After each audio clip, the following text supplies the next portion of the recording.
6 o'clock on Tuesday, March 5th. Thank you. Madam Clerk, would you please call the roll for us? Mayor Groff. Here. Vice Mayor Kennedy, Here. Commissioner Amsler, Here. Commissioner Holland, Commissioner Gonzalez. Mr. Mayor, you have a quorum. Let's go ahead and do the Pledge of Allegiance, please.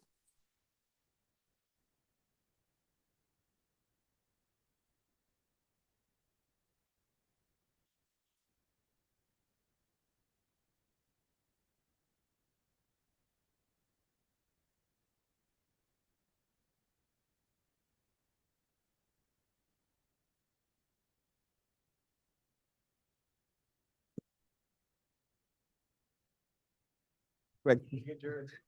All right, so let's go ahead and move on to our additions, deletions, and withdrawals. And I'll ask Commission to offer any changes to the agenda before we move forward. I have a couple of things, if I may. Sure.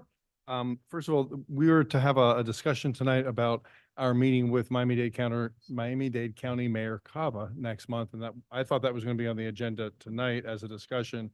So I think we need to add that because she's here in a month from now. And we were going to talk about what we wanted to discuss with her. We were all to bring our ideas and have a discussion. This is the last time we're meeting before she's here, right? Why don't we move that to the first item for old business? If And then we have a couple of things on, we have a big meeting tonight and there's some meaty things on here that I think might turn into bigger discussions. And we have some items down there under new business that I think merit being lifted up. So if you guys want to consider moving up 13A as an apple, B as in boy, D as in dog. I know there's some people here that want to hear us discuss these things, so bump them up above old business so we make sure we get to them. I don't think we're going to get through this agenda tonight. And then there was an item on last month's agenda, a hardship review that didn't roll over, and I didn't know what it was, so I just wondered if someone purposely took that off. Yeah, We removed it until Got it, further okay. information. so those are my suggestions. If we are moving up 13D, I would recommend and request doing that first so that we can get the police department in and out. 13D, okay. Since they're joining us, yeah, I certainly agree on 13A, B, and C above old business since they seem relevant. I have one more. Yeah, go ahead. If I could move my item 12D, it's in discussion old business. I think it's relevant that we put it after the 13A because it's sort of in the same lines of a topic. Was it 12D you said, right? So it's 12D and we will put it after 13A. I think it will tie in nicely Yeah. to 13A. Okay. All right. So I'm sorry, did we say 13D, the police, that's going to be ahead of the CIP, right? Because it could be part of that discussion. Is that what you said, Chris?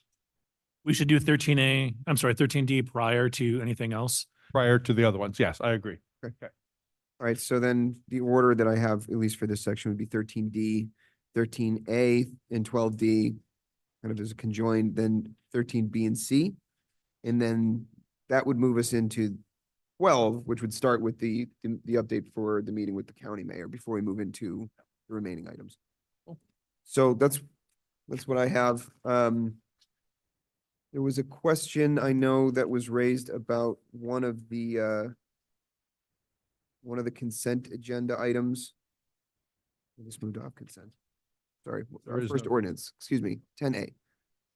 Okay, never mind. So, all right, do I have a motion to approve the agenda as it's been amended? Motion to approve what you said. Second? Okay, all in favor? Aye. All right. So we will move forward with it as it has been amended.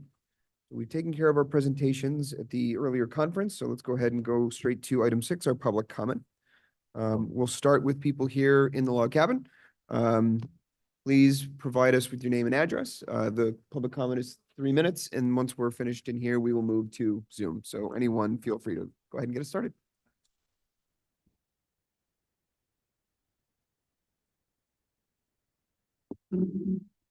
Barbara Kuhl, 777 Northeast 111th Street. The first thing I'd like to speak to is this, about the strategic plan. I don't know where the figures came from, but you said you had about $400,000 and you're trying to find different projects, how to assign them. And I really think, like all of us, the village starts projects and then they kind of stop. Oh. And we lose track of them, and then years go by and they kind of get left behind.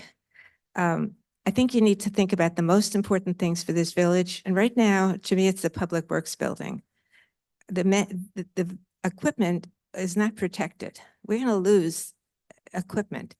And that should be something that, because it looks like it had already been budgeted, or money had been allocated.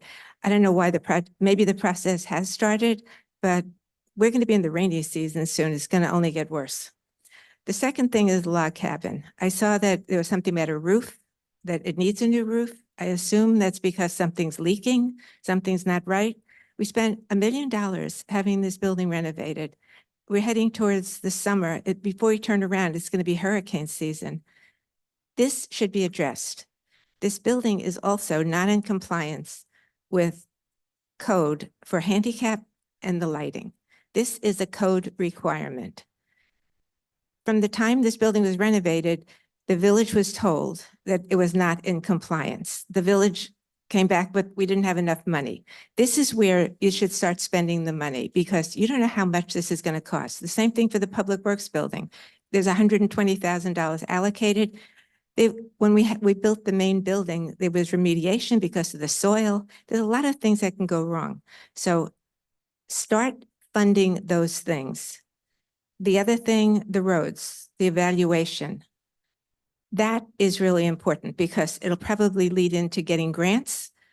You'll also know what conditions the roads are in and maybe be able to start with the worst roads first. I was looking at the budget, and I haven't been looking at a lot of things for a while, but Amy Raymond had been pushing for park benches. It's probably 2 years ago. Working with Park and Parkways, we made a recommendation to the commission. They allocated $5,000. And from what I understand, we have benches that are sitting in Public Works because she was told there's no money for the installation. Your budget has no budget for those benches. They're going to need concrete bases. There's going to be a certain amount of labor, materials, not a lot, but this would be a project to finish. Get it out there instead of having these benches sitting there for another 3 years. And that is time. Okay. I'd also like to just thank Amy for getting the group together about the traffic situation. If it wasn't for these residents, honestly, nothing would be getting done. And they should have received credit from the village manager. Would have been nice that he acknowledged We are beyond that time here. residents did that. Thank you. Thank you.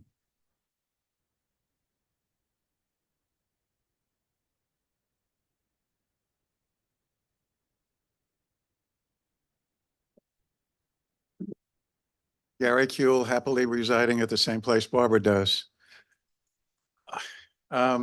Just like to underscore something Barbara said. There's kind of been something I've been concerned about for many years, and that is the lighting around the log cabin. It is a code violation. It is a safety issue, and it's been acknowledged and it's been amplified, and that only makes it worse. It is a liability, and it's very easy to put it out of your mind until somebody has an accident. The main reason I wanted to talk was about the meeting last week and the manager's evaluation. First, I'd like to say I really commend the commission for adopting a process and a format and following it, and I thought that was very well done. Two parts I don't like is coming into this meeting and seeing the entire staff, with the exception of Public Works. Maybe they aren't as happy as everybody else. But when you have a phalanx of police officers standing against the wall, that's nothing but intimidating. Then you have the whole code department here. This is a small community. This isn't like addressing the county commission where you're somewhat anonymous, everybody knows everybody here. So what are you going to say? You can make a comment about the police or code? No. At the very least, they should have been excused. Or better yet, if the department heads wanted to come in and say they were happy, fine. It's nice to know the staff is happy. That is an important part of it. But this is almost designed as intimidation to have the entire staff here. The part to me that was particularly appalling was the end of the meeting with this attack from the village manager on Commissioner Kennedy. I mean, it was shocking. In any other world, an employee who spoke to their employer like that would be fired on the spot. And I really don't think I saw the reaction from the commission that I would have expected when something like that occurred. I think that's something you should very much keep in mind moving forward. I found that, again, shocking and extremely distasteful. Thank you.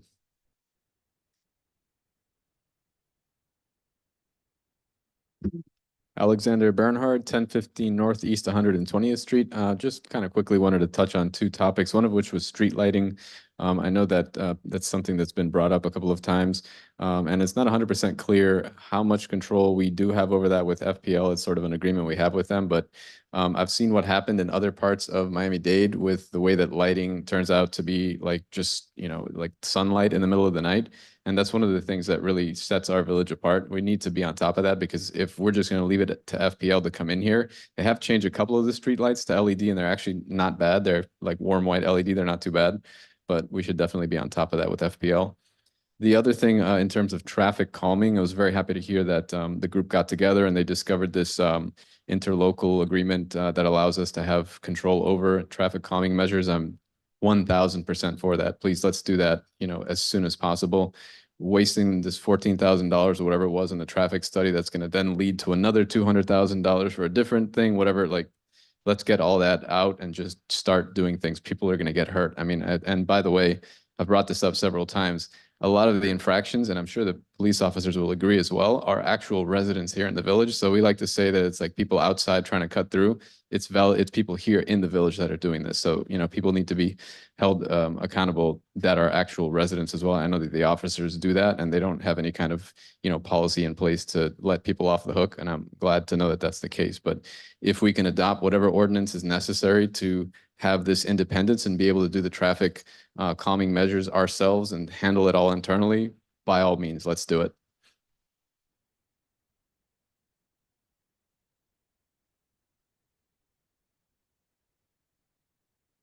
Hi, my name's Dan Ward. I'm a long-term resident here, 25 years at 959 Northeast 115th Street. I also happen to be a landlord of a couple of duplexes here in Biscayne Park. So I'm going to bring up something that I've been dealing with since maybe the last 10 years since I purchased these duplexes and been dealing with them. One of the things that was in code that off and on gets enforced is that, you know, the city, village of Biscayne Park expects us to buy a permit to, you know, rent these places out. I understand that. But then they want to have an annual inspection and expect us to pay for that. And I thought, well, you know, this just is really abusive to my tenants who all have jobs. It's very difficult to live in Miami, as you know, and to have a stranger come in and start probing around in your apartment for whatever reason, they don't care, you know. And so I started researching it, and I found, well, there are opinions here in Florida from state attorneys. We have two opinions that say this is against the Fourth Amendment. You can't do that. So I thought, well, should I make a stink about this, or, you know, am I just trying to save the $95 per unit, which ultimately goes to the tenants who are struggling as it is?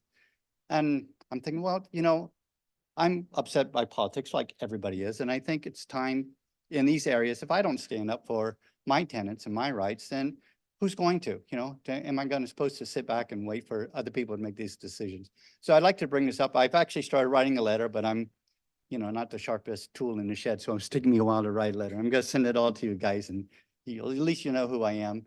But what I'd like to do is have this removed from the code. It's just, it can't be there. And of course, I do have some friends, some people like me, my wife I'm working on, but other people like me. And I talk to landlords, and of course, they're not happy with this, but most of them cower out of it doing anything because it's the code, and who wants to upset the code because maybe they're gonna come, lurking around a corner. But, think about the tenants. Ultimately, they have to pay whatever we as landlords had to pay.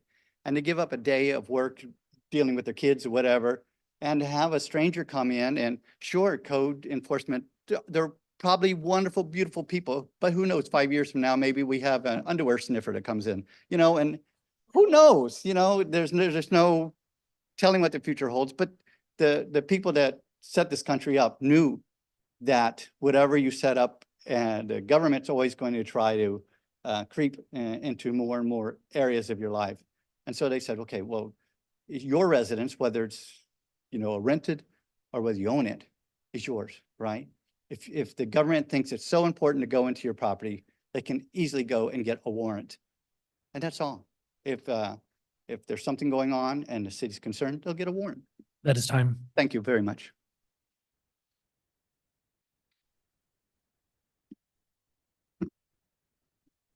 I'll not address that one.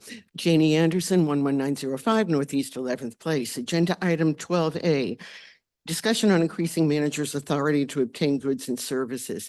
That ordinance that goes along with that agenda item apparently was enacted first in 2005 and updated in 2010, which means it's lived through every manager this village has ever had. So I'm kind of left to question, why now? Why has it become an issue? And my concern is with this manager's newness, not just to Biscayne Park, but to the area, the whole of South Florida, and the smallness of our budget, it just doesn't, and considering possible long-term unforeseen consequences, it just doesn't seem appropriate to loosen the fiscal oversight. The interlocal agreement, traffic, a big thank you goes to every single resident who got together and who really pushed for this. Without their energy and without their sticking to things, I'm not sure I don't think we'd be where we are. Thank you to the commission, but really thank you to Art and Mac, who had to persevere through a prior commission and get pushback from at least a couple of members of that commission, one of whom is running for office again, saying we had no traffic issues, but they pushed through, and I thank you guys for that. Max item on updating meeting procedures. Residents shouldn't have to go to the calendar on a regular, frequent basis in hopes that, well, gee, maybe if something important comes up, I'm going to see it and I'm going to know about a meeting or whatever else. And so often, those things are posted last minute, things are posted incorrectly. I mean, I looked at the agenda, and tonight's agenda says manager and village department reports will be added by March 4th. Well, maybe they were added after 5:30, because when I checked earlier, they still weren't there. And so often that's the way. There's an error, there's a last minute thing. If we have email blast capabilities and we have social media accounts, we need to use them, not just starting this past weekend, but continually. Where you get in trouble is when people don't know what's happening, when they can't get involved because they simply don't know about it. And I don't think it's too much to expect the village to do more than just the bare legal requirement. As far as the landlord permit, I would ask all of you please to do your due diligence. If you have concerns, please research the backstory, reach out to code, reach out to anyone who was around when that ordinance was first enacted so that you'll have all your facts on it. Thanks.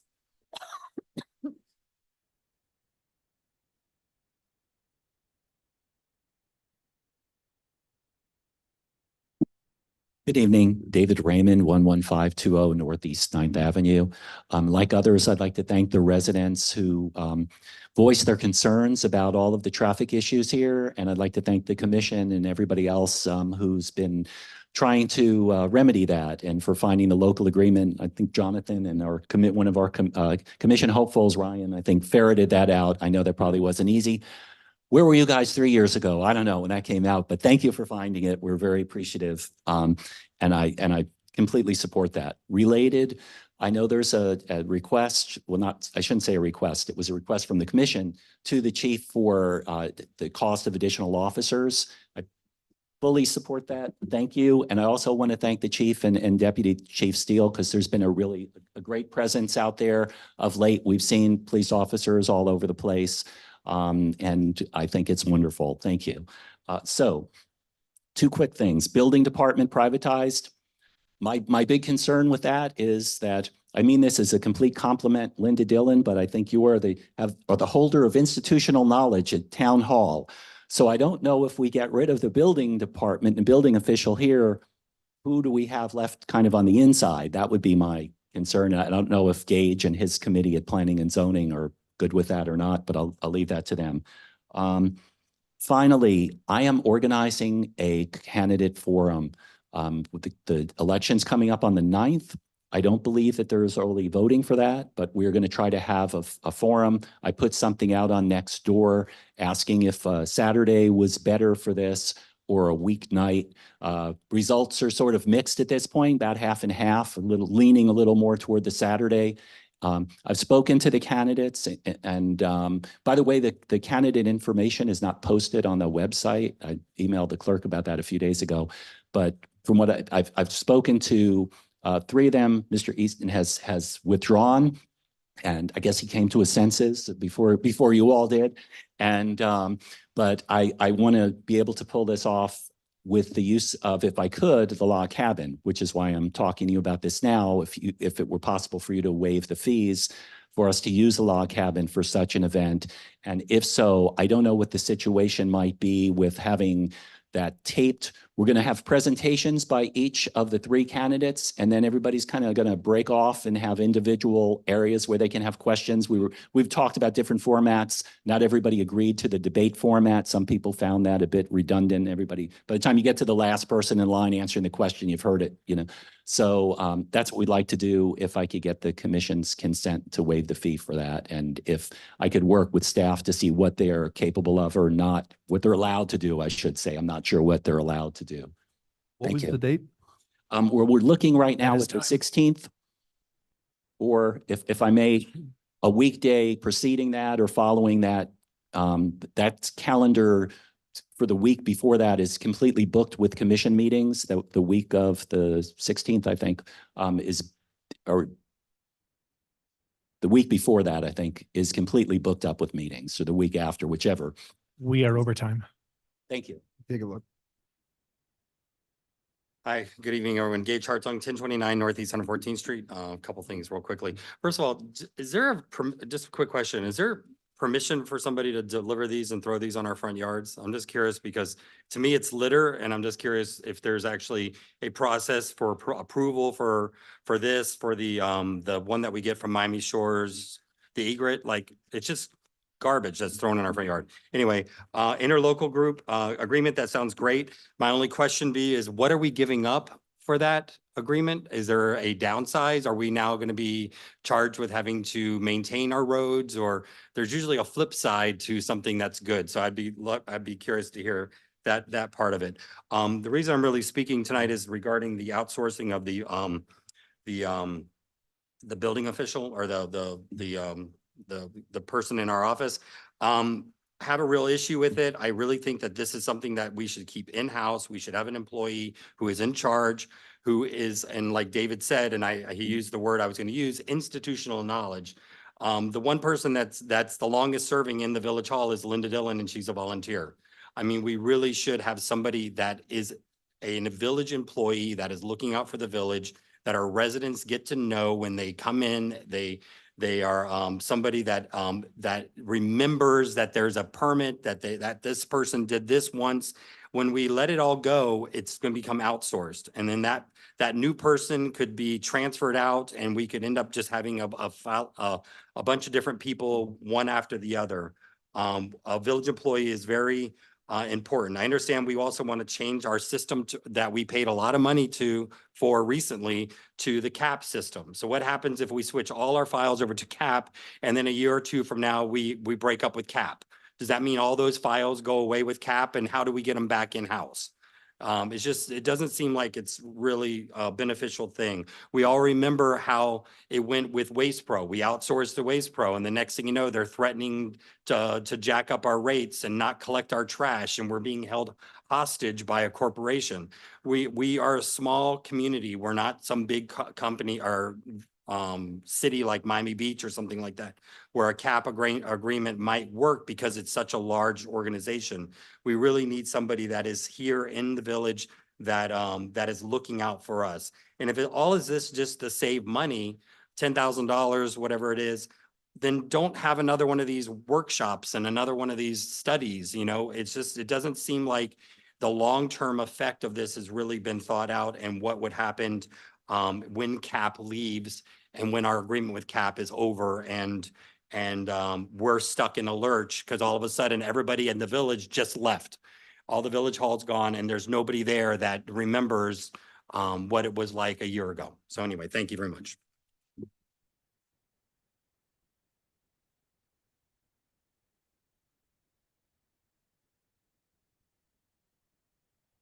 Good evening, Ryan Huntington, 744 Northeast 119th Street. I want to thank the residents as well for pushing to this traffic issue to bring it to the forefront. Thank the commission for bringing the interlocal agreements before them tonight. I hope that the village attorney has all the answers for us tonight. We know what we can and cannot do, whether or not a traffic study is needed, what we need to do to move forward. If we do leave here with questions tonight, I hope those are questions we ask for Mayor Cava next month. She was at the meeting of the county commission, passed this resolution. The county commissioners were very specific. They did not want a traffic study to be done to burden a small municipality to put in a speed bump. So I hope those questions, if we leave here with questions tonight, they're asked of Mayor Cava next month. The flip side of that coin is right now in your CIP budget, you have no funds for traffic mitigation. If we can't do anything, if there's not funds on a line item, we have to fund that project to be able to do anything. The interlocal agreement means nothing if there's no dollars in the bank account. I want to touch on CIP as well for roads. We're 6 months away from our 2025 budget, where we have $200,000 to spend on roads. We have no current plan where we're going to spend those $200,000. I think a road study now at this point would be great. So that way, when we have 2025, $200,000 ready to go, we have a plan in place, and we're not 6 months into fiscal 2025 trying to figure out where we're going to spend those dollars. Thank you.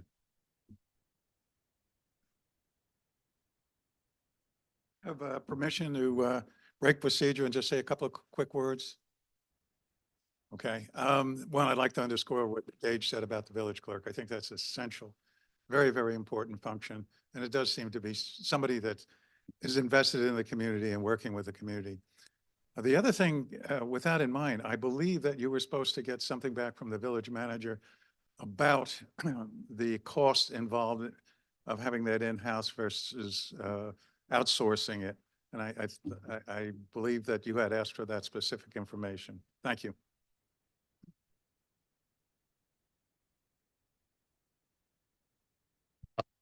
Okay, if we have no more comment inside the log cabin, we'll go ahead and turn it over to our Zoom attendees. Nobody in Zoom. Okay. Okay. Well, thank you, everyone that came up and. Mayor, we had one hand raised on Zoom. Sure. Okay, go ahead. Okay, can you guys hear me? Yes, we can. Okay, Sally Barr, 11501 Northeast 11th Place. Just a very quick comment about what Gage said. I just want to say that I agree with him totally about what he was saying. It's very important to have someone inside the village hall and not just outsource everything, because things can change so quickly. So I just wanted to say I agree with that totally. Thank you.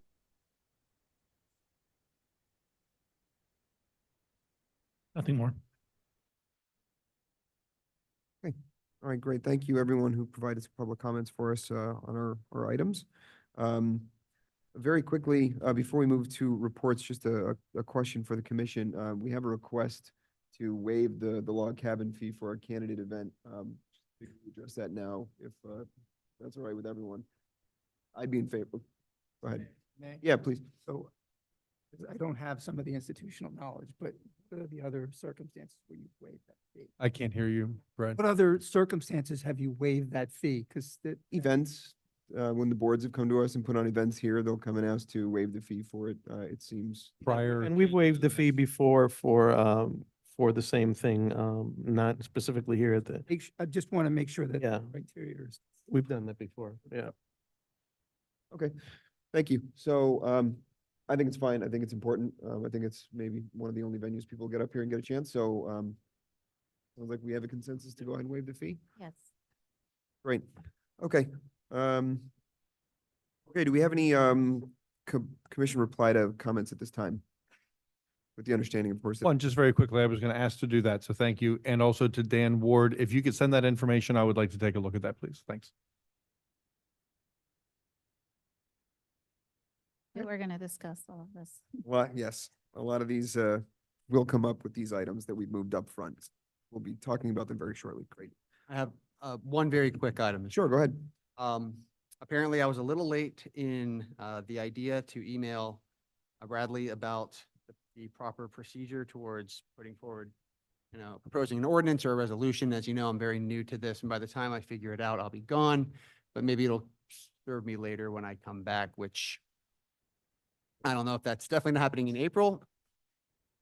Undecided about November, but having spent an hour with my daughter last night on her math homework, it doesn't seem like it's likely at this point. Might have to wait a few more before I really have the time to devote to what the village deserves and devote the time that it requires. But the one thing I wanted to put out there just as kind of a, just to plant the seed, I know because Chris did respond appropriately. We wanted all of our ideas fleshed out and be better prepared so that we don't discuss things off the cuff, but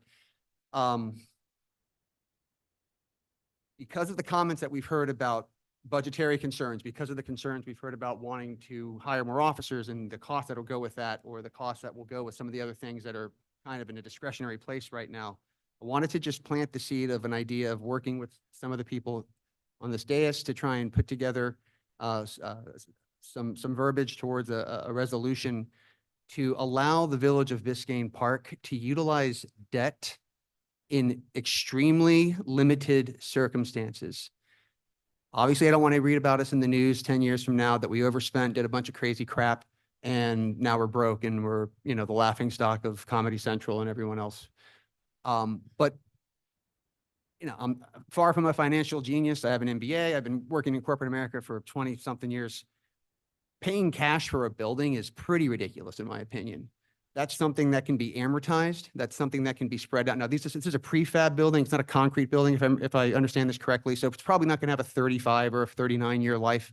But even if it only has a 20-year life, it means you're not paying $120,000 out of your pocket for something that you are legally able to amortize over a much longer period of time. And since we have short-term concerns, particularly with traffic and some other things that folks have mentioned, I think we need to revisit this idea and maybe be very specific about what we would utilize it for. Just looking at our capital improvement plan, 3 things jump off the page immediately. The building and the 2 $100,000 generators, which if you look at the budget, we're essentially amortizing it anyway, just under a lease to own program. We're just calling it something else.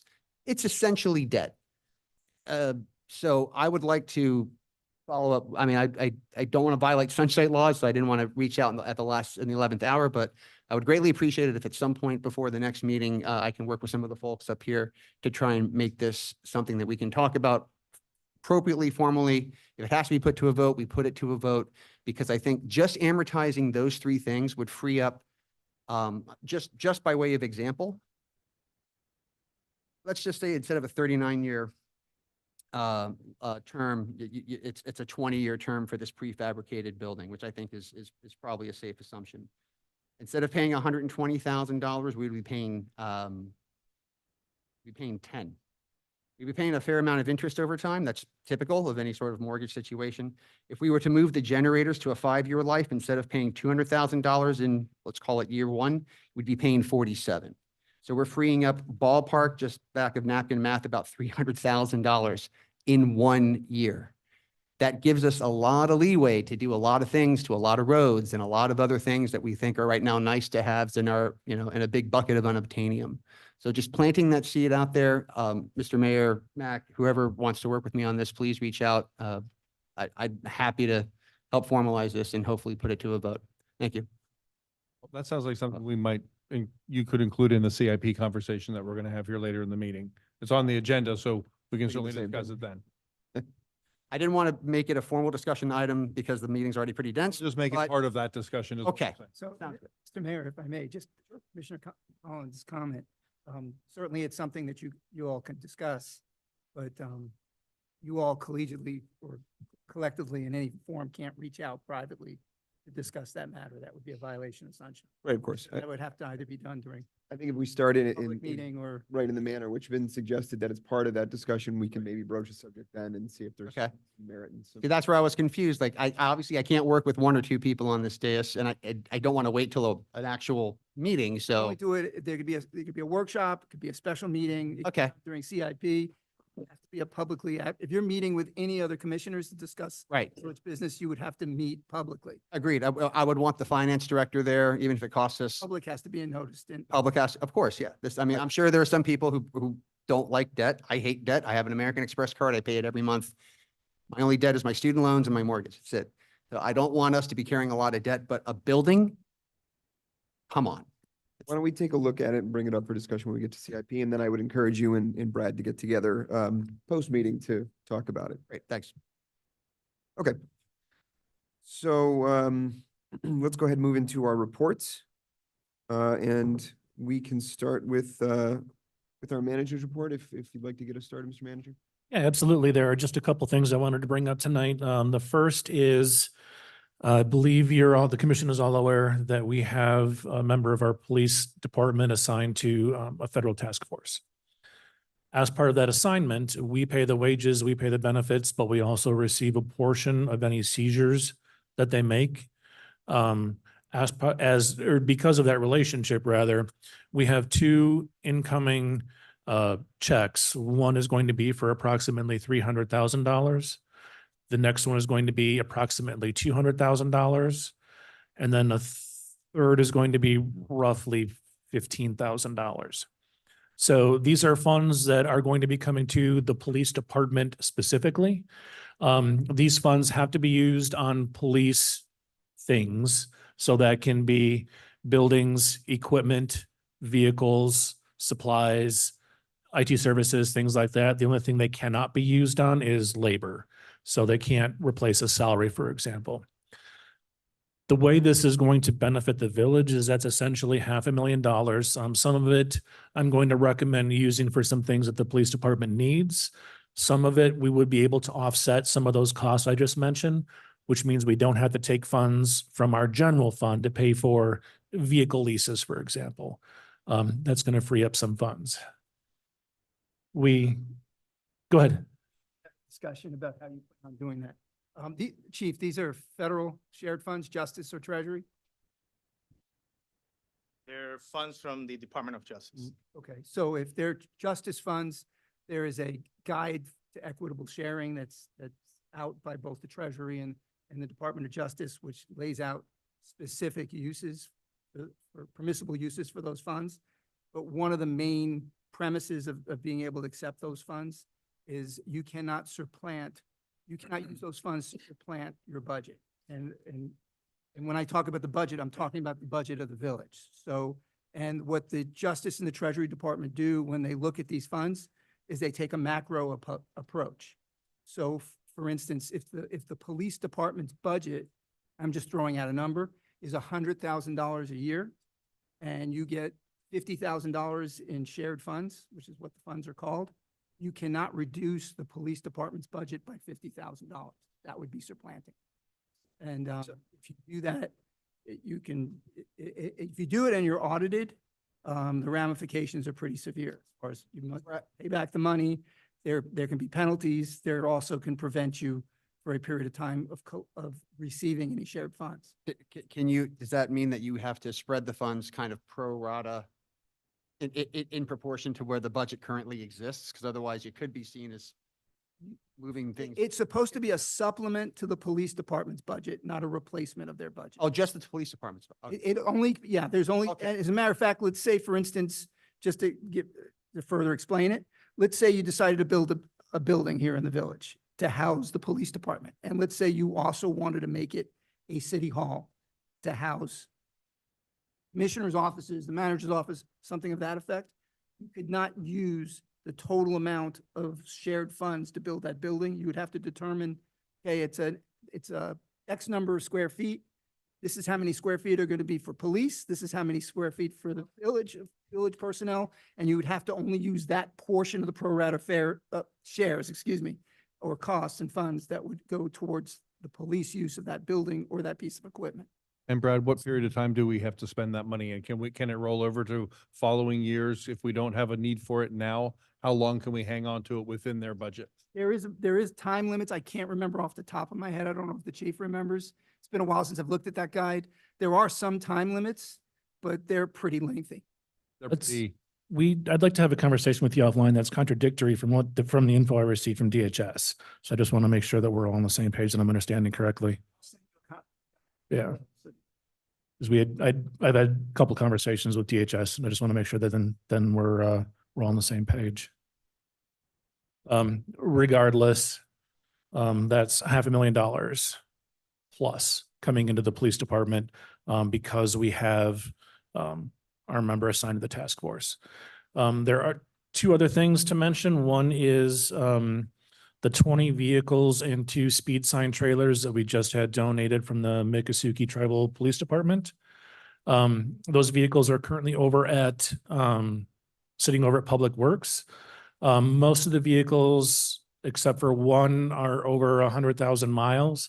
But most of them have significant equipment inside, things like radar systems, laptop stands, gun racks, things like that, equipment that we can use. Some of the vehicles are definitely nice enough for us to be able to turn around and use internally, whether it's for police or code.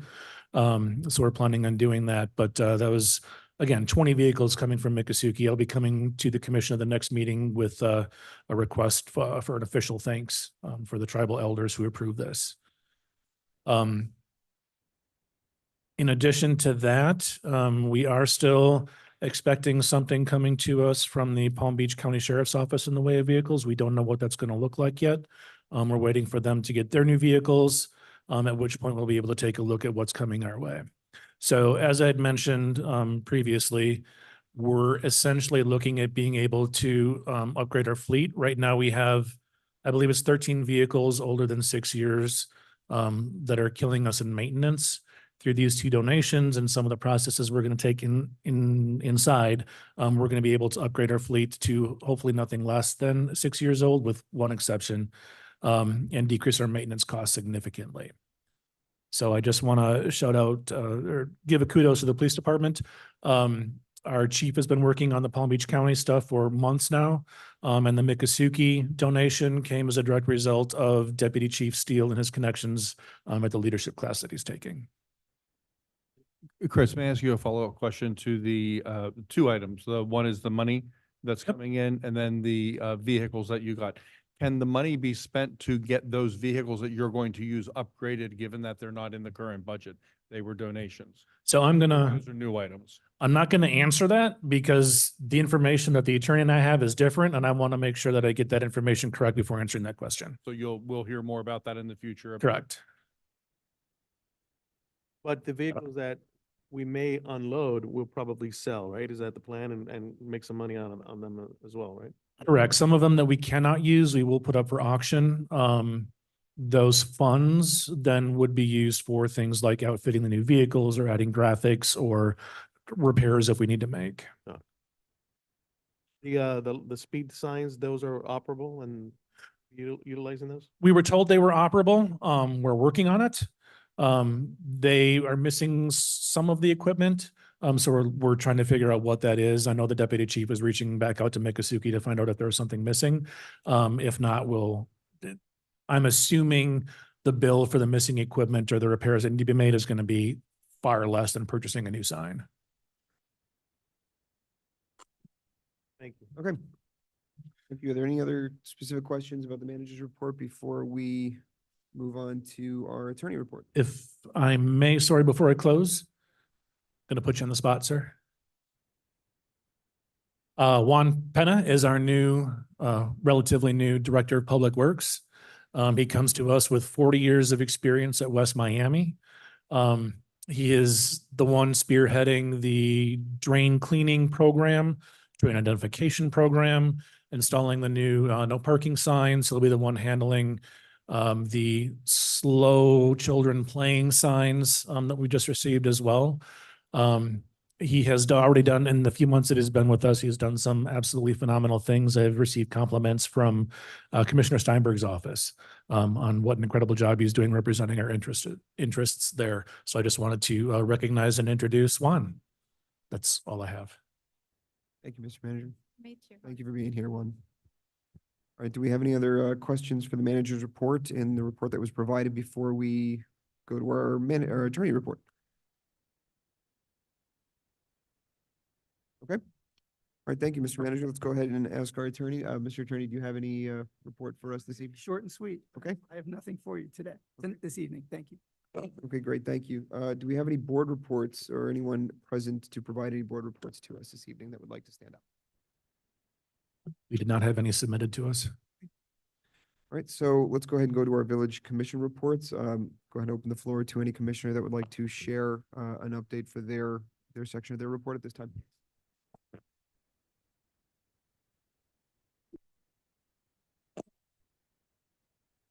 She looking at something? Commissioner?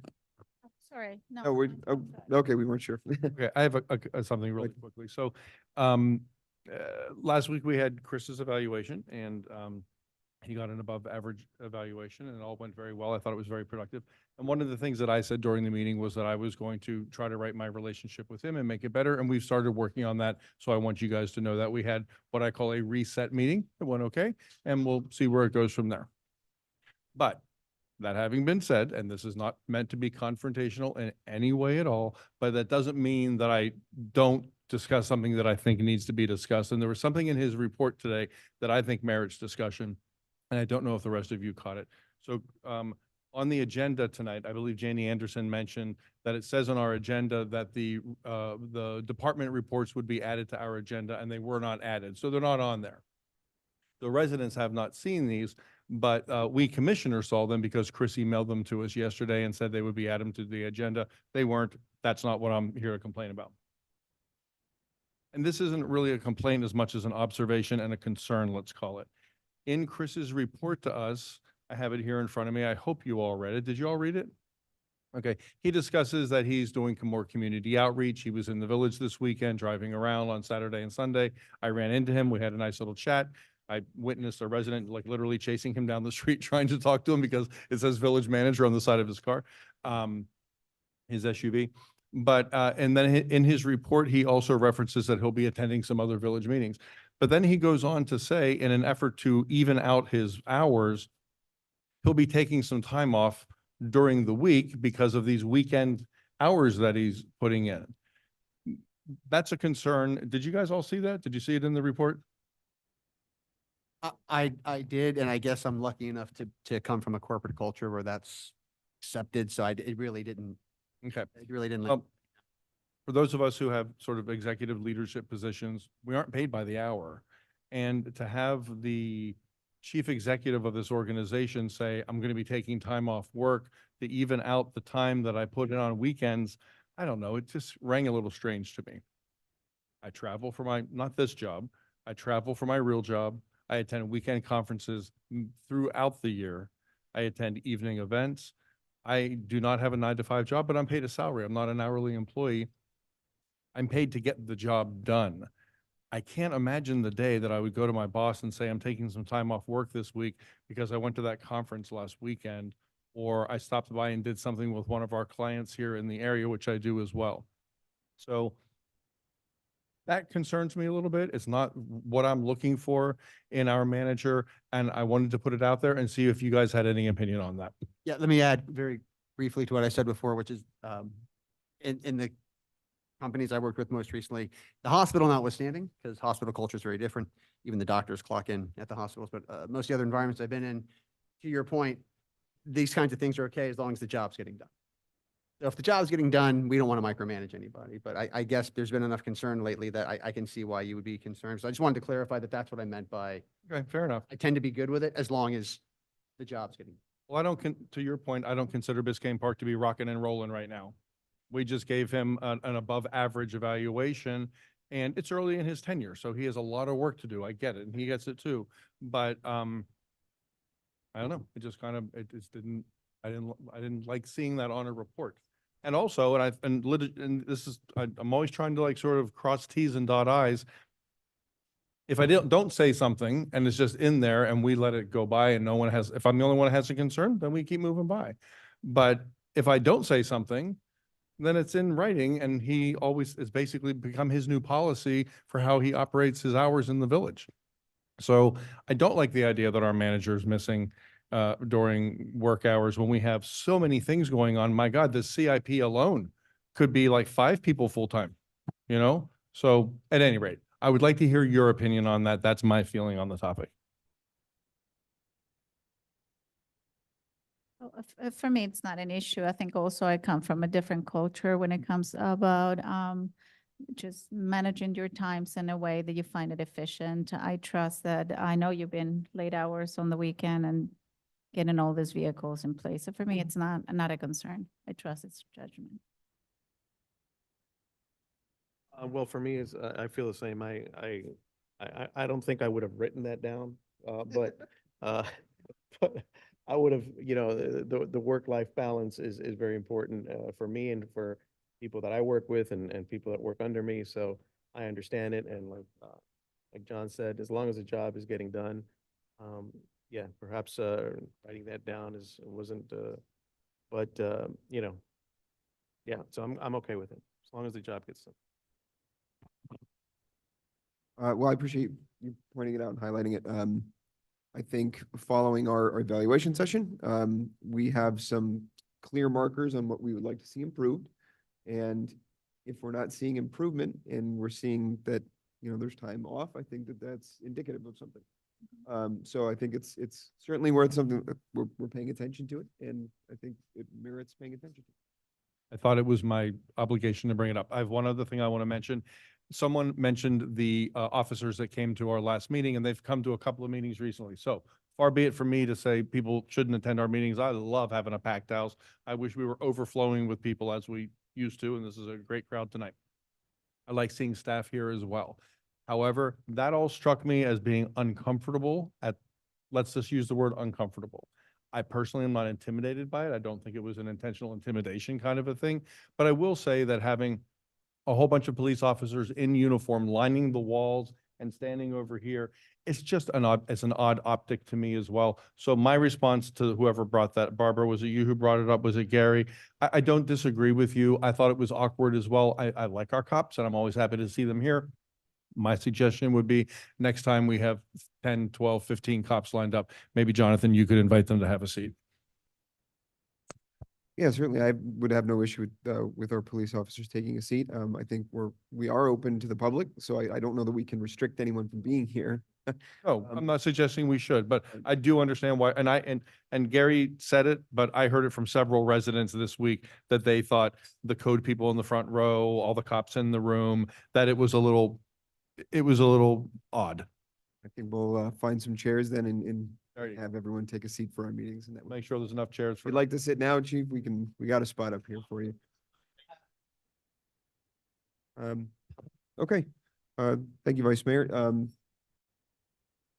Did you have anything else for your commission report?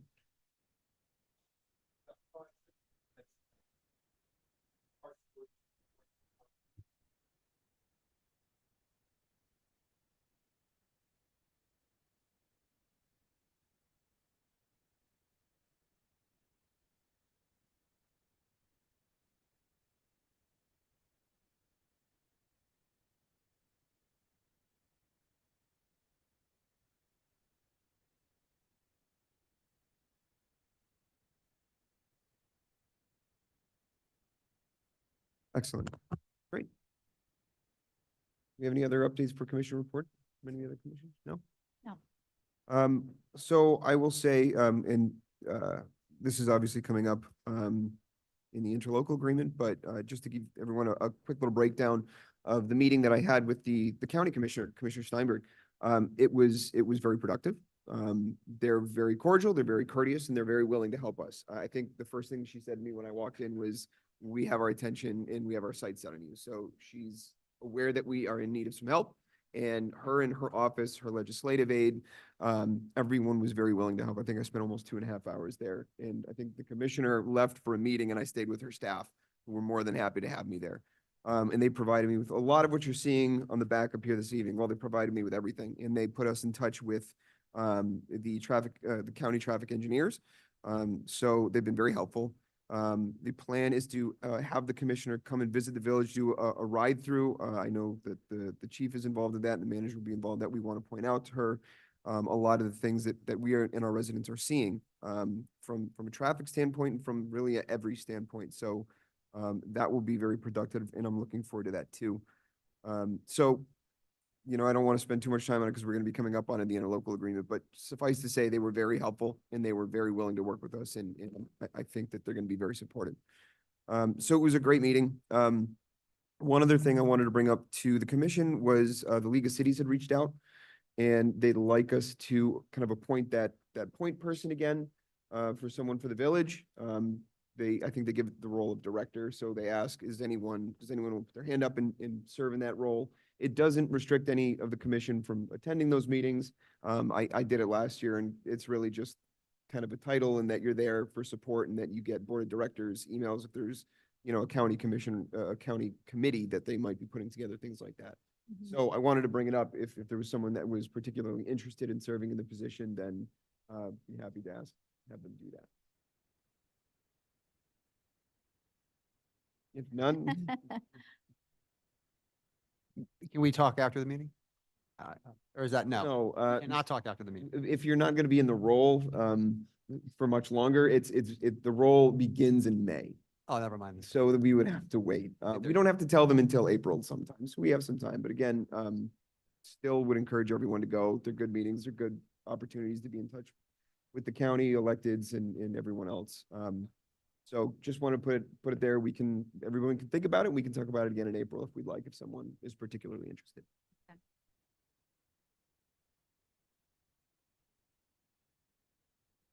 Maybe. Okay. Well, that's all I have for right now. I'll save the rest for when we get to the interlocal agreement. But that concludes our report section. With nothing on our consent agenda this evening, let's go ahead and move into our ordinances. The first of which is ordinance 10A. Ordinance 2024-01. Mr. Attorney, would you please read the ordinance on the record for us? Yes, of course. And Mr. Mayor, if I may, after I read the ordinance, there's just a few matters that I need to address with the commission. Of course. So they're aware. Great. An ordinance of the Village Commission of the Village of Biscayne Park, Florida, repealing ordinance 2023-07 and amending the Biscayne Park Comprehensive Plan to incorporate the adopted 16-year water supply plan update and to strengthen the coordination between the water supply planning and local land use planning by amending certain objectives and policies in the public facilities, conservation, intergovernmental coordination, and capital improvements elements, providing for conformity with Florida statutes, providing for transmittal, providing for inclusion in the comprehensive plan, and Scrivener's errors, providing for conflict, providing for severability, and providing for an effective date. Okay, so would you like to provide us with a comment now, or would you like to wait until we move it to discussion?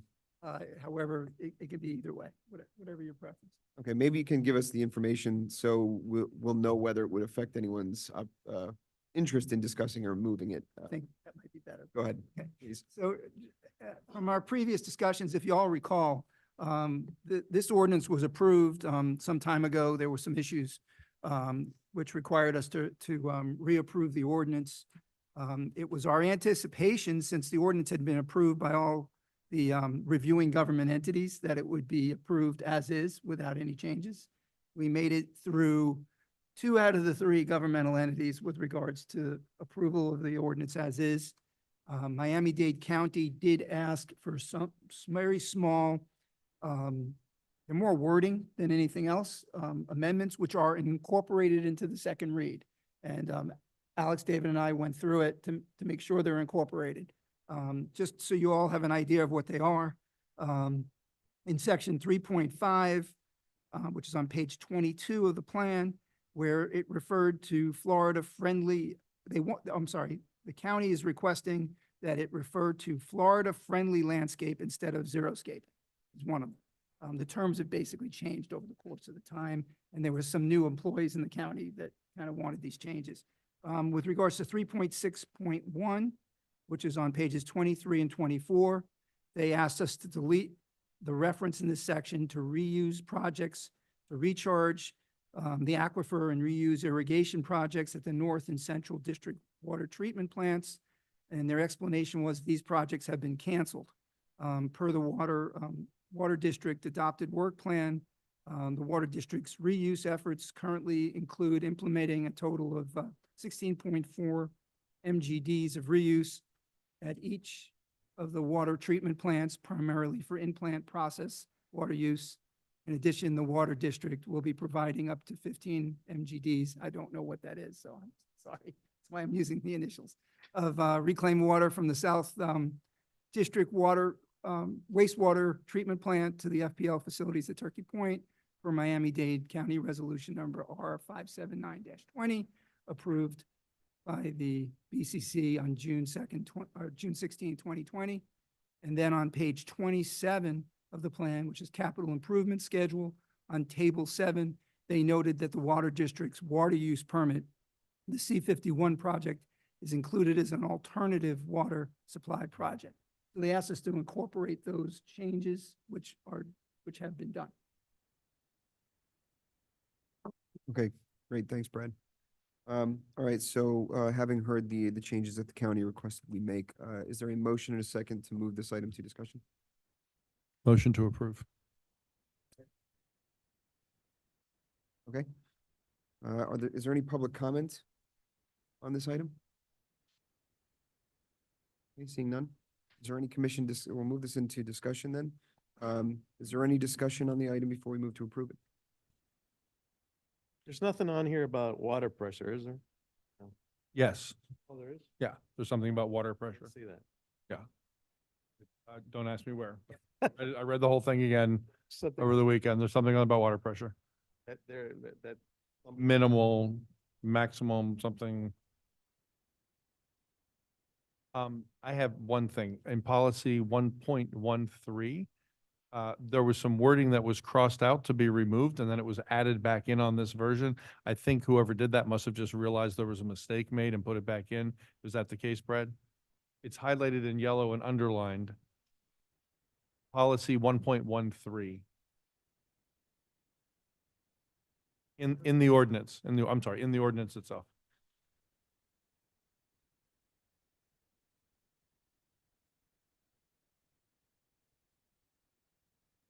Yes, exactly.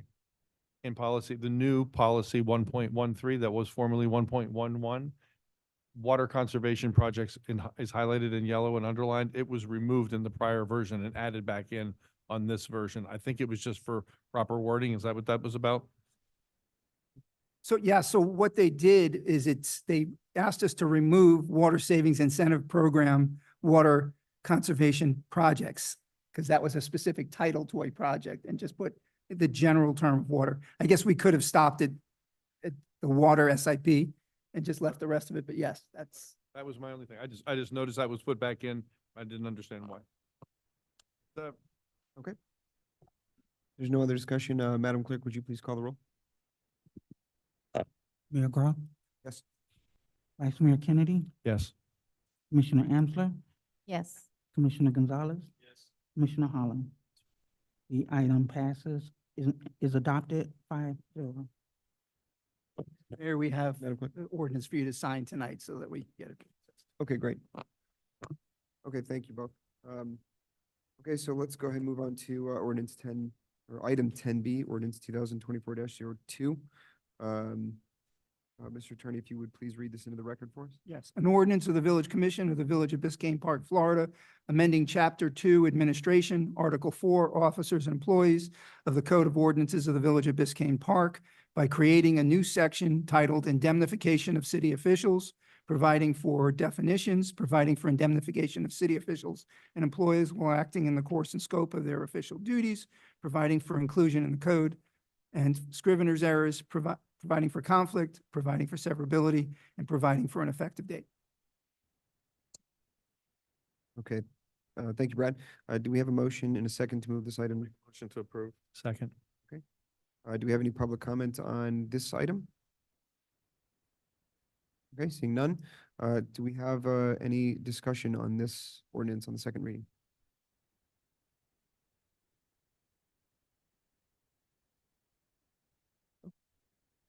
Okay. All right, Madam Clerk, would you please call the roll on this one? Mayor Groff, Yes. Vice Mayor Kennedy, Yes. Commissioner Amsler, Commissioner Gonzalez, Yes. Commissioner Holland. The item is adopted on second reading, 5-0. Okay, thank you, Madam Clerk. Okay, so that concludes our ordinances. So we will move into section 11, resolutions. And the first of our resolutions is 2024-06, amending the CAP agreement. Mr. Attorney, would you please read the resolution for us? Yes, of course. A resolution of the Village Commission of the Village of Biscayne Park, Florida, approving amendment to amendment with CAP government for the purpose of deleting the provision regarding outsourcing of code enforcement services and adding the complete outsourcing of the building department services, authorizing the village manager to execute said amendment, providing for severability and providing for an effective date. Okay, thank you. Mr. Manager, was there any additional introduction for the item that you'd like to bring to our attention before we move to discussion? There were two questions raised during the last meeting. One was regarding the ability of, or regarding fees that the contractor charges. And the second was regarding ending the contract. So the fees themselves are set by the commission. They're set by, I believe it's ordinance, at a specific percentage of the project. So CAP cannot come back and tell us they're going to increase fees. They can request an increase in fees. However, if our fees are in line with other fees or the fees of other municipalities, that's not something that we would have to do. The second question came back about cancellation. Whether or not we have this amendment, we are in the same situation. So in theory, and I know we had some discussion about this, CAP could try to end the contract now. They can try to end the contract after the amendment passes. There's no change from current state. One thing that I did want to address is just to hopefully simplify a little bit. We are essentially currently outsourcing 100% now. Dina is, our building clerk is an employee of CAP. I don't know why we didn't amend that agreement back when we lost our in-house and chose to have CAP do that. That was long before my time. But we are currently outsourcing, and once the amendment, if the amendment passes, there's not going to be any change in staff. We're still going to have that person, Dina, sitting in her office. So she will have as much institutional knowledge as she currently has. Could you address for us the request from the commission to quote out or Yes. understand what it would cost to bring that position in-house, please? That position is a professional position. That person needs to understand how to read and interpret business plans. With that type of position, the total cost to us would be $138,000, and that is salary plus benefits plus taxes. If we were to spend those funds to bring that person in-house, we still run the risk that that person may at some point leave. With our current agreement with CAP, if this person that we currently have, Dina, chooses to leave, they slot somebody else in.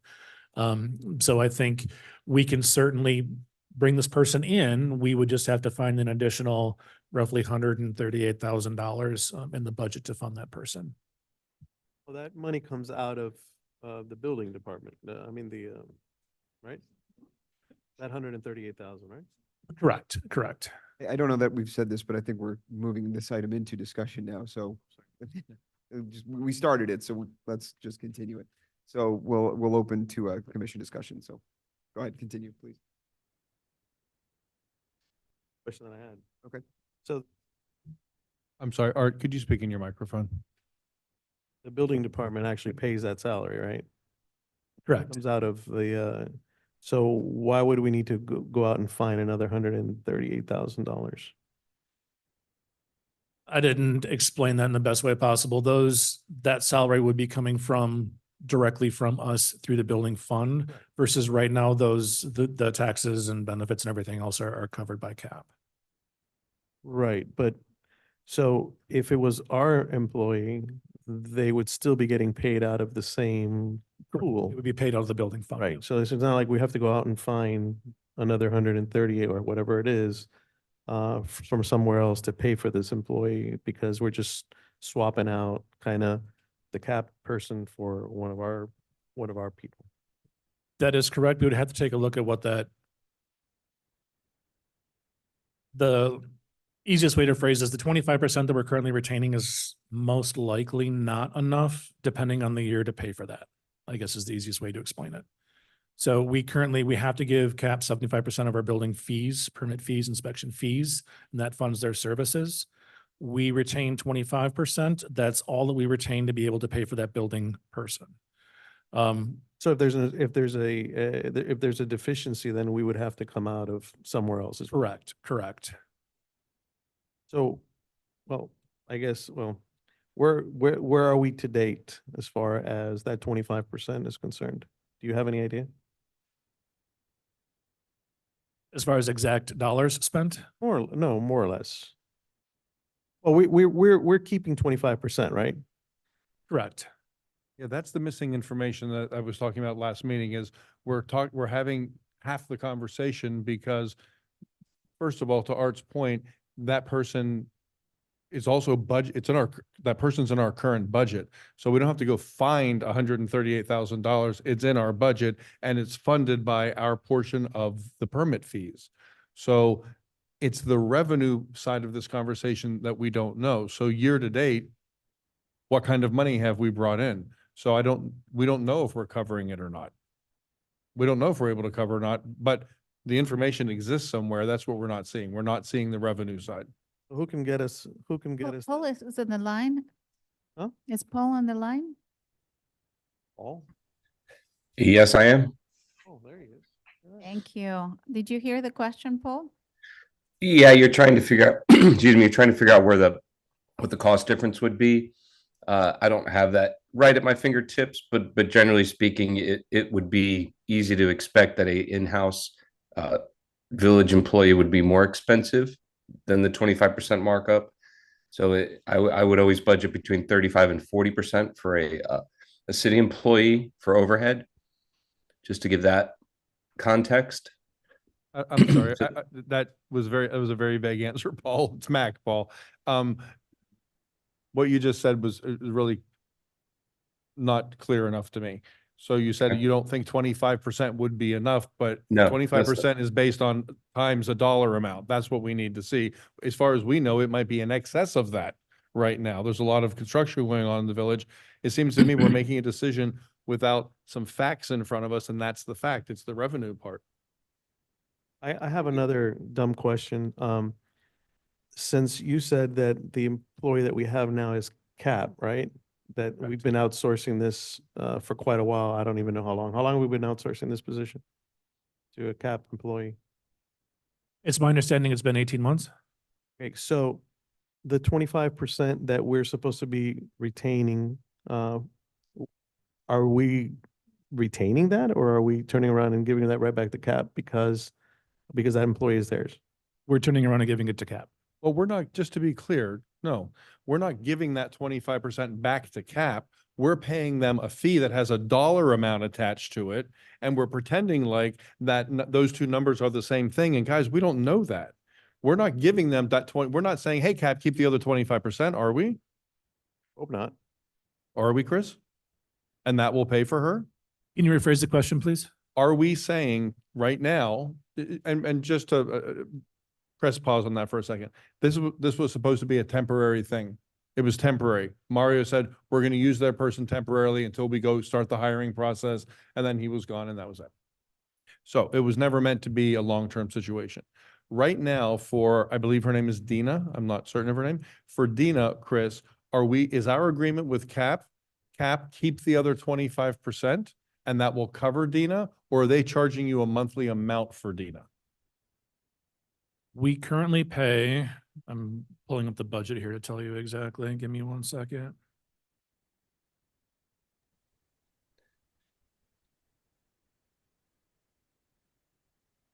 I was going to fill in some of that if you don't mind, Yeah, Chris. go ahead.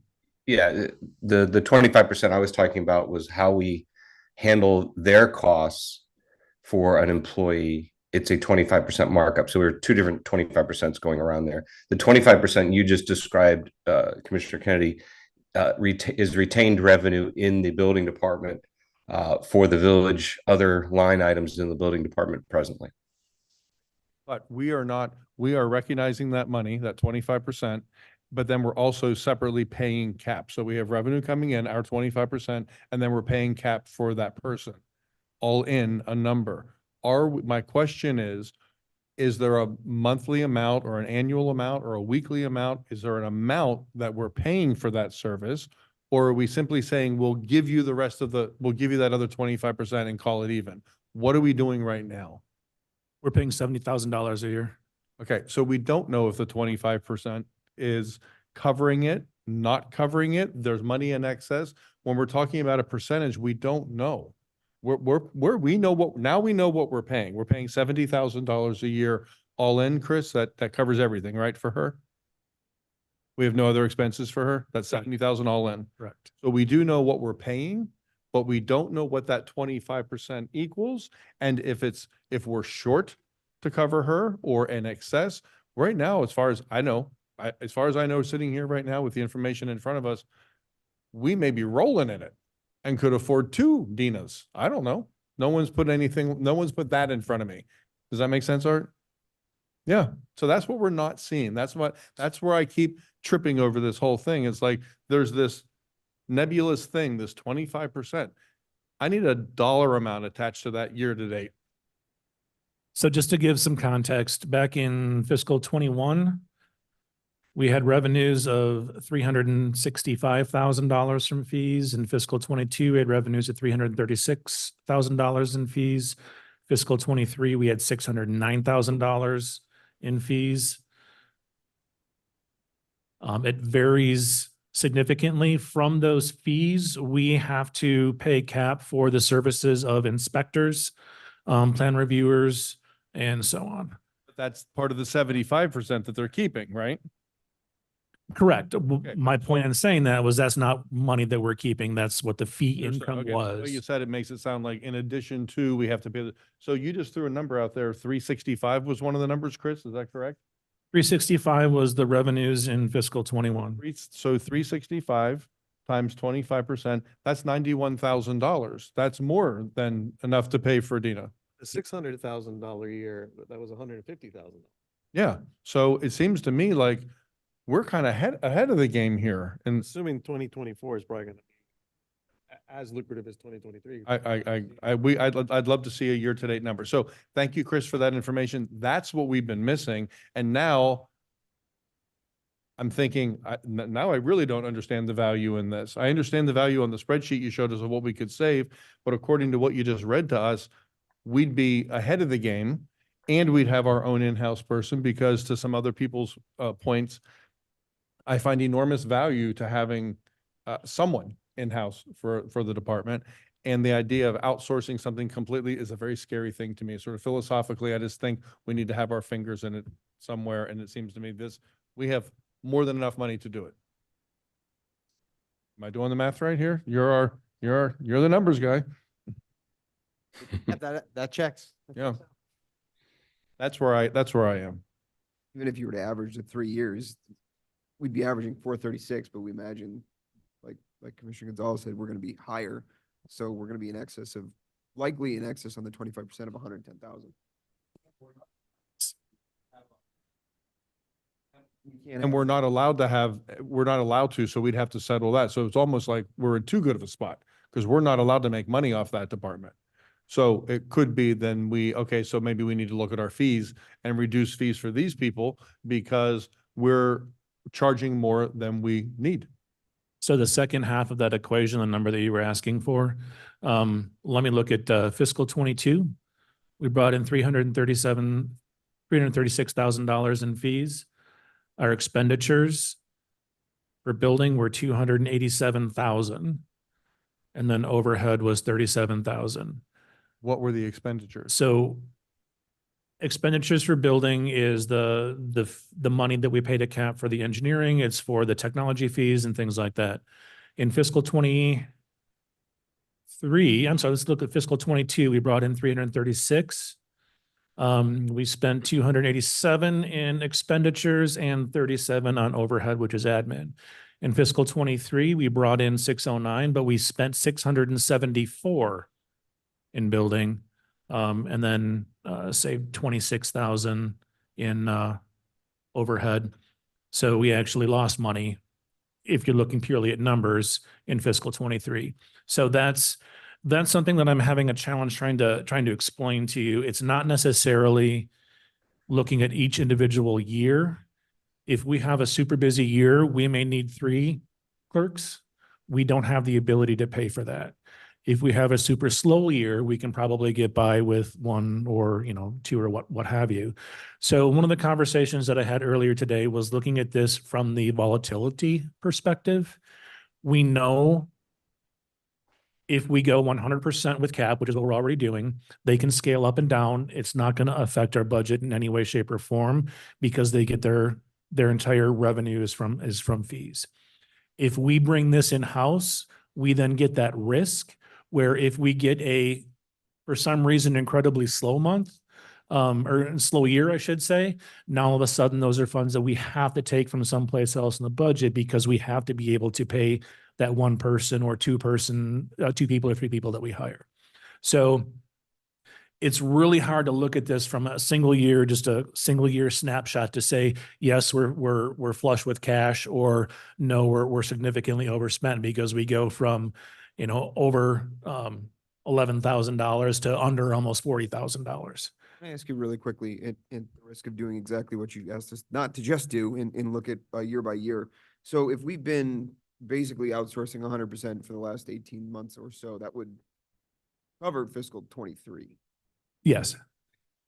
And we brought in 609, but we somehow overspent 674. Correct. So if we had it fully outsourced the CAP to the point where, they can kind of wax and wane with us and do what is required, how did we end up overspending? That was, give me 1 second here. That was the correction. When Go ahead. we re-racked the department, we had to pay back. We had to fix that revenue. So there's a piece of that. I don't know which chart you're getting the numbers from, Chris, but that is a piece of this puzzle. This was Sharon's email from the 26th of February. Yeah, so she updated it. That's perfect. Say that again, Paul. You remember the building department, when it was isolated as its own fund, had a ripple effect where you had to actually take other fees that the village had been benefiting from and give them to the building department because they weren't fees that our professional services contractors generated or used. So you may remember, I think it was about $260,000 we had to transfer from the general fund to the building department. And Paul, this was So by the building law. department should be flush. It should balance. Yeah. This was by law that we had to do that. We had to clear sort of the budget and separate it in a way that forced us sort of to move the monies around like that. Correct.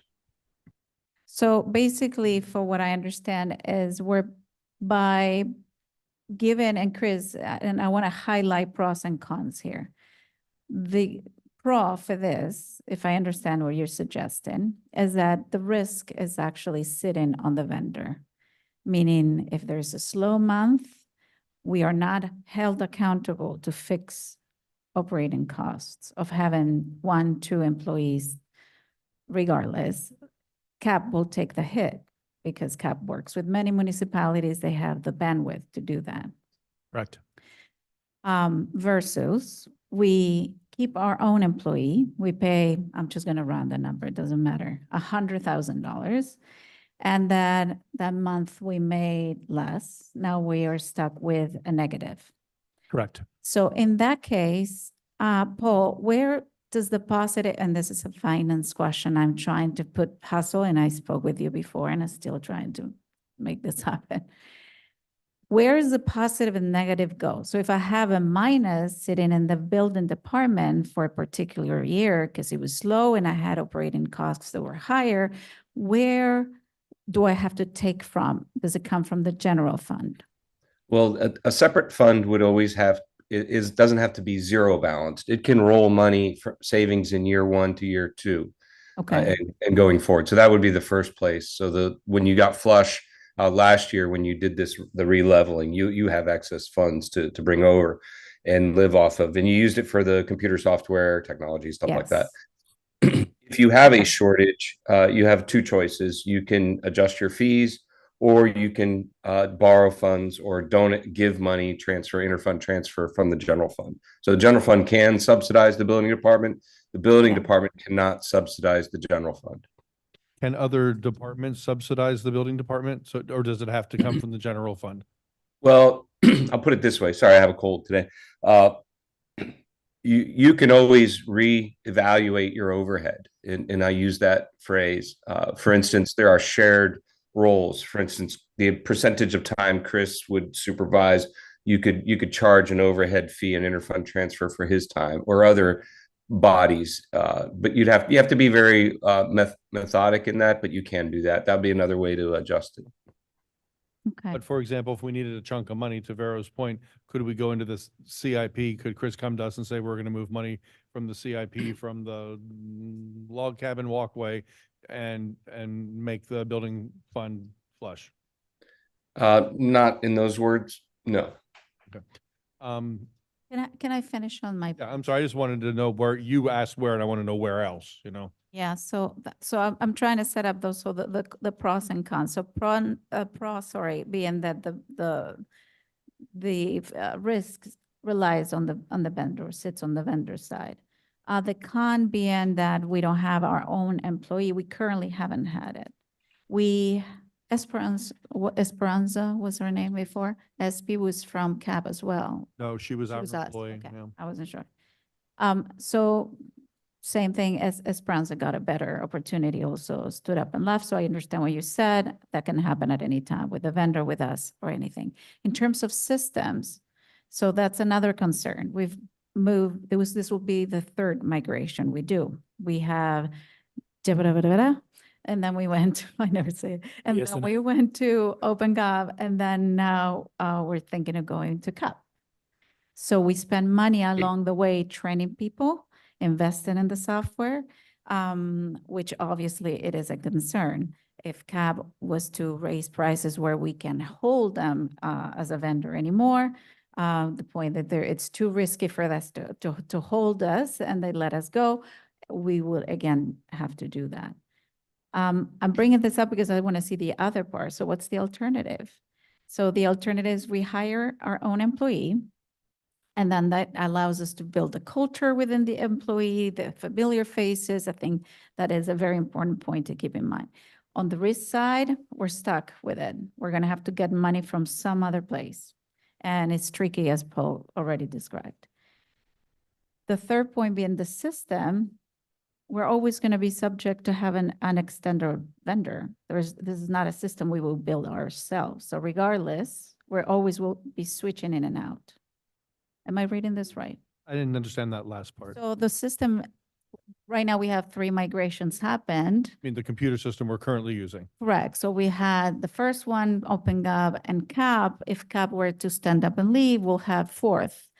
If we, in any way, I guess the point is that is a downside of that we're always going to have to deal with, because We have OpenGov. We paid for it. We have it. and we're still not finalized, and we will never be, for what I understood, finalized with the prior system. because there's things are not compatible. I mean, and that is a complexity that will continue to happen. So to that point, I think the downside will be more complexity of 3 systems having to migrate, time, and obviously that affects the OpEx at the end. So that's my, again, I'm still thinking about this. I know you wanted to bring some points. Vice Mayor, you want to do, so you have another point? No, so okay, so I'm glad we had this conversation because that was the other side, the other, I felt like I was only seeing half the math, you know? And I understand why this is convenient for us, and I do understand the benefits that they're assuming more of the risk. Look, no one works for free. So let's not speak in hyperbole like, oh, you know, everything goes terrible and they're working for us for free and because they have so many other clients, no one works for free. So they're going to come to us and ask for more money. Do you work for free? Well, all of us up here basically work for free.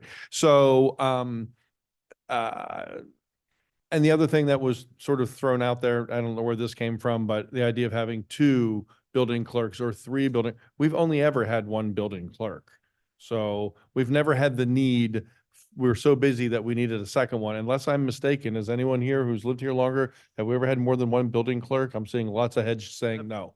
So, Let me just tell you what my main concern is, okay? I love the idea of having our own employee. I Mhm. really, really do love that idea. Mhm. Having said that, this is a highly technical position. This is not, you can't just hire somebody off the street and figure that they're gonna know how to do this job. We're a small village. We don't pay a lot compared to other municipalities. Yep. There is an opportunity there for a lot of turnover, and you're basically going to be starting over and over and over and over again, right? I get that. With them, they have trained people. Their job is to train them, and if this person leaves, then they're going to have another trained person to show up on Monday.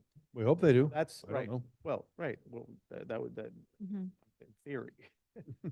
So that is my only concern It's a valid concern. that I have Yeah.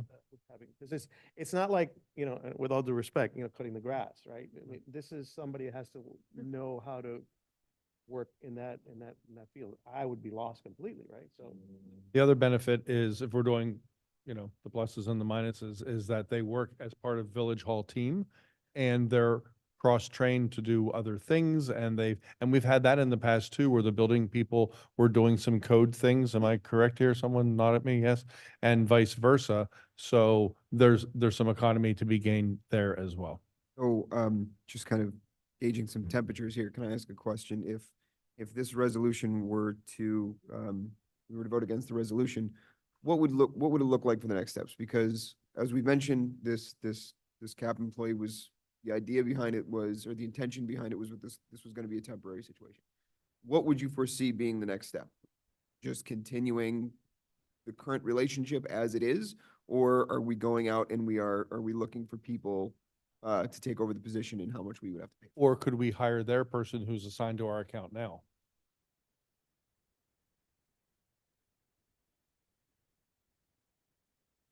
I don't know her and I don't know her work status with, I mean, if we wanted her, are you allowed to?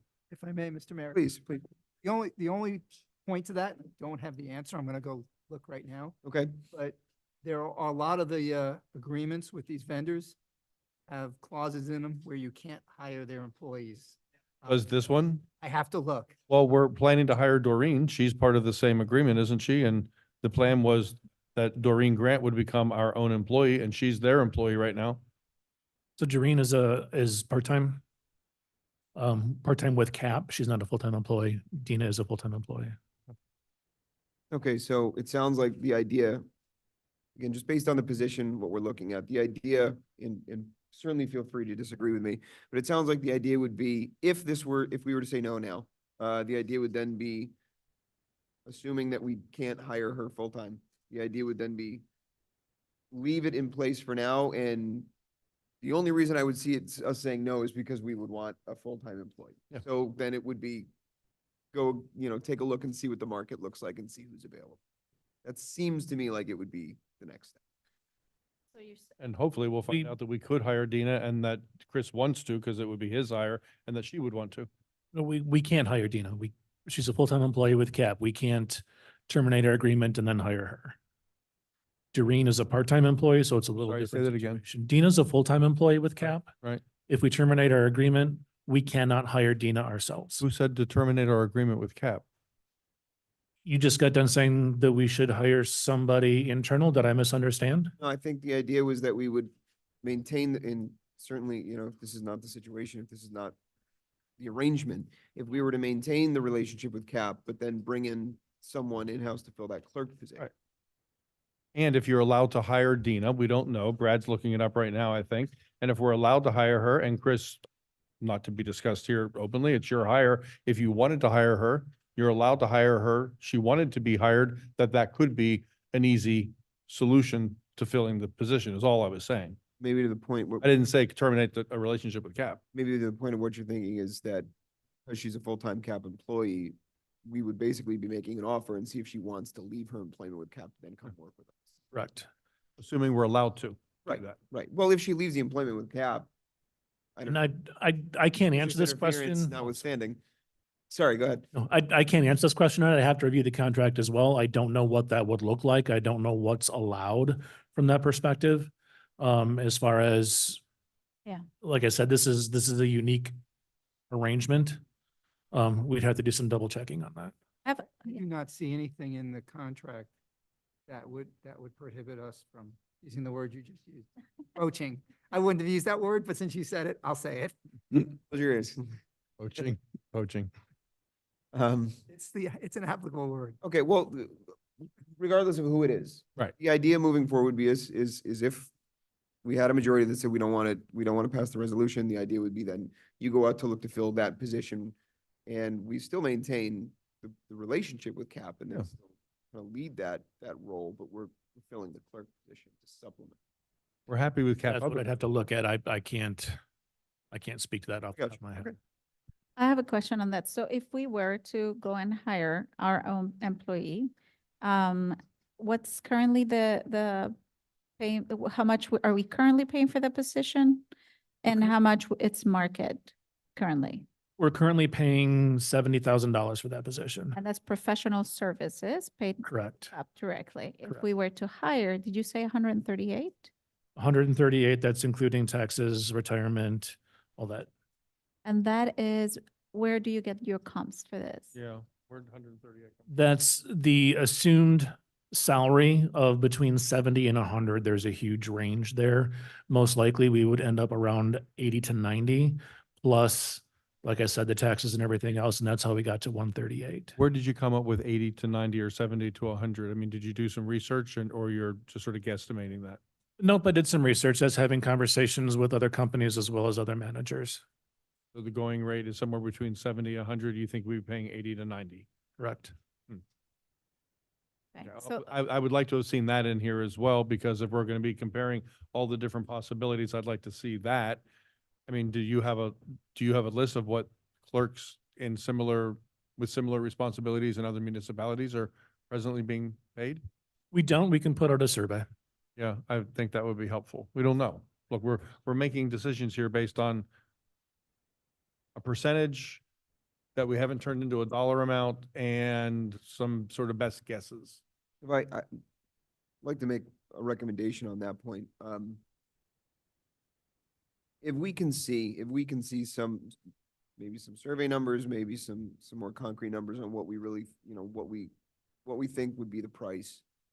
Maybe the best thing to do for right now would be to table the resolution, to have that additional information for us to have that concrete decision. I mean, it sounds like that's kind of where we're going. And I'd welcome some comment from the commission on that point. yeah, so you're saying to table this until we have more information?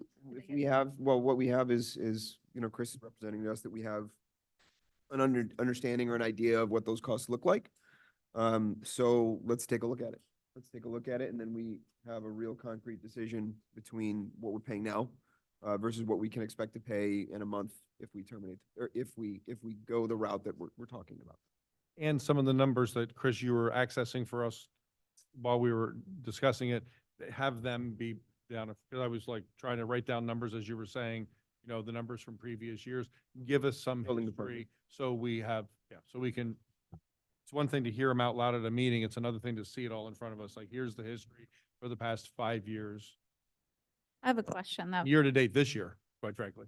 So if we were, so 70, you said we pay to cap. If we were to pay 70, exactly the same, it would come with the additional benefits. What would that look like? Paul, I'm sure you have that kind of in your head.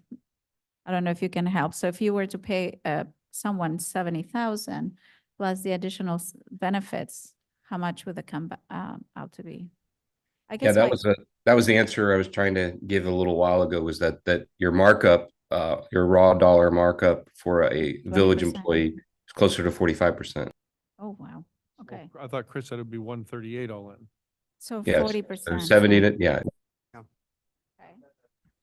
we're in the Um, same. ballpark. Have your mic on, John, please.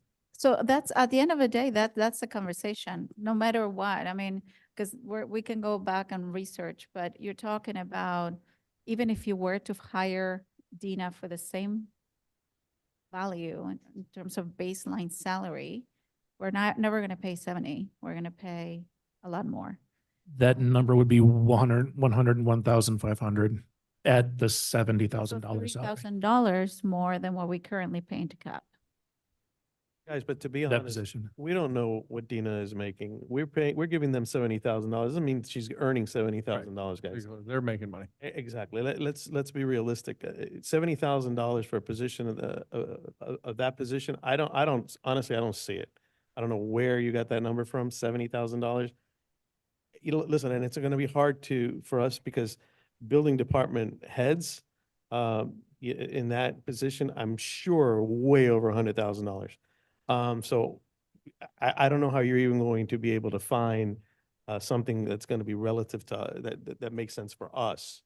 And like I said, that's my concern, is that we don't pay a lot, right? So we're gonna have a turnover issue.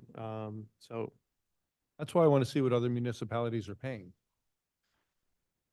Yeah, yeah, we're like flying blind here on a lot of this. So I'm sorry, Chris, you just said 101,000. Is that all in with salary and benefits?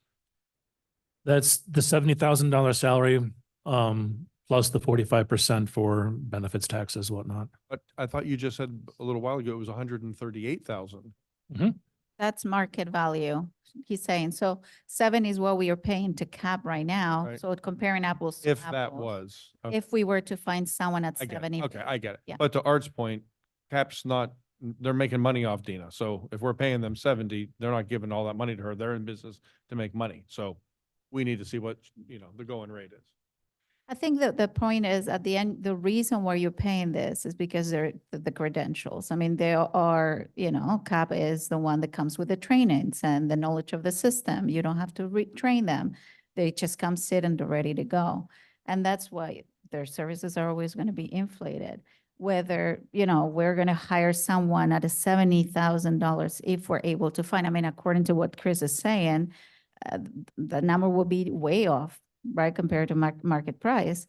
Then you need a trainer, and then you need to provide all the credentials that they probably wouldn't have. So I think that's what I was trying to do, apples to apples, is regardless, if we were to hire someone at 70, which is what we're paying 45% more on top. That will be our expenses. And that is the risk that we're taking. That's how I see it. That's the risk we're taking, whether in the other, and the way that it's presented by Chris now is just a wash. I understand, because that word keeps coming up, and I understand what it is I have 100%. So whether it's 30 that month or it's 150, I'll take the hit or I'll take the revenue, whatever that is. But it's to me, right? That's what CAP says. So That's what we're not seeing is historically, how has that been? Would we have been in the negative or the positive? So we need to see that. And we all, can we see that? Is that something, because I spoke to. we know about what this revenue, already. we know what fees were charged and what our percentage would have been. Yeah, Yeah, we can see that. But we also always have the ability to go to CAP and say, we need someone temporarily again. We always have that ability. So if we hired someone and they left until we found another person, we have the ability to go to them and say, we need another temporary person. And they have someone come over and sit like Dina is now, and they fill in. I think again, I still think we don't have all the information here I don't feel like I have all the information to make a good judgment on this. So then back to the proposal to move this item forward. If we can table it for now and ask Chris to bring back to us that information, the information from the building departments, the information on the revenues that were made, what was paid, what the overages were, what the shortages were, and then also some more kind of concrete information on what the salaries look like, so we know what we would be paying more specifically to make an informed decision. So that's what I would propose, and yes. Procedurally, if you're going to table your vote, Okay, somebody needs to make a motion. And then it's a roll call. It's a consensus vote. Okay. And there's no debate when it comes. What's the difference, Brad, between tabling it right now and voting it down right now? If we vote it down, it can still come back to us, correct? Would have to come back on a motion to reconsider. Okay. Procedurally, it's much easier if somebody on the dais were to make a motion at this point to table it. And then Okay. back as is. Motion? Information that you Okay. require. Okay. that works. Fair And enough. I'll go ahead and make a motion to table it with the some of the extra direction to Chris to bring back. Second that. Second, okay, so I guess it's just a majority, so do we have a majority Yep. in favor? Yep. Yes, okay. Okay, great. Are you tabling it to a specific date? I'm sorry. I need Well, I think maybe the intention that we should have some more information by next meeting. So why don't we do that? And if it changes in the meantime, great, but I'd like to get some finality to the item, hopefully by next month. Okay, so let's move on to 11B, which is our resolution 2024-07, adopting donation policy. Jonathan, I'm sorry. Can I ask Chris a quick question before we pass on that topic? Chris, if we were to go with CAP and they have this new system that we don't have, and one or the other party decided 2 years from now we weren't going to do business anymore, who owns all the data that's in that? All the permits and all the plans and everything that came from us, from our residents, and it's in their system. Who owns that? We do. It's ours. If I may, as a matter of fact, one of the provisions in the contract is a required provision under Florida law for public records. These are public records. I see. And there is a requirement that upon request of the village, they have to provide those records to the village in a format Mhm. that is compatible with the village's systems. And we could request all of them. You could request that tomorrow if you want. Okay, got Without it. even terminating. Okay, the great. contract. Thank you. It's ours and it remains ours. Yes, they're just the custodians of them. Okay. Okay, good to know. All right, so let's go ahead and come back to resolution 2024-07, adopting donation policy. Mr. Manager, I know this is your item, if you wouldn't mind introducing it for us. Absolutely. Under the current code, the manager must come to the commission essentially to get permission to receive a donation. What we propose doing is creating a resolution adopting a donation policy, and then we have a sample donation policy or a donation policy draft in there. And again, this is to allow the manager to accept those donations. The reason this is important is because oftentimes donations are time sensitive. If I were to receive notification tomorrow saying somebody was interested in donating, it would technically have to wait until the April meeting. This does not, I think one important thing to keep in mind is the policy that we're suggesting does not allow the manager to accept real estate. There are additional issues that come with that. So this would be things like the Miccosukee vehicles. This would be things like the foundation raising money for the rec center, things along those lines. Okay, thank you, Mr. Manager. And does it include grants? Grants are not part of this. They're not considered donations. Grants are not donations. Does include sponsorships though. At that point, let's go ahead and bring to discussion the item and bring up discussion points. One additional question that I had, Chris, on this was donations. It's not accepting, it's not changing the expenditure, right, or the threshold. It's just accepting donations of anything other than real estate and grants that we mentioned. Correct. Is there a threshold, like a dollar threshold on what can be accepted? Yeah, it's in there. I think it's 10K. Just a point of order, I don't think we've read the resolution. We've made this open for Oh, discussion, my but, apologies. but If you wouldn't mind reading the resolution for us. can do that. Find it, give me one moment. Find the page. A resolution of the Village Commission of the Village of Biscayne Park adopting a donation and sponsorship policy, providing for severability, providing for conflict, and providing for an effective date. Thank you. My apologies. Okay. It's $100,000, to answer your question, it's $100,000. 100,000, not 10,000. So just to clarify, the resolution adopts the policy, and then the policy is undefined. The resolution basically adopts a policy, and then we later define the policy, correct? No, no, no. Well, It's in here. the resolution would be to adopt this policy as is. So you could certainly make some modifications to this policy and adopt, the resolution could adopt the policy Mm-hmm. as amended. Mm-hmm. However, I would, for my own sake, if there were going to be a lot of changes Bring it back. and major changes, what I would ask for is the guidance and identify the changes and Right, you've also do a motion to table this and bring it back, because it'll be too hard for me to get it together and then have you review it and approve it. you've reviewed this, obviously? I drafted Okay, it. perfect. I can tell you that I did it through manager's direction. We discussed it, what he was looking for, what his ideas were. And then I drafted this policy.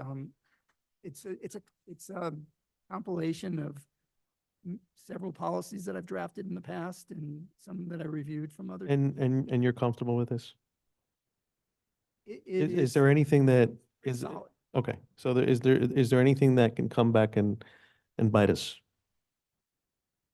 As long as it's followed, no. And and one of the reasons why I say that is it outlines the different types of donations. Mhm.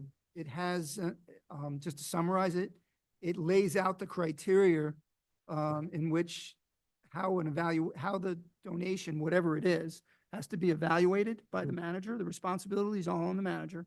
And just to give you an example, it talks about how the manager is required to evaluate the donation to determine whether or not it's in the village's best interest to accept it, whether it's consistent with applicable laws, policies, and resolutions. And it gives criteria such as an appraisal of the donation, even if it's required to have a licensed appraiser, title searches have to be done, any expenditure of maintenance that might be associated with it. So any additional costs that might be associated with accepting the donation that the village would be on the hook for. The manager has to take that into consideration, potential liabilities, hazardous conditions, and as well as whether or not the donation has any restrictions, because you will find that sometimes donors will come and say, look, I'll give you $100,000, but you have to use it for this and only this. And if you accept it, then you have to use it for that stated purpose. If that's something that's not in the village's best interest, or it's something that's not a desire of the village, then the manager should be rejecting that donation. It also has a reporting requirement in it. Well, it has accounting requirements, and it has a reporting requirement as well, in which at the next available commission meeting, and I'm sorry for turning my head, I just wanted to look at the document for a minute. The manager has to come to the commission and notify the commission that the donation was accepted. Here's what the conditions were. You can have a discussion with it, and you would certainly have the reverse the. I mean, you could direct the manager, give it back. We don't want it, give it back. So unless I missed it, Brad, is there anything written on here where it says that the manager should consult the attorney prior to making any of these decisions?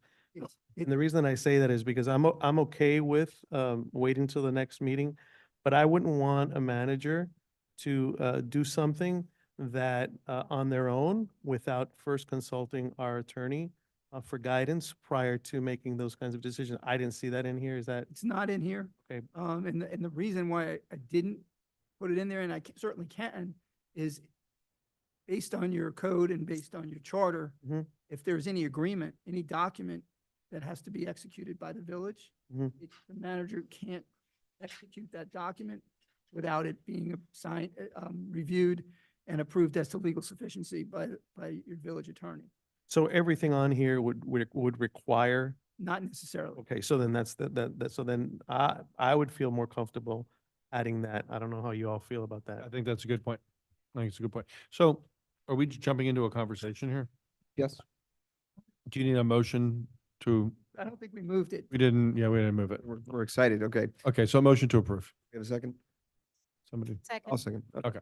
So here's I have a bunch of notes. So I read this, it's very interesting, and I want to say two things up front before I get into and if you want me to wait for my comments, I'll give them, if you want to go section by section, or however you want to do it, Jonathan. That'd be But- fine. I mean. Okay, but I have two Generally. general comments first. One, I'm very glad you brought this to us, Chris, because we need to have this mapped out.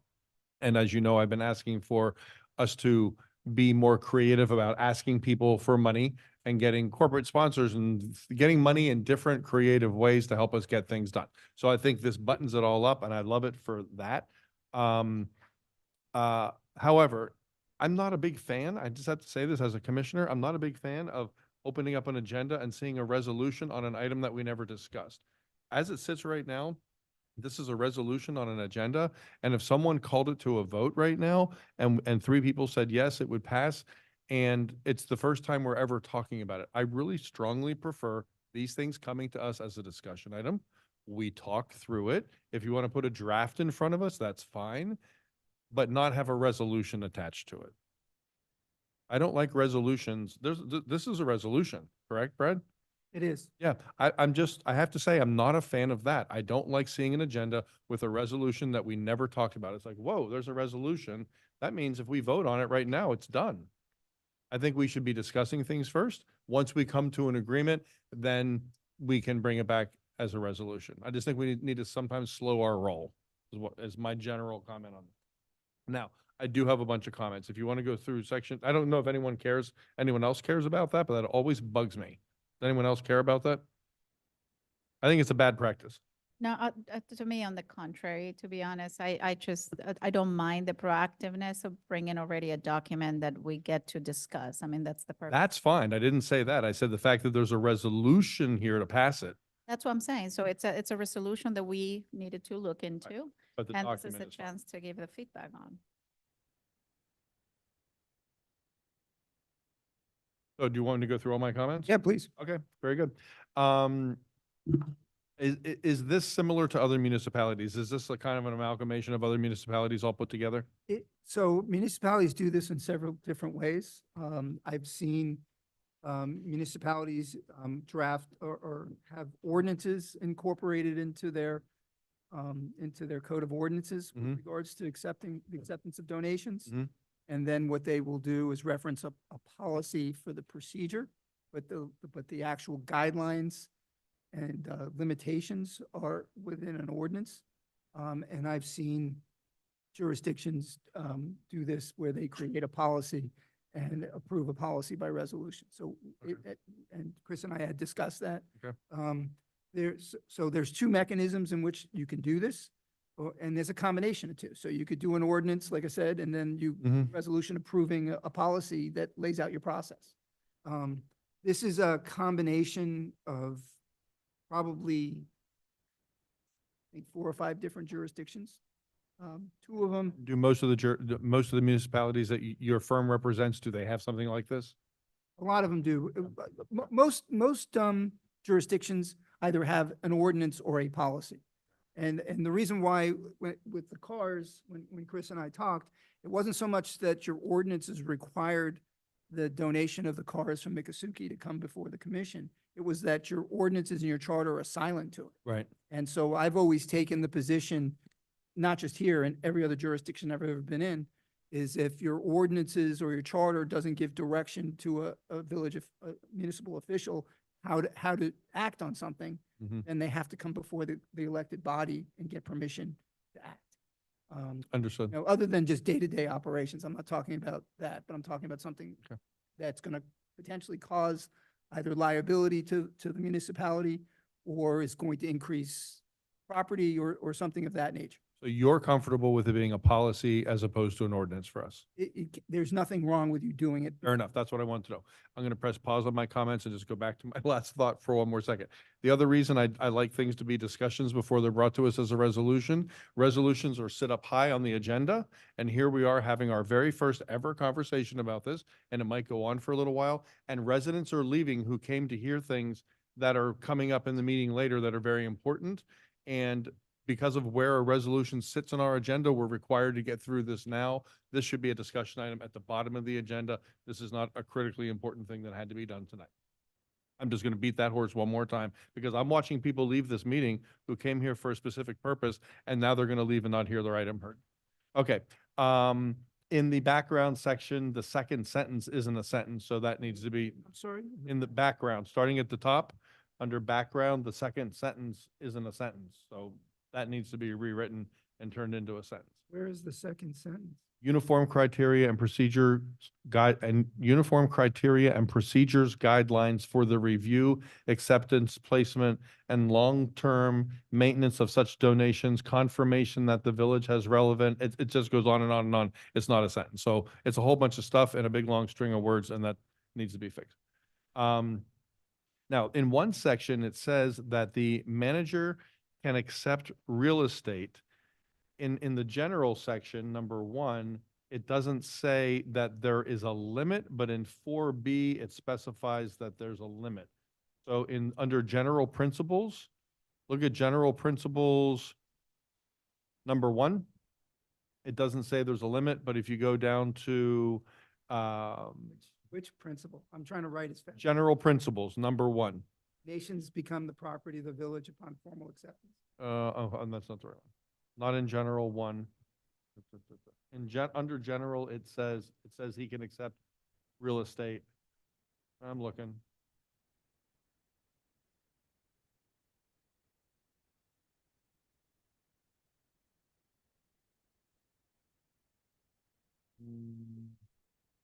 Yeah. I'm not sure where you were. Okay, I'm sorry. It's down on number 3, donations of real property.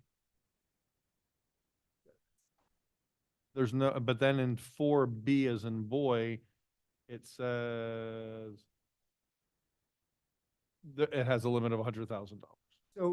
So section 3 is talking about if the village is presented with a donation of real property, this is what the manager needs to do in order to conduct the evaluation of the possible acceptance. But if you look down further, I gotta find it, but I know there's a provision. Or it's in 4B as in boy. Under donations of cash, intangible. So seek formal authorization from the commission to accept the refund or accept or refund a donation accepted by the village if the action exceeds 100,000. Is that what you're talking about? Yeah. No, there's another provision in here. Let me do a word search. Actually, let me pull up my Word version. I can't work off this one. I've always had this. This is why I always have it. Usually takes up all your room.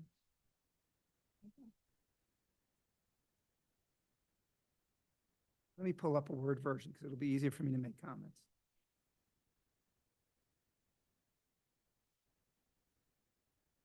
Well, if you just want to make a note of that, Brad, there's two, it's in here in 2 places and it's not consistent. In one place it doesn't, it's kind of silent on the amount, and the other place it has the amount. If that's important to you, you decide. I'm just bringing it to your attention. Well, it really doesn't matter what's important to me, and I don't mean to be facetious when No, I know what you mean. it's I know just- where you're going with that. So it's really up to you all. Okay. If there's, and I'll go back to what I said before. If there's either major concerns or modifications, what I would ask you all to do is table this as well. And I can have individual conversations with each of you or whoever desires to speak with me about it. If you want to do that, we could do that, but I'd still like to hit on a couple of other things here that I'd like to hear you guys give feedback on. Let me jump to the next one. 5C is in Charlie. Says the village shall have the sole discretion on the number, type, and size of signage or advertising placed on village property in association with the granting of a naming right. Full graphic designs must be submitted to and approved by the village prior to the installation of any advertising. So is this, let's say Nike, yeah, okay, so who's the village? Is it the commissioner's administration? You are you are the village. We are the village. The people sitting up on this, the Got elected. it. people That's what I wanted to know, because I don't want signs to start showing up all over the village, naming rights on things that we didn't see. Well, That scares me dealing to with death. sponsorships or a donation where somebody puts a structure, they want, Yep. you know, I'm donating $200,000 for you to build a whatever. a Pickleball court, and I I want want Nike you to on it. Name it Yeah. after my, Okay, you know. so the commission has the authority over that. Is that clear? Is the language there? clear? No, 'Cause no, I that's didn't- what I was gonna tell you. I Yeah. think it needs the clear. It's Because because when I see village, I think administration. When I see commission with a capital C, I think the five of us. Okay, I can certainly change that. Okay, good. Thank you for that. That is the one thing that like scared me to death. I'm like, oh my God, signs are gonna And it show. was for you all to make that decision. Good, thank you. Let me just make a note.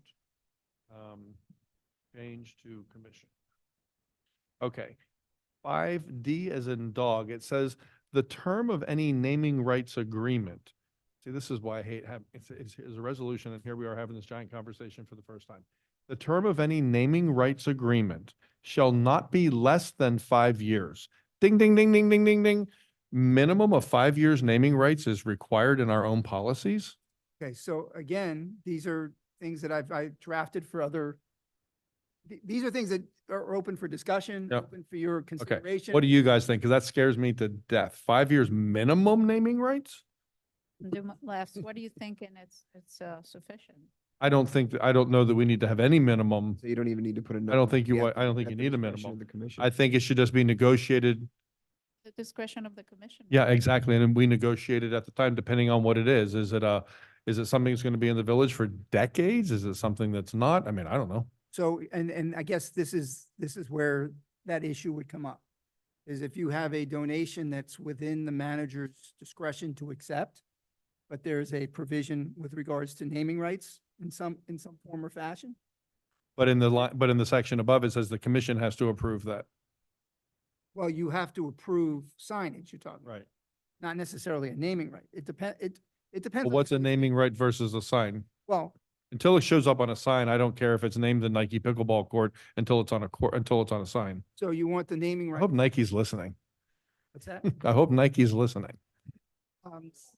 So you want, They are. so for the term of the naming rights shall be at the discretion. You're talking about an agreement now. Yeah, I think it should be at the discretion of the commission. I think that's something we should be in control of as well. Well, if we have the discretion over the number type and size of the signage and advertising, then we could certainly have discretion over that.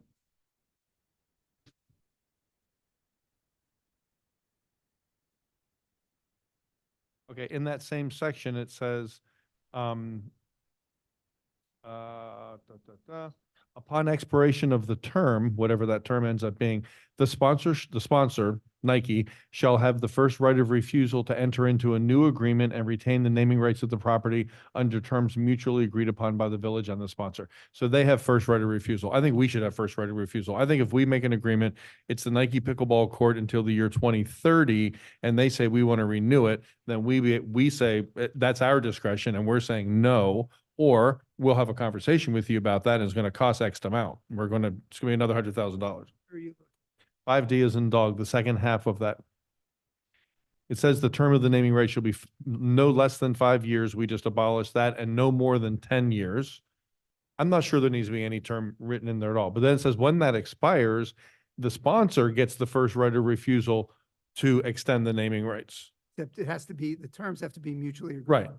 So right. if you don't agree on terms, then they don't get an extension of their. Then why have it in there? Then why not just put the power in our hands that we have the power of first right of refusal?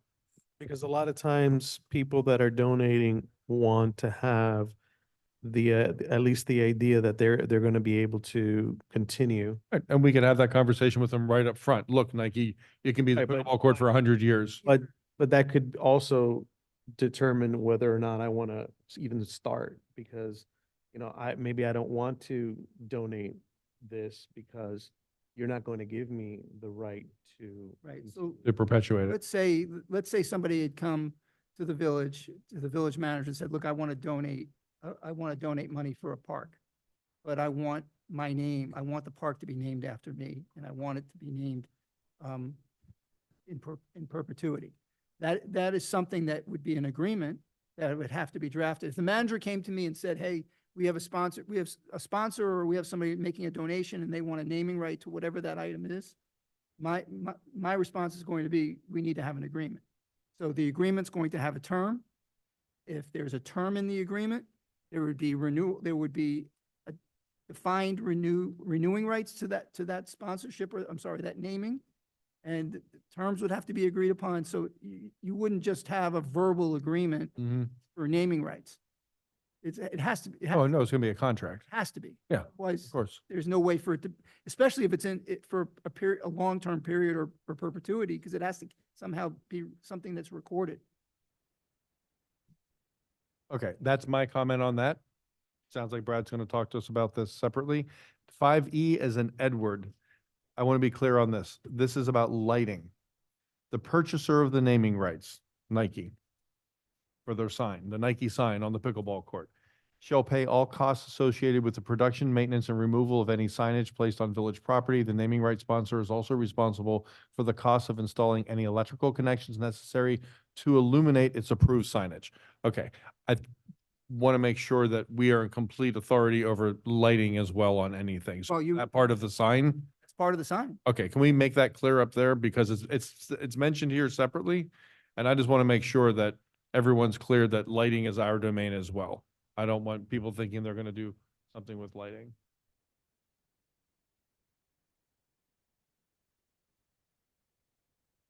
I know you and I are going to talk about this, so I can get this straight before. Okay, I'm making notes on everything. Okay. Doing my um, best. Okay, 8A is an apple. So this is after someone has done this wonderful thing and Nike has, given us the pickleball court. It says the manager will recognize donations by a letter of appreciation to the donor, . And then it says again, any consideration for a naming rights shall be approved by the commission. I don't know why that's there again, but at any rate, it's A as an alpha that I think, in addition to a letter, I think a proclamation would be in order here. We do village proclamations, and I think they deserve a proclamation thanking them for that as well. Or maybe it's only for donations over a certain amount, but I think people start donating something nicer than a letter that's sent to them would be in order.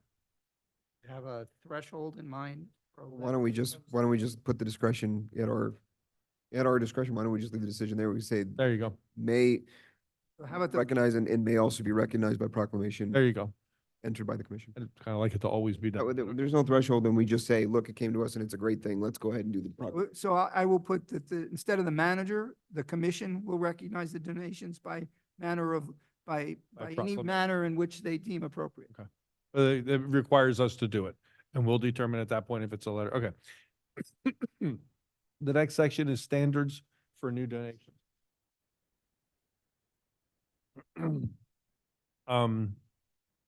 So under standards for the donations, number 2 is appearance and aesthetics. This scares me. See a typo. Well, the typo doesn't scare me I don't so think much. Typos on. I know you'll spell check it before we vote on it.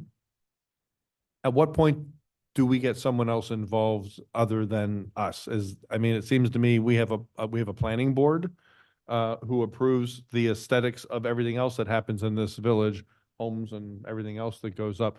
Should they be involved, guys? I'm asking you guys, should they be involved in this?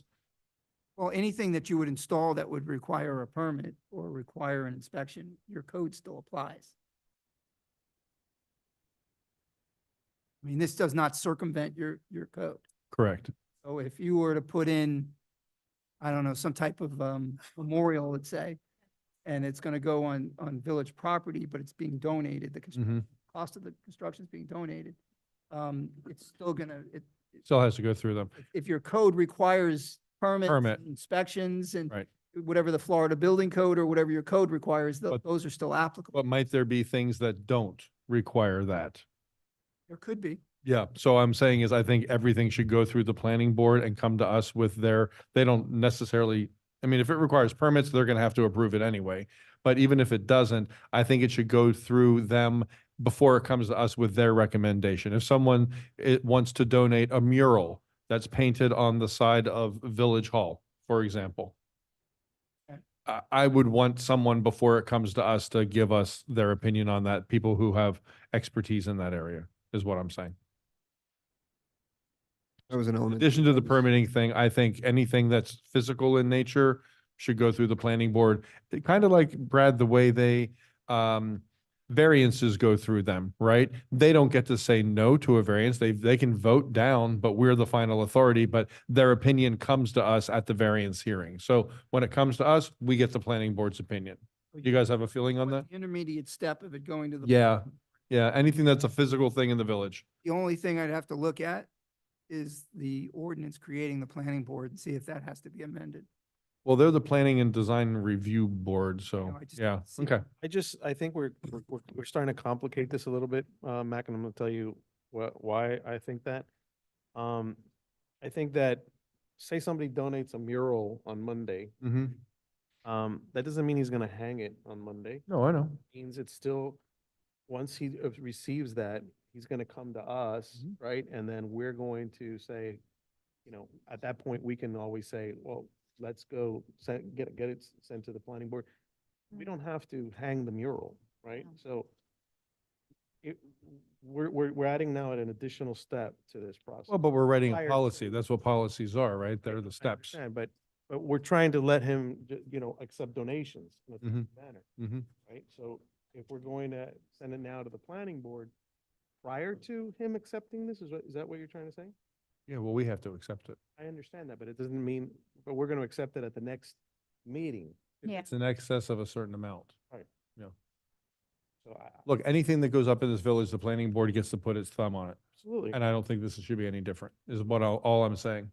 I just don't want to delay the process or. Well, look, it's mostly like money and cars and stuff that's gonna come through this thing, but these other things, we have to be prepared for the day that it does happen. All I'm saying is we have a board that is in the business of approving these things for us or giving us their opinion on it as well. I think to his point is, after accepting a donation, it has to come back to us and report that it was accepted, and then we will reserve every right to reverse it and say we don't want it because it doesn't meet with the planning code aesthetics, or we don't like the sign, or we don't like the lighting. Right, So without even putting all these things in, there's still a catch-all at the bottom of this that says the report comes to us after it's been accepted, and then it says under reporting, under section 3, under reporting, the commission may reverse the manager's decision to accept or reject any donation or sponsorship.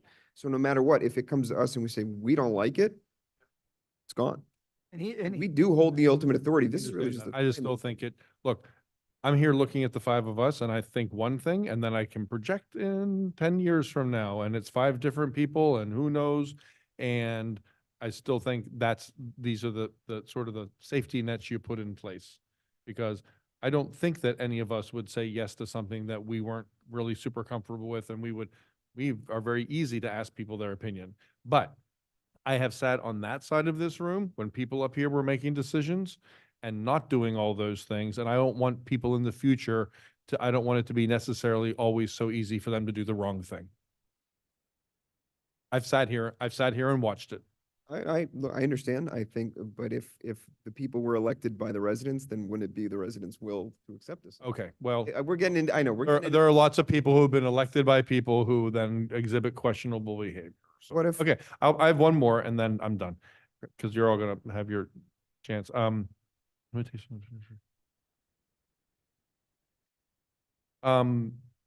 So how does this, Brad, this is not something written in here I'm gonna ask you about. How does this impact, explain to me what happens if I wanted to call Nike and say, would you build us a pickleball court? So I'm a commissioner, I'm allowed to do that. Where does all of this then come into play? For if an individual wanted to solicit a donation for something? You can do that. It would then have to come to the manager, and the manager would do his evaluation. And then depending on what the item is, he would either be able to approve it or not on his own, and then report within 5 business days to the commission. Follow the policy. His decision. Hmm. And then any commissioner could put it on an agenda to either for just discussion or to accept it, or to put on a motion to accept it or reject it.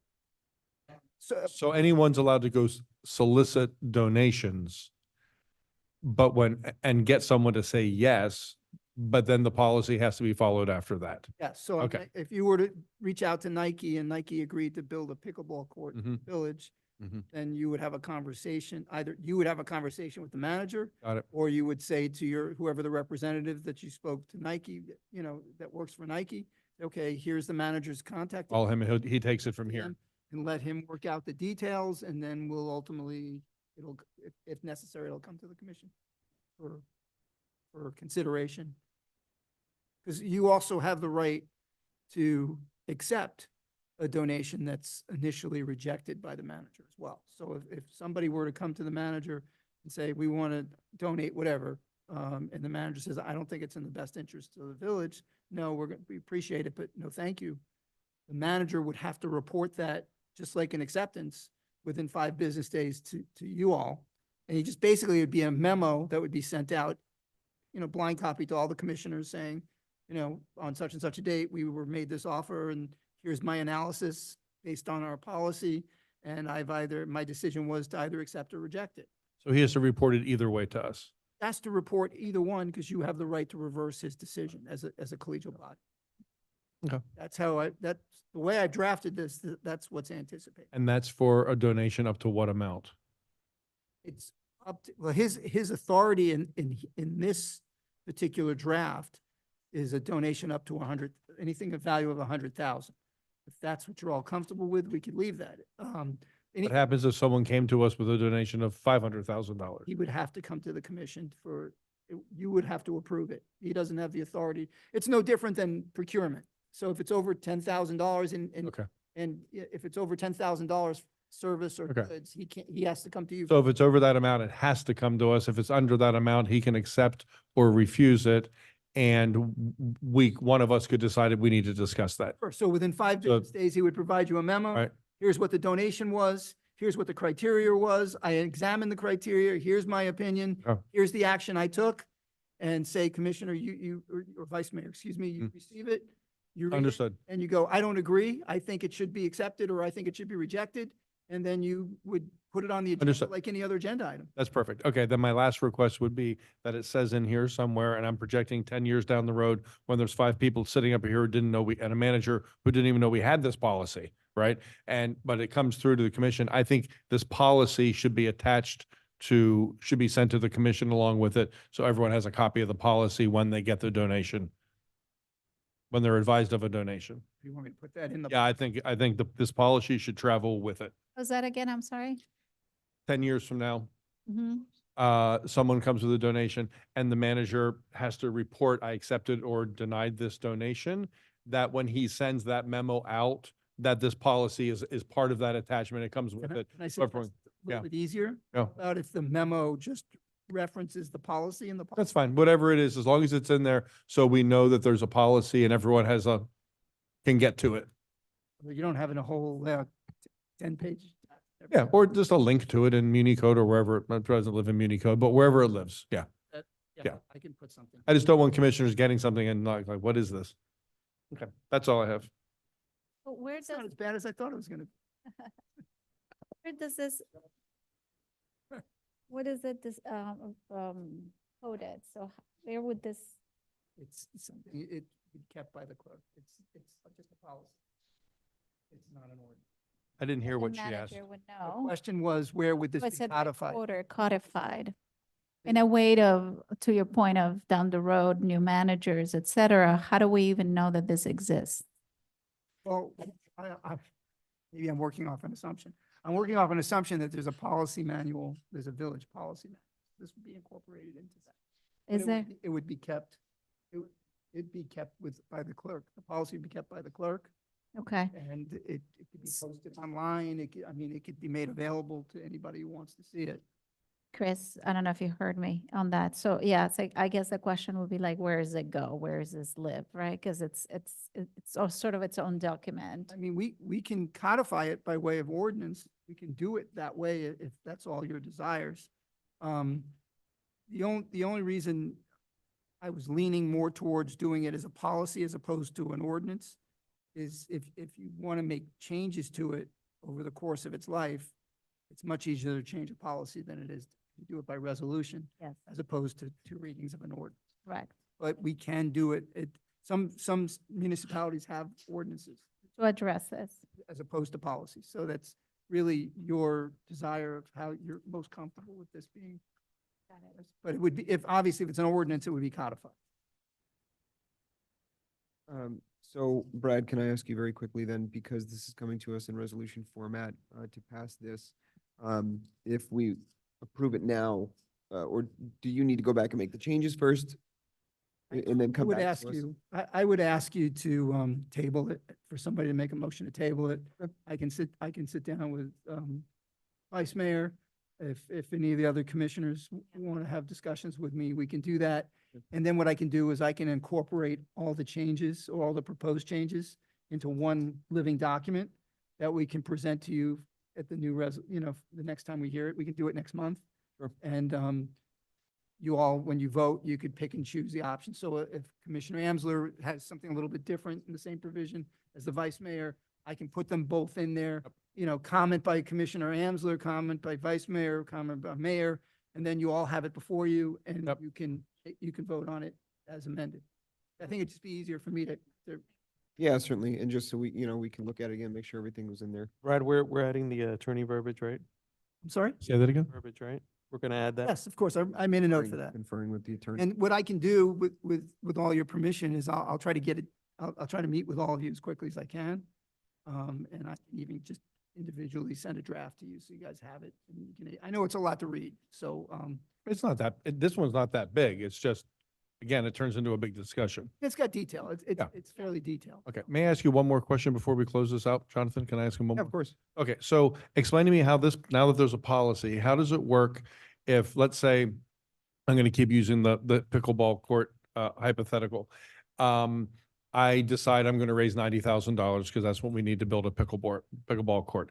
And I go ask the Kuehls and they say, we'll give you $1,000. And I ask Linda and she says, I'll give you $2,000. And Linda says, no. How does that turn, how do all these things turn into a donation for this thing? When you're going and raising money for, how does that turn, how does this policy apply to that? Or I'm going to go around and knock on doors and say, give me all the change out of your purse and I'm raising money to build a pickleball court. How does all of that happen? I need some time to think about that. Okay. So, I mean, off the top of my I'm head. the lawyer. Yeah, off the top of my head, each person that you reach out to that makes a donation would be a separate, distinct donation that has a specific purpose to it. So in other words, Janie would be giving you $10,000. Thank you very much. And she would be giving you, giving the village X number of dollars for the specific purpose of using it for the construction of the court. So Donation runs through this process. it would, that's the way the way it's drafted, that would be anticipated. I'm not sure I'd have to think about it as to if there was a procedure I could. That concerns me a little bit because that could become a big cumbersome thing that would almost prevent us from like raising money through lots of different ways to come up with $90,000 for a pickleball court. And I'm just thinking off the top of my head right now, because I really didn't anticipate that. Okay. So, you could technically treat it as one donation where it all comes in and so it's just being held until all the donations are in, and then you treat it as one large donation from numerous donors and take the entire donation amount and go through this process instead of each individual donation. But I'm just, in my mind, right now, I can't think about how to incorporate that into the policy. I have one question related to cost. So in the sense, and I want to make sure I understood it. So if the pickleball were to come through Nike, to the example, they make the donation for the court itself, but then maintenance is a cost long-term. Right. So at this stage, when does these costs associated with the donation come forward to the commission for approval? So that would be, that's part of the manager's, assuming that the pickleball would be 90,000, so that would be under the manager's threshold. Correct. So as- But the cost of maintenance and long-term, So, but that unless the donor is willing to pay the long-term costs, that is something that would be absorbed by the village. yes. So that's why we have, in the criteria that the manager has to use when he makes the determination as to whether to accept the donation or not. Mhm. What is the cost, what are the long-term costs to the village to maintain that item, whatever it is? So that's part of his analysis as to whether to accept it or not. Right. So So he let's say- accepted, let's say he think that whatever the cost, the maintenance costs are acceptable, and he believes that they're in the best interest of the village. And the village has, because there has to be budgeted funds for it as well. Mhm. That's part of his consideration. So let's say that exists. Yeah. Or it's available. And, because obviously be long-term, so it may not, you're not going to plan it out through the budget. Then he would do his memo within the 5 business days. I'm accepting $90,000 from Nike. Here's the criteria.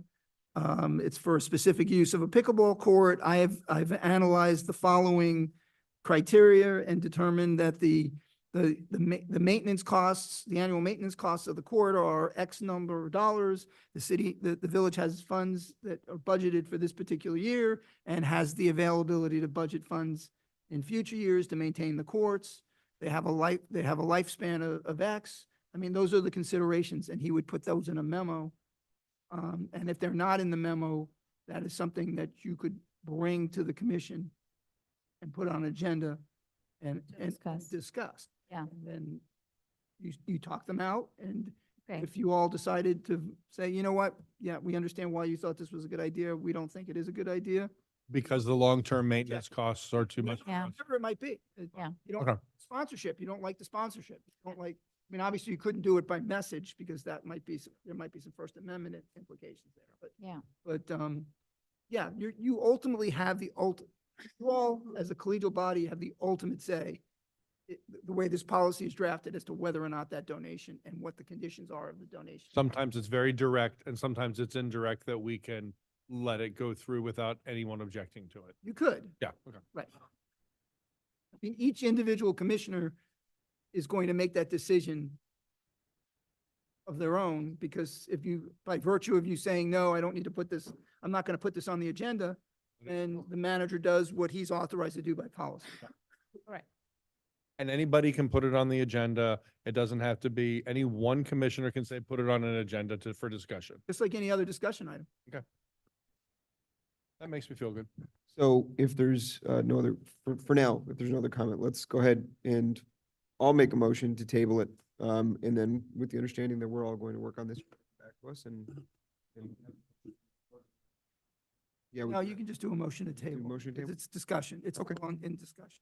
Okay, so I'll go ahead and I'll move to table with those conditions and open for a second.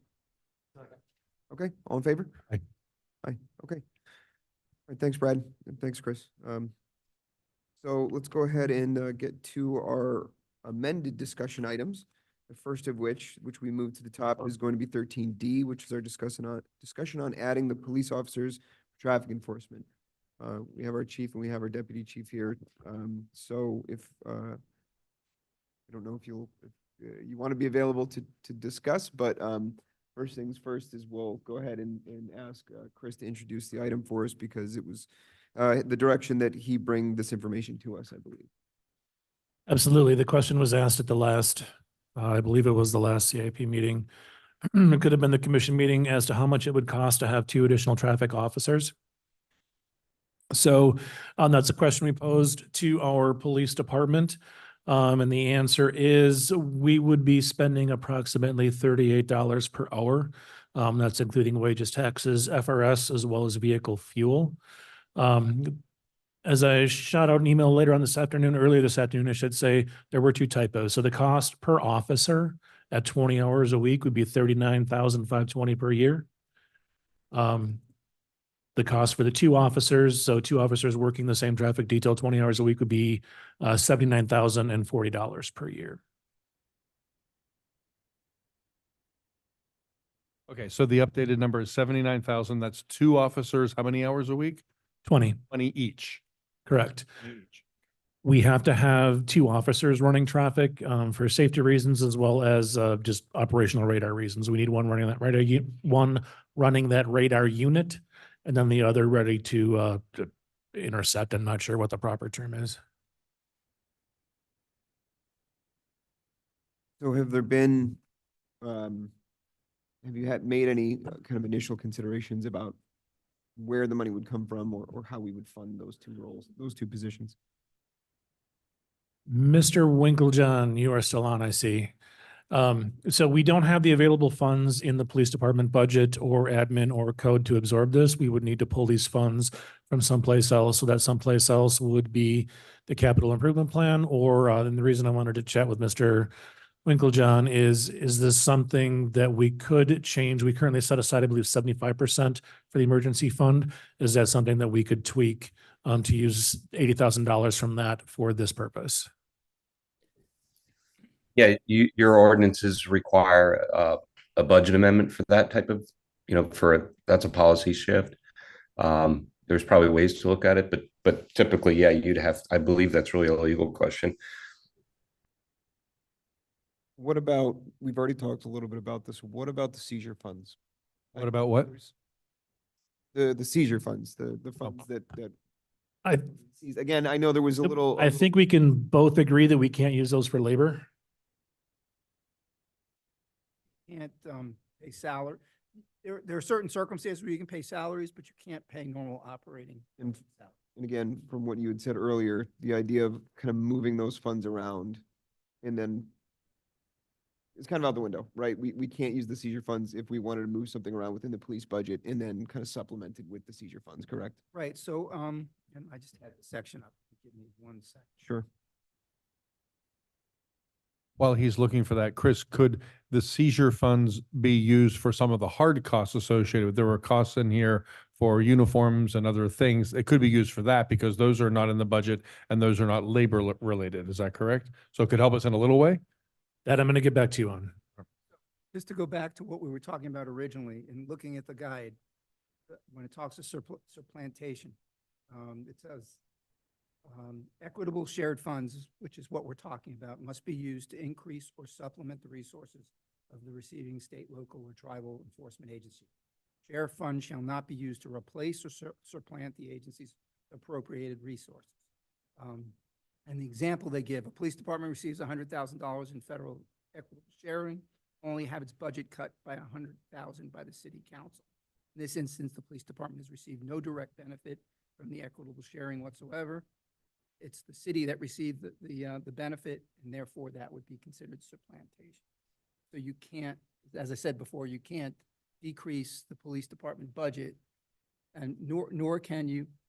Oh, I thought you were. No, you're not talking into your microphone. Sorry, you cannot. So as I was saying, you cannot use these funds to decrease the police department's current budget. You'd have to use it as a supplemental source of income. But what you can do is you can move around line items within the police department and use the shared funds. So let's say, for instance, you had $100,000 earmarked to purchase police vehicles. And you also need to buy $100,000 worth of, I don't know, software or equipment. You can say, okay, I'm going to take that line item and move the $100,000 to something else within the police budget and then use the shared funds to purchase the other items that you need for police. That's kind of a like sneaky supplantation.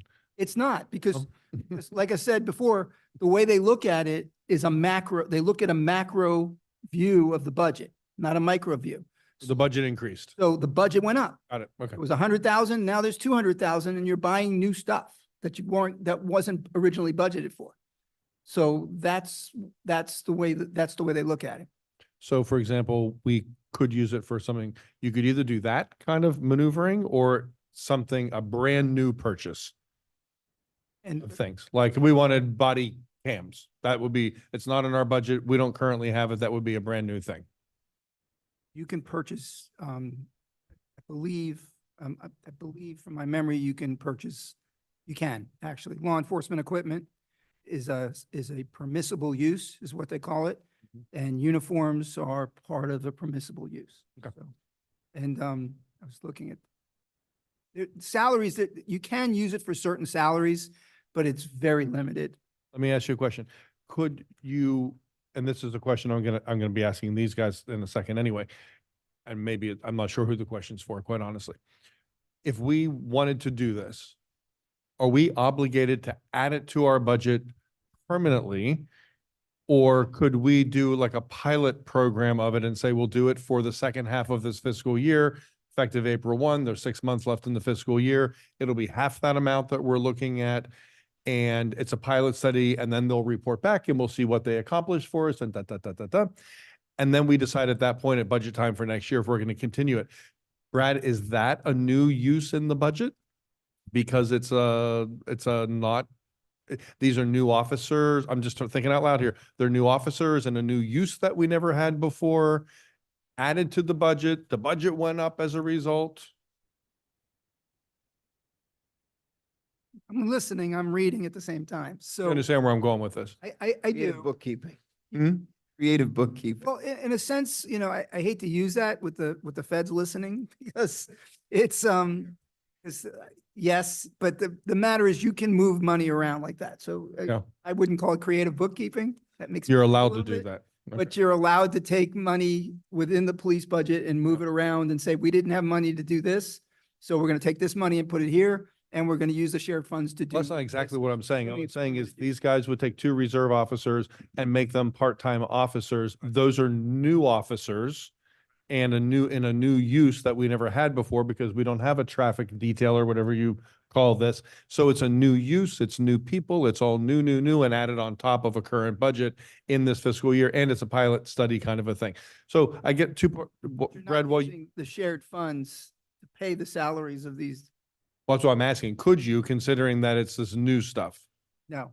and it's, okay. It's still a wage. Okay. And can we do this in a short-term kind of a way and test it? Is that are we allowed to do that? Are we allowed to come up with this and say, add these 2 part-time employees on, do it for 6 months, report back, and let's see how it goes and not be committed to it long-term? Well, you're not using the money, you're not using the shared funds to pay. I'm talking separate from that. I'm just saying, can we do that? Could we authorize, yes, we want to do this for the next 6 months and see how it goes, and we'll watch the reports and see what's going on and see what we get for this? In the general sense, yes. I mean, how you move the money around and how you label it is going to be very important. Okay. But in the general sense, yes. Separate from this money. Remove that. It's not using this found money. It's just, Okay, so yeah. But we can do that. We can, okay. you could have a pilot program where you fund 2 officers for 6 months or a year to do nothing but traffic enforcement. And then you make an assessment as to whether or not you're going to keep that program in place, or you're going to say, no, it hasn't been effective and we don't want to pay for it anymore. I mean, I think the officers themselves are still, they're reserve officers, chief, that you're using? Or are you hiring new hires? You may have to, you may go. We might need you to speak. Can we just kind of have him like explain to him how that, how So that was actually gonna be my Yeah, next question. If so- you could explain how you so- you foresee it working. I can sit and we can have further discussion. I think the key here is supplant, right? So Well, I we're think not, we're not talking about this money. We're I think we moved away from work that. generally. we're not talking about money Yeah, anymore. we're not talking about that. We're backing up. We're talking about just the program itself and whether The you program itself foresee it would working work that way. either we can revert to reserve officers that are already trained in the usage of the rate, speed, or measurement equipment, or we can go outside the department and recruit those officers that have that specific training. It is extremely difficult to obtain that training because we're competing. This is a 2-week training, and we compete with every department Right. in Miami-Dade County. So the fact that we're able to recruit people that have that training is a big advantage on our part, and we have people. So we just got to make sure that we have enough turnover from reserves that want to enter the part-time program.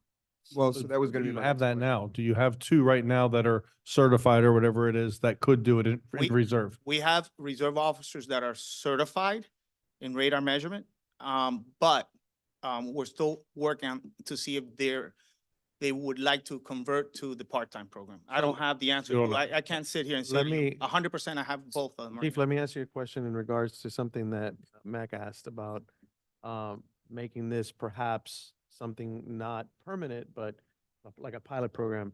I'm assuming that there are some kind of union regulations here when you're moving people from reserve into a part-time role now.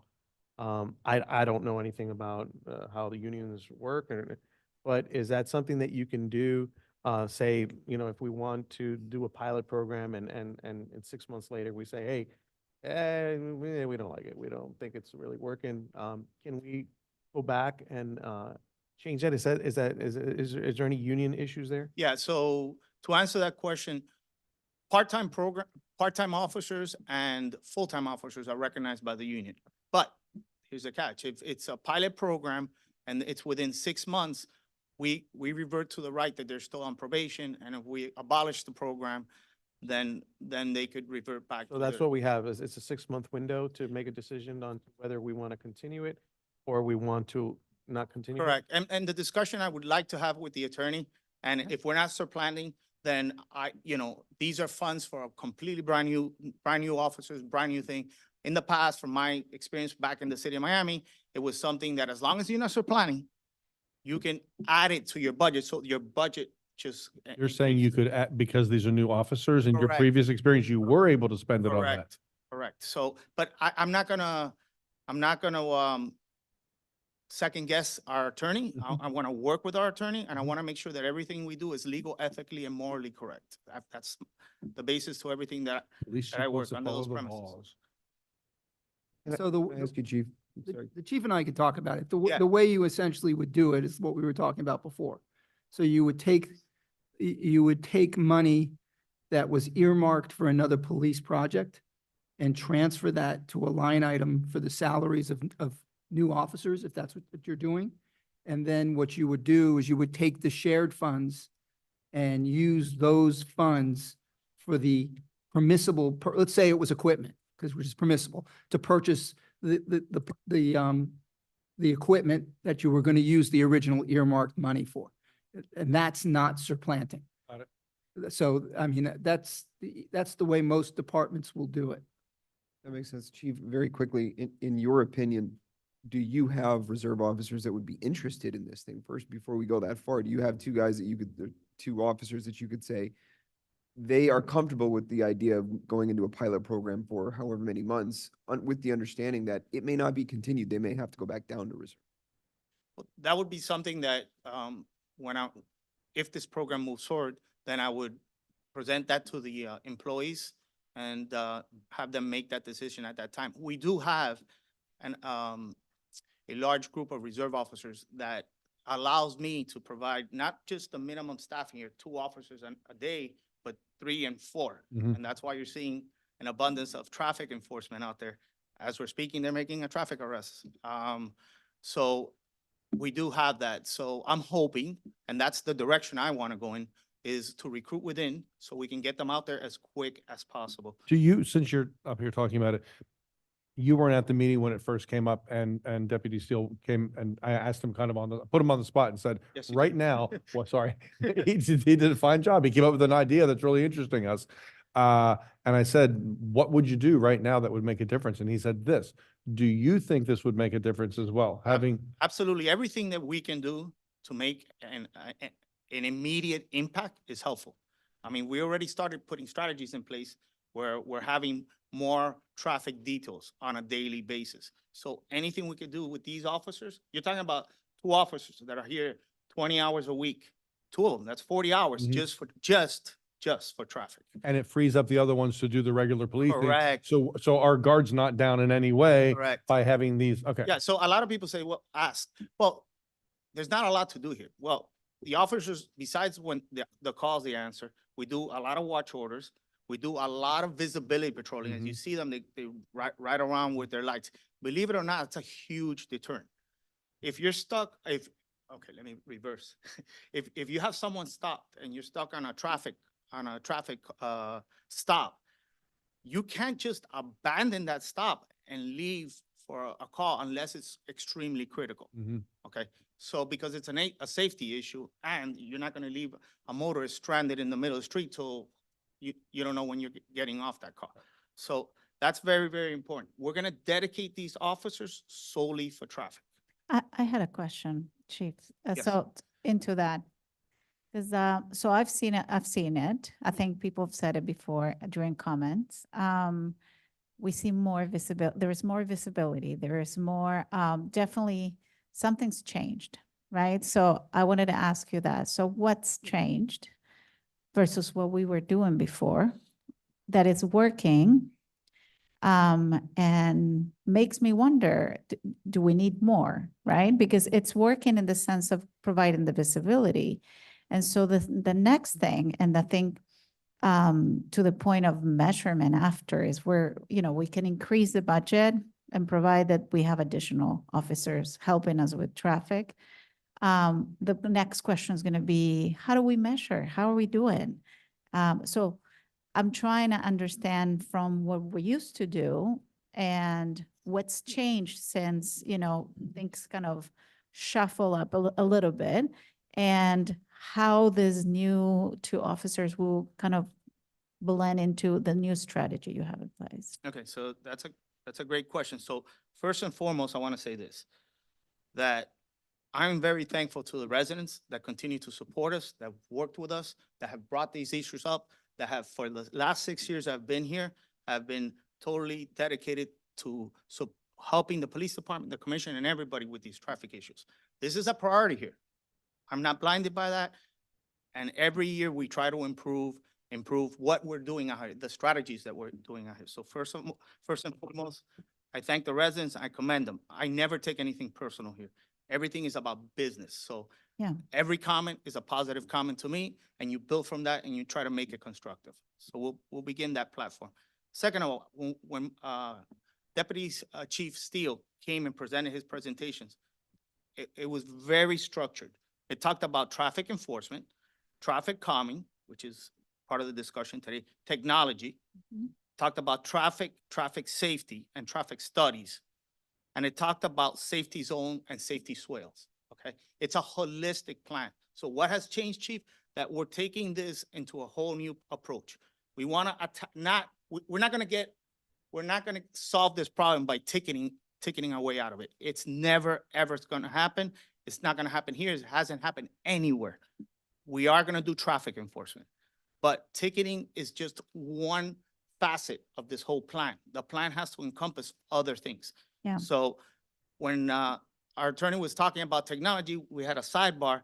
There's technology out there that can help us with the traffic situation, including what's being brought up with the traffic calming. I honestly believe, I have full faith that with these measures that the commission is going to take with the traffic calming, bringing in technology in the future, which is the money that we're going to get from the feds, okay? And there's no supplanting there. That doesn't exist. More speed boards. There's technology out there that now measures speeds, speeds, and those who are running stop signs, and they send the videos to us. There's a lot of technology out there. Creating safety swales or safety zones, and everything the commission has talked about and the residents have spoken. They want to be able to walk the streets and transient the streets, whether you're on bike, pets, children, or just exercising. And that's a right. That's a right that we need to preserve here. So Yeah. And I think that was, that's the motivation. That's what's changed. I think the fact that I see now, there's light at the end of the tunnel if we really put a holistic plan that encompasses a couple of things. Because police by itself ticketing is not a viable solution.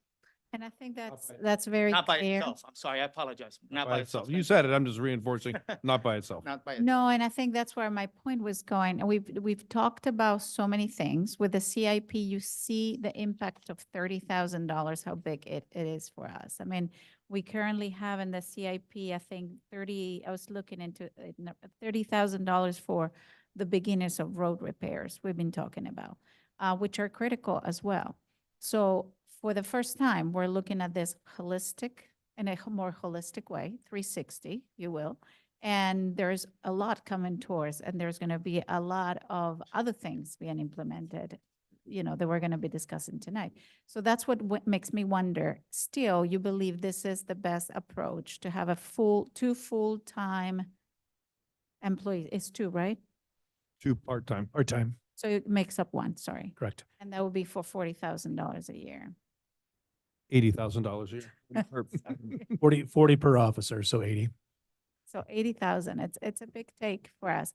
Having this said, and I want to touch base on that because it is, there is a lot to be done. So $80,000 is going to be taken away if things have been changing, which I mean, I see it. People spoke about it tonight. And I think with more things coming our way, the question is, do we need it for the long term? So I like the idea of the 6 months period of, yeah, like Check it out. checking it out. But that's why the next follow-up question was, how do we measure how we're doing? How do we address this? Is it because we don't hear from residents complaining about traffic? And so how do other cities do it? I mean, not to answer for you, but I mean, we know we have data now on how many tickets are being written, and we have that, and we can compare it at the end of 6 months and see what kind of change did we see in the number of tickets written. So right there's some data we can look at. For me, exactly. So that's what I was saying. Yeah, if I can jump in for 1 second, it's not about the number of tickets. One of the conversations that I frequently have with our police department is contacts. So that may be a citation, that may be pulling Warning, somebody a over, warning. issuing a warning, that may be a number of different things. All of that is something we can look at. That's all data. Yeah. We try to And it's also visibility. I'm sure we'll hear it from the residents. For me, it's if you are given, I mean, if we see less ticketing, it's working, right? Eventually, that's where you want to see. If you have less ticketing happening, it's because it's working. So that's not where we are. We're hoping not that we're getting more tickets, but that people start to see more police activity going around, all the deterrence we're talking about, and things kind of become more of a norm to be careful and, slow down. So eventually we'll see less. And that's why I wanted to bring this up, because the perception of going into increase in ticketing, increase in, police presence equals more ticketing. And as a result, we're doing more. I'm hoping it's long-term the contrary, that we're able to maybe maintain a certain level of safety that we're comfortable with the levels of data that we have. And that's correct. That's why we discussed up here a holistic plan. Because it's going to encompass more than just Yeah. enforcement. But to quote Commissioner Kennedy, the question he posed to the deputy chief was, what do you recommend or what do you suggest that we can do immediately to begin to have an impact? Because the residents want to feel that they can use our streets, walk our streets, transients our streets, and feel that they're not going to get run over. Okay, bottom line. And I don't sleep at nights just thinking about the whole scenario. Believe it or not, it's something that I take to heart because that would be a complete nightmare. Louis, I'm sorry, Chief, sorry. can I ask you a question? No, Lewis is fine. No. Chief Lewis. On an hour by hour basis, what are these officers going to be doing? Are they going to be standing there with a radar gun somewhere? Or are these also officers who are certified to like monitor speeding but visually? No, it's radar certified. It's radar. Yeah. Okay, so are they going to be stationed somewhere for a So- certain? So the goal will be, Sort of paint a picture of what this looks yeah, like. so the goal will be to have both mobile radars and stationary radars. So we can have them roaming the streets of They the can be village. moving Right, and moving. and radaring at the radar, same, right, that's just not a like word, the- but you know what I mean. Yeah, the troopers have, and the radars have the capability of measuring speed, not only in front, but behind. Oh. So they have that capability. And so that's the plan. And the plan is also for them, because we're not just gonna do speed. We have an issue with compliance with stop signs, have Yes. them monitor, compliance as well as stop signs. It does nothing if you're traveling 15 miles an hour, but decide that you're just gonna roll through the stop sign Right. and the poor runner now Yeah. is crossing the street, Exactly. know? Chris, I have a question for you. I'm monopolizing this conversation, I know, but I have a question for you, Chris. At the beginning of the meeting, you told us about all the stuff that you brought back from the Miccosukee tribe. And some of that you're planning to use and some you're going to use for parts and some is going to be, do you have any, let me just ask you the big question. If we decided now that we wanted to do this and we were going to try it for 6 months, and that dollar amount that we needed would be 40,000, right, to do it for 6 months. Did you bring back $40,000 worth of stuff that you can sell? Can you give us an idea what any of that might be worth if you started selling it off? Could you sell stuff off and help pay for this? Because you're planning to sell some of this, right? Auction it or whatever you do? Yes. So because it is an auction, I can't tell you specifically what it's worth. I can take a guess. I believe we were between 3,000 and 5,000 each. My public works director is agreeing $3,000 and $5,000 each for what? per vehicle. Oh, and how many are there? We have a total of 20. So let's say that we would, or 18, I'm sorry. Let's say that we would auction off, keep 8, auction off 10. That would be 30 to 50,000. Well, right there almost pays for our pilot study, huh? I would have to have some conversations with our attorney and budget as to how that might work. So taking the proceeds from auction and funding additional officer positions. This Making pilot, if we called it a issues. pilot study, 6 months, what they described, we need 40 grand. Can he auction that stuff off to pay for it? So it would go into the general fund, Uh-huh. and then you'd have to do a budget amendment. Okay. That's where the money. Okay. A line item. So we could do a budget amendment now to take money out of the general fund to fund this, get it going, and then Chris could replenish the general fund with the proceeds from the auctions? You could, but, We, you don't know what you're getting back. Oh, I understand that. I understand that. But what I'm saying is we could, if we had the appetite to do it, we could say $40,000, a 6-month pilot study, take it out of the general fund, get them started on April 1. That gives us 6 months in this fiscal year. Chris and Juan start selling stuff, and it goes back into the general fund. And we hope that they come up with 40,000. If they fall $5,000 short, we ate it, but we got our pilot study going. I'm trying to figure out a way to get this It going. would be. that makes me extremely nervous. And the reason is if there happens to be a fire over at Public Works tonight that wipes out all of those vehicles, we have nothing. Getting the money already, guys. We're still getting the money from, So we could, I'm looking at different ways that With- we could do it. yeah, so. Because they have to maneuver that other money around. But Okay. it's still gonna still be there. Yeah. We're gonna get it one way or another. We're gonna get it. I mean, And so, and we're not spending it all in one day. I mean, this is, it was 6 months. So, And we could pull the plug on it anytime we wanted to. If it looked like it wasn't doing anything, we could cancel the pilot study, right? listen, to me, this is a no-brainer. We can keep talking about this the entire night, but to me, this is a no-brainer. So I think so too. I don't know why we're still. if I can interrupt, we need to have, the attorney and I need to have some discussions about this plan for the additional officers, what that might mean. Operationally, there's other concerns that we have to discuss before we pull the trigger on something like this tonight. Yeah, we need to sit down, the manager and I and the chief need to sit down and talk about how you're going to staff those positions and what potential effects that has on job descriptions and them being paid and then potentially not being paid and things like that. We need to talk about that. Okay. If we wanted to do I'm trying to figure out a way to get to go here. If we wanted to do this and we wanted to start at April 1 to give us 6 months in this current fiscal year as a pilot study, can we get that done in the next month and have it back here at the April 2nd meeting? Do we have to approve this, Chris? Or is it something we just say, we would like you to do this and you go do it? Oh, we already know the cost, right? I mean, does it have to come to us as a resolution or something? So if they were to move forward with it, and my understanding is from the conversations we've all had is there is not funding in the police department's budget to pay for it, we would have to come back with a budget amendment for those funds to be put into the police department into that particular line item. So you'd have to be moving money from some other place. And in other situations, if I can interrupt, we can do a reserve transfer by resolution and allow that as long as it's within the category of reserve fund. And then at the end of the year, we're gonna have to do a budget amendment anyway, so we can wrap that up as part of the budget process. Then to be clear, next meeting, we can have a resolution in front of us that will launch this thing.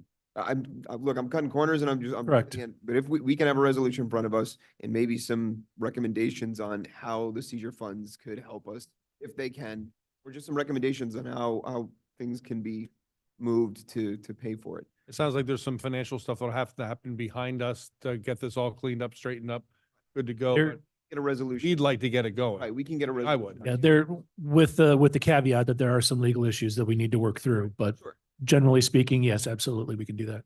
Now, so are we talking about a 6-month tryout? Or That's what I'm talking about. That's what I'm thinking too. That's what I'm thinking. Okay. Yep. I'm very happy with 6 months, starting April 1 through the end of September, April, May, June, July, August, September. That's 6 months, gets us through the end of the fiscal year. We start our budget conversations. We may have an indication how it's going. If it's something we want to budget for to continue, we see how it goes. So Chief, if I may, if the commission decides at the April meeting to move forward with this plan, is it possible to get it implemented? How quickly can that be done? What would that look like from your perspective operationally? Operationally, basically, I would have to identify the officers that will be assigned. I would call this, it's a pilot program, a traffic detail. You know, we can change the name later, but it'll be solely for traffic. And that's basically it. We would have to work out if there's any issues with the union, which I don't foresee anything right now from here.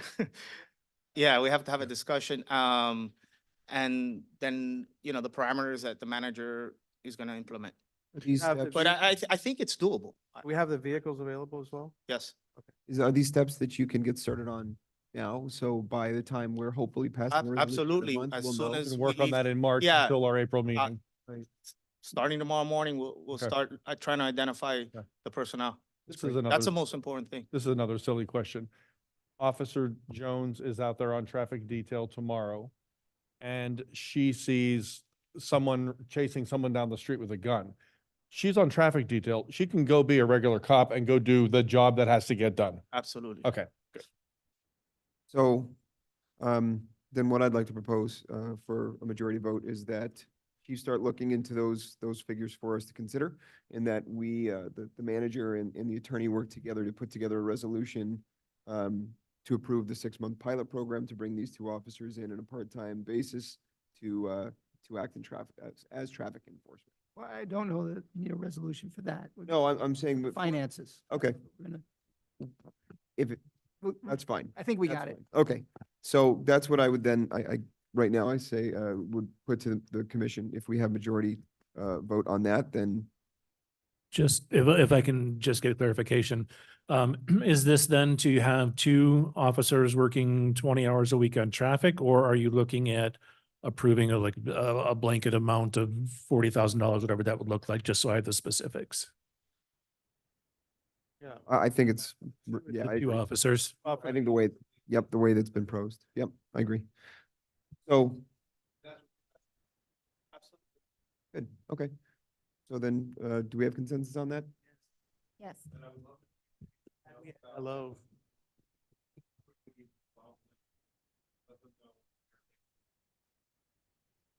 Agreed. Okay. Great. Well, good. Well, we'll look forward to seeing that in April, and we'll look forward to some more information from you, Chief and Deputy Chief, on what it'll look like for us. Okay, so having concluded our 13D, let's go ahead and move on to our next amended item, which is 13A, in conjunction with 12D, because I think it'll kind of complement.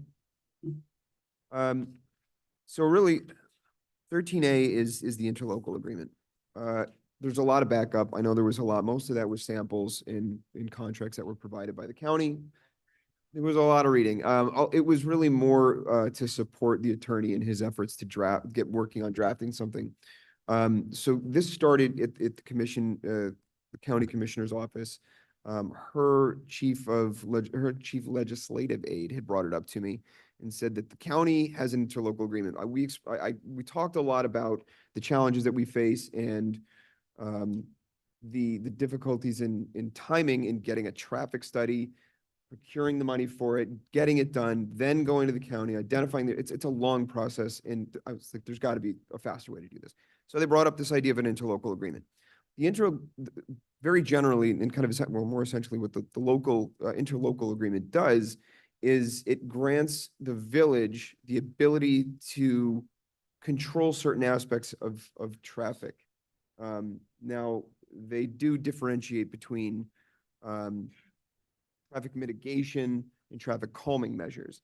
And you can see from the right up there that those, traffic mitigation is kind of more hard things, things like stop sign, things like one-way streets, things like closing off roads. Those are things that are not controllable through interlocal agreements. Traffic calming measures are really more, and it's all of these. It's not one of these. It's speed bumps, speed humps, rumble strips, crosswalks, raised crosswalks, and that's why your item ties into this, Commissioner Amsler. Traffic circles. These are all things that we can get control of and kind of dictate and work through on our own if we have an interlocal agreement in place. The county basically just says, go ahead, you take it, you run with it. Now, someone did point out earlier, is there kind of a downside to this? There is, but I'm not so certain that we're affected by it. The downside really is if we say in this intersection right here, we want to put a traffic circle in our interlocal agreement. They say yes, okay, fine. We then, of course, have to plan for it. We have to do our due diligence. You know, there's still a planning element to doing these things in setting up engineering and going through bids. But again, we control it. We control that aspect. Right. However, in that intersection, if the county or DOT was providing us funds for anything, they wouldn't do it anymore. We sign the agreement. They basically say, our hands are off. You control, you pay for, you maintain. That intersection, or it impacts the village at that point? Where we control the measure. Where we can, okay. Correct. That spot. So now I don't think that we're getting any county funds. This is something that we had talked about before bringing the item up, was I don't think we're getting any funding or any maintenance or anything from the county or DOT as it is. So I don't think this really is a consideration we need to be. And worried. CITT is not part of that. Correct. CITT is not part of that. We're 100% certain of that. That's what the county has represented to us. That didn't sound like 100% certain. So who can tell us it's 100% certain? I don't know the answer to that question. The Okay. county has represented to that and to us that is not the case. That was the first question I asked. That's a big one. CITT invoked, they said no. So that's another thing that Brad and I talked a lot about was, you know, the county is representing to us through our discussions with the commissioner, with her chief of staff, and with the traffic engineers, the DOT traffic engineers. We had calls with them, we've gone back and forth with emails with them, and they say, you can loosely describe whatever traffic calming measures you want within the agreement, and we'll just say, okay, great, you run with it. It sounded a little scary to me, especially when you look at this backup, you look at how detailed this information is. I brought that up, I think the Miami Gardens one. I said, Miami Gardens is very specific. They have engineering plans. They had their traffic study, I think, Brad, you brought up to me. They had a lot of information. And then the county said, okay, great, go with it. The county traffic engineers have represented to us that we do not need that level of. So what they recommended was Brad start working on what an agreement would look like based on the samples that we have. He can generally describe all of the traffic calming measures that we want to deploy here in the village. And they represented, again, to us over the phone and by email that they will work with us to make sure that the agreement passes legal sufficiency. So when it's in a draft that's ready to go, that they say, this is good, we can come right back to them. We can come with a resolution because there's a draft resolution in there as well. We vote on the resolution. The agreement's already done. They've already basically said yes, otherwise it won't come back to us. So they've already said, yes, we know that it's going to be approved. And then it goes to the county, it gets signed, it's entered. Then we can all start working on where do these things go? Where do we want to plan to have them?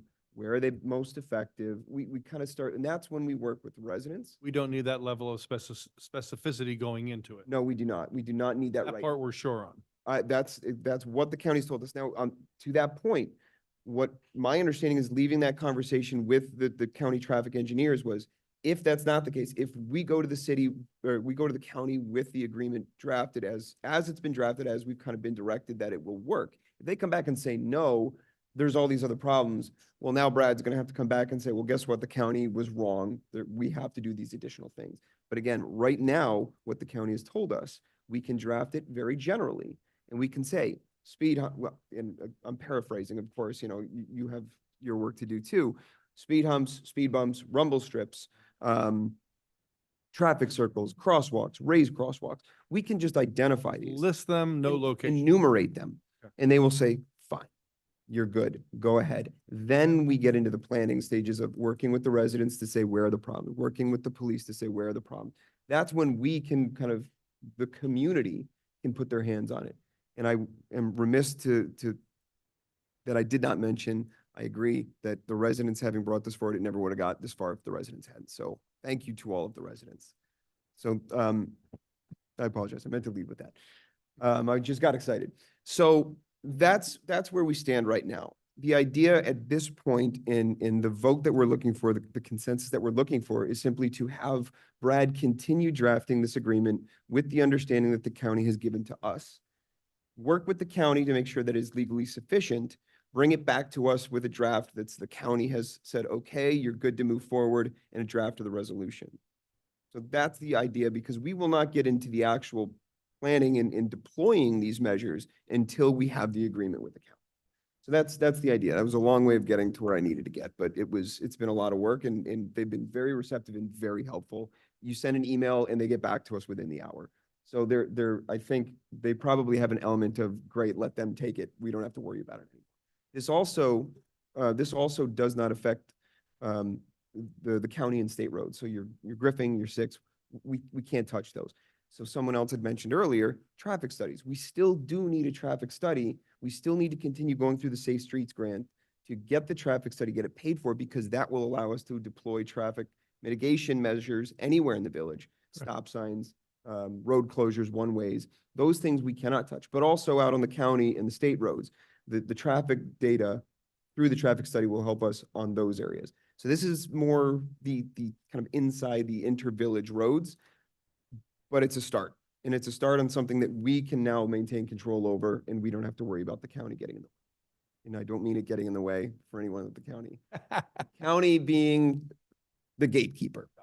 So that's the idea. Go to the manager and go to the attorney to make sure that I covered everything correctly.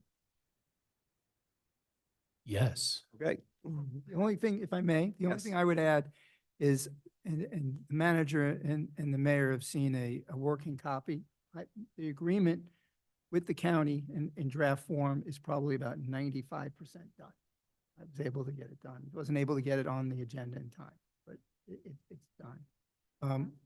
What's that? Thank you. Yeah. I can't hear you. Sorry. Veronica, what did you say? Oh, I'm sorry. Okay. So from guidance from you all and by way of consensus is that, as the mayor said, we do have to list as an exhibit the types of traffic calming devices that we want to use. What my suggestion is, and I did a little research and I came up with some I've never seen before, never heard of before, but they all exist. You're not obligated to use any of them, but I was going to do an all-inclusive list of those types, even something called a realigned intersection, which I doubt very much anybody's going to want to do, but I'm going to put it in there. What's it hurt to? Traffic murals, which is a kind of a new wave now for traffic calming, where you can hire an artist or a company to literally paint a mural in an intersection. And there are studies that say that for some reason, beyond my understanding, but it'll actually slow people down going through intersections. Well, What the hell's that? It's slow down. Well, I don't know if it, I'm not sure. To me, it would be a distraction, but I read a what's the study hell this approach, Art? afternoon that says that it actually does. Importantly, sorry, I don't want to interrupt, but importantly, the county made this very clear to us. If we only list speed bumps, crosswalks, raised crosswalks, We get that's it. That's all that's approved. That's all that's approved. We have to go back and amend it and start all over again. So Throw being everything on. over-inclusive, again, being what has been represented to us by the county, being over-inclusive is better for us. So, and just other than the obvious ones that you're aware of, which are raised intersections, raised crosswalks, Yeah. speed bumps, speed humps, speed tables, realigned intersections, which is basically what they do is at the intersection, instead of an intersection being like this, Mm. one of the roads goes like that, Yeah. curves Yeah. through the intersection. They have some down here in Davis Harbor. Okay. How about tax strips? Sorry? Tax strips? Hey. It was a joke. Tax strips actually Oh. will work. So I was planning on adding them. There's lateral shift lanes, which basically the lanes sway. Again, like I said, some of these things I don't know that you want to take on because they're major construction projects, but I'm going to put them there so that they're an option. It all, yeah. As well as the street murals, I'm going to put on there as well. balloons, everything. Balloons, I can add that too. So One that goes like this. So, yes, so I will add all those on a list and submit the draft, because that's pretty much what's left for me to do, is to list those traffic devices. Then we can submit it to the county, let them review it. I know there is a discussion as to what's required before you do the actual installations, but I think what I'll do, because I can tell you that the agreements that were provided by the county for me to use as go-bys in the whereas clauses indicate that the municipality is allowed to perform the functions, conducting engineering studies for the feasibility of traffic calming devices and installing those devices. The understanding I got from our conversations that the mayor and the manager and I had, some of the representatives from the county, is we didn't need a feasibility study, but the agreements reference them. May not be a requirement. We're Right. just going to get some So, clarity from the county on that. I'll get some clarification for that. I know in several of the agreements, that is in the whereas clauses. I know Miami Beach already had done their study, which was attached to their agreement, which is why I believe it wasn't mentioned in their agreement. And the same thing with the city of Miami agreement that I saw. That's just something I'm gonna have to get clarification. Can I ask some other, it sounds like we're gonna do this. Can I ask some other questions? Of course. So, first of all, Jonathan, thank you for sort of bringing this to us. I know, but other people were working on it, and it's very much been a group effort, and it was nice of someone to point out that Art and I have been trying to shove this through for a while. So, here are a couple of big questions. This almost sounds too good to be true. And when something's too good to be true, my 62-year-old brain tells me there's something's up. So I'm trying to figure out where's the catch in this. So I have some questions in those regards. If we get this and they say yes to that whole long list of things that Brad's going to put in there, and we can't move forward because we don't have money, or we don't move forward because we change our mind, or we start and run out of money and we have to stop, does that mean we can never go back to the county and ask them for that help again? That wasn't the understanding that I had from the discussions with the county, that these are not permanent. But We can terminate, there's a provision in the agreement for termination. So you can terminate this agreement with the county by giving 20 business days written notice. And do they have to accept the termination? Yes. sounds like it's a unilateral. So I mean, but to the extent, what'll happen is, to the extent that you've installed any traffic calming devices under this agreement, Uh-huh. you will maintain the responsibility. We're responsible for them forever. Using the word maintain twice, but it'll be your responsibility to maintain them for their life. Okay, so we can get out of this thing. Yes. While we have it, can we still ask them for help on those kinds of things? We don't have enough money to put all the speed bumps in, but we need some more in certain areas. Can we go to them and say, we have this thing, we ran out of money, can you put some in for us? Our traffic study indicates that we need it. I don't know that it would preclude us from asking, but again, the communication to preclude me it. was, it's on you guys now. Then we own it. The agreement anticipates you taking, so under their code of ordinances, they have exclusive jurisdiction for this type of traffic calming management. Mhm. And they are relinquishing to Got the it. extent that you now own it. Okay. They're relinquishing that jurisdiction to the municipality. And then we can cancel it anytime we want to. We can, but I think the mayor is correct that if we have this agreement in place and we're operating under this agreement, and then the village tries to say, well, hey, can you help us with this? They're probably going to say, no, you took it over. Here's what the agreement. No, I'm going to say, no, that's one scenario. The other scenario is, we're out of money. We can't do this. It's out. It's just too big of a thing for us. We're out. we're gonna use our 20 days, then they have complete control again. And where we are sitting here, as we were sitting here right now, we're in the same situation. Right, we'd either can have go to ask for remove them. the ones that the traffic calming devices that we've. We're still responsible for them. Or maintain them Okay. as long as we. Has anyone talked to any of these other cities that have these and have rolled things out to find out what any of the downsides may have been? Oh, we didn't anticipate this. Oh shit, this is now a problem for us. Has anyone talked to anyone to find out, people who have gone before us? We're not the trailblazers on this.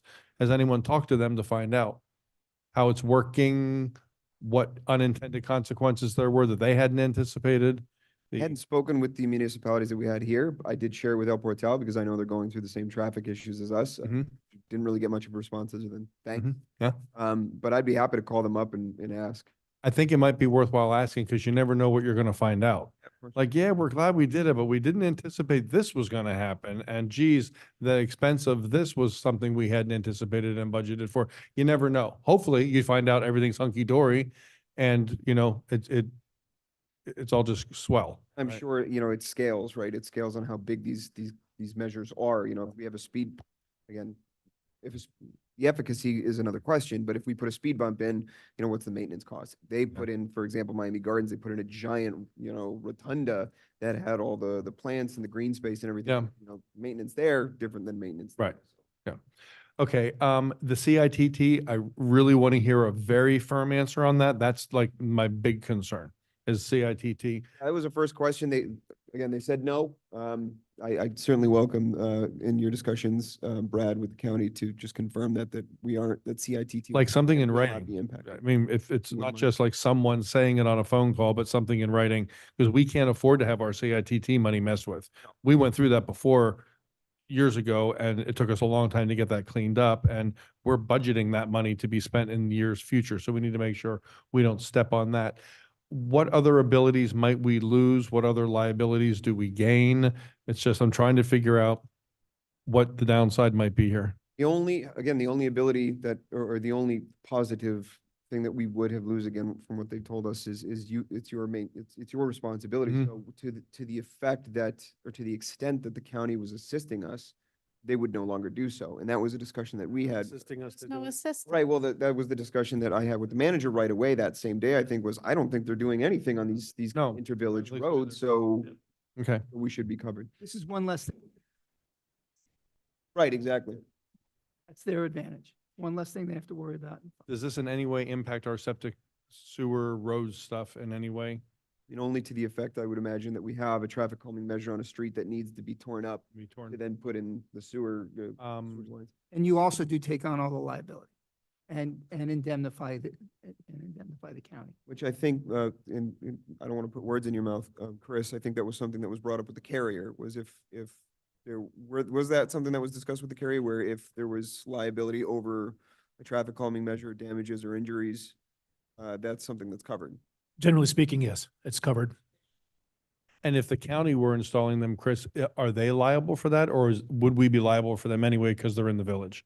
If the county came in here and put speed humps in, who carries the liability for them when the county installs them? Is it the county's or is it ours because it's in our village? Dakota, a very intelligent attorney I know, anybody can sue for anything. As far as, I may have been referring to our mayor on that one. We had a discussion similar to Yeah. that, and it, you know, after a long time in litigation, you know, somebody could get hurt on our roads and come and sue all of us. We could all be named, not us individually, but not sovereign immunity for the village, but whatever, going after the village. And, you know, we could get pulled into litigation at any time for that type of thing, and then we have to fight it, we have to defend it, we have to spend the money on defending it, but that's what the carrier is for. The carrier has a litigation defense budget provide to us. I mean, the county, to answer your question, depending on what the agreement was with the county for them installing Right. those devices, it would depend on what the agreement is, but generally, if you have no responsibility for maintaining them and you didn't install them and you didn't decide where they go, Yeah. it would be the county's And it responsibility. would be, okay, so then that is a big difference. That doesn't prevent somebody from. Right, they can still sue us, but in terms of us being liable, okay, then I saved my biggest question for the end. So we're just finding out about this now. And for several years, while Art and I were on the commission, we were told that traffic study first, we can't touch anything without a traffic study. You can't, and I asked every way I could ask and was told no. We were told that by 3 different managers. Why is this such a hidden thing? And why does it just come out of nowhere and land on our laps like this? And then my second part to the question is, and what else is out there we don't know about? So answer to the first part of that question, I had the same thought. I said, to hear this, the discussions that I had with the county commissioners' legislative aid was the first thing that came to our mind was interlocal agreement. You can control these measures. Now, to Brad's point, the majority of these things reference a traffic study. It may be, and I'm curious to hear what the county's going to say about that. Again, in phone calls, they've said you don't need this level of detail. You have this, and planning is going to be a second part of this. Planning to implement these things. Are we going to need a traffic study when we control the traffic measures for speed bumps in these areas? I use speed bumps just as a general example, not as this is the first thing to deploy. I don't know. I'm waiting to find out if that's what the county's going to say. They have represented to us over the phone and at that office that we don't need it. I thought the same question was, Why, how did we not? several managers have told me that they've gone to the county, had meetings and left and came back and reported, we need to do a new traffic study. So why did no one ever say there's another way to get this done? It makes me wonder, are they just completely inept? Or are we not completely understanding this? I mean, it makes me worry and it pisses me off a little bit, quite frankly. Yeah, I thought about it too when leaving the office there that we've been under the understanding that we can't do anything without this traffic study because we have to go to the county and to DOT. Right. To hear this, straight from the county commissioner's office and from the traffic engineer's office, that's not the case. I'm happy, but also this, you'd think that this would have. Happy, assuming we check off this little Yeah, list of course, things that we it need. all to goes make sure. according to plan, and Yeah. assuming that the county comes back to us and says, yeah, that's absolutely right. You're good to go. You can control these things, and it's up to you guys on how you want to do that. Did you have something? to- Yeah, I kind of want to help us answer that question. So Yeah, there's sure. been a big push in the last year or so from multiple municipalities regarding having the ability to manage their traffic calming and their streets. Juan attended a meeting recently at the county where basically the transportation agency for the county got directed to start working with municipalities because the amount of complaints coming from local governments has been overwhelming. As you all know, and please correct me because I right now, I think it was 108, our former county commissioner, Sally Hayman. Remember, we had 2 stop signs. Yep. And we needed, it was critical. 4, we couldn't make it happen. We just couldn't. Phone call to back then Sally made her phone calls, got it authorized, that tells me that it was all in motion. And there is some, they laid out the pathway for us to take more control of our intersections. So Sally had that put in, I would tell you within a week. But that's Without a a traffic county study. road. That's a county road and she's a county person. This is different. These are local roads. Correct. And that's, I'm gonna turn it over to Juan. That's a meeting he attended. Good evening, Mayor, Vice Mayor, Commissioners. In my previous city, we put in 22 traffic calmers. Not one of them went in without a traffic study. The county does require traffic studies in order to put any type of mitigating device. Whoever's telling you no today won't put it in writing. The second part of that interlocal agreement, once you sign it, every piece of sign that's out there becomes the village's responsibility. Every sign? Every sign that's out there. So every regulating county thing that's in the village now automatically becomes ours yours to fund to and properly- maintain and to properly replace. place them because they're not properly at this time. So the county has been providing services to the village when a car in an accident knocks down a stop sign, they come and they put in the stop sign back in at the right requirement and code, okay? Mhm. Everything out there that's out there now is out of code. Yeah. So once you sign the interlocal, You're probably the- gonna have to that's the revise. a lot. hidden gem. That's the. The kind of cost sign or less. shifts Right, to right, your right. side. Right. Yeah. And you cannot, once you decide to leave the interlocal, the cost is still paid to the county because you decided to take it as yours. Yeah. Juan, what is your suggestion on this topic? How do you see this? On the topic of traffic, we need to first get the traffic study done. That will identify. For you to decide all of a sudden, we're gonna put a speed bump on Northeast Ninth Avenue. Whatever reason. There's no counts. There's nothing to tell you whether it's gonna help you or not help you. And that's what you need to know. You need to know how many cars are going through each one of these streets at what time of the day and what are the peaks and what are the norms. It also tells you how many accidents are happening at that intersection and why. Okay, they tell you how many cars are crossing through that are not on a normal day. All that, it comes out of the traffic study. So the traffic study that you had in 2008, unfortunately, it's outdated. Yeah. So in order to go forward with any mitigation efforts, you need to have a present traffic study, from today's data. So you're saying that before we actually start installing any traffic mitigation, we should proceed with the traffic? You study? will need it. We will Because need it. once you decide, oh, I'm gonna put a traffic speed hump on Northeast Ninth Avenue, Mm-hmm. the county's gonna say, please submit me the drawings, please submit me the traffic information, and then we'll approve your permit. That's not what we're hearing. Yeah, that's Well, different. Look, point being, Are you talking about with the thing. interlocal agreement? Juan, are you talking about using the interlocal agreement or as we thought it was all the Even time? with the interlocal Even agreement, with you it. still have to submit it through them for a review And they're gonna want all of that as backup. as information. And I think we'll find out, and that's the point of it.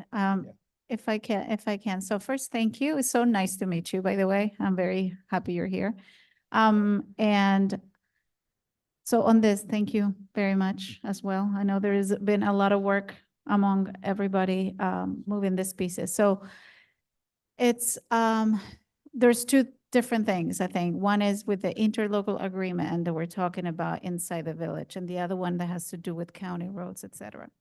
So the next steps for this are clearly to come us in a shape of a resolution or something that will, not a resolution, sorry, and a draft of what the agreement would be, and present it. I think at that point, we need to find out what the answer is, whether it's we need sort of our data collection done prior to doing this or not. For what you're saying, I mean, it sounds incredible, the fact that we have the flexibility of moving forward with our own data. For that, we don't have a process in place, which was one of the things we discussed, I think, a couple of meetings ago.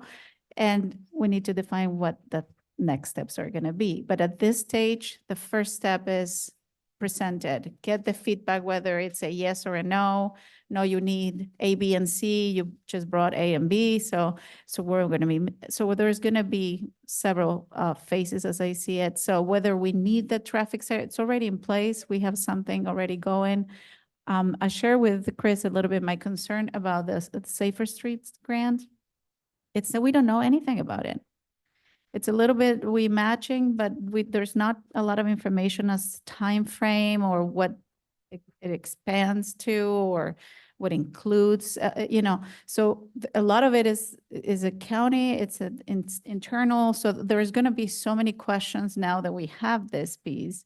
And the following one is, if there isn't a traffic study, because traffic study is going to come with certain corners. And what about the rest? I think we spoke about there's specific residents that feel there are corners, they're really, critical. Maybe they're not being studied by the traffic study. So there's so many moving pieces at the same time that I am just very excited. And I want to say thank you for everybody. I mean, this is a collective effort, but It's a huge step forward. If I And, may add- one of the things that kind of, sounded funny to me from the beginning, by the county kind of saying, do whatever you want, it's on you, is that, what if we decided, hey, I want a speed hump every 6 inches? Yeah. You know what I'm saying? So obviously, there has to be some kind of a process for them to look at and say, hey, Yes, so that was brought up. That was So something that I needed- can, because I'm just looking at one of the go-by agreements was Miami Gardens. And actually, it brings up something that I did want to ask some guidance on the commission on, if we're moving forward with this. It says, any such traffic calming devices may be installed on local municipal streets only after sealed and signed design plans have been reviewed and received written approval by the city through its city manager or his or her designee, provided that such design plans utilize the standard county design attached here in an exhibit. And they provided us, and I think the mayor had attached them as exhibits to his discussion item, the design plan for these different traffic calming devices. So if we follow those, and then it goes on to say, no additional review or approval by the county shall be required before installation. Right, I think the point here being is that it's much quicker to get the government to approve something than it is to get it to do something. Agreed. We can do stuff here quicker Yeah. locally. Yes.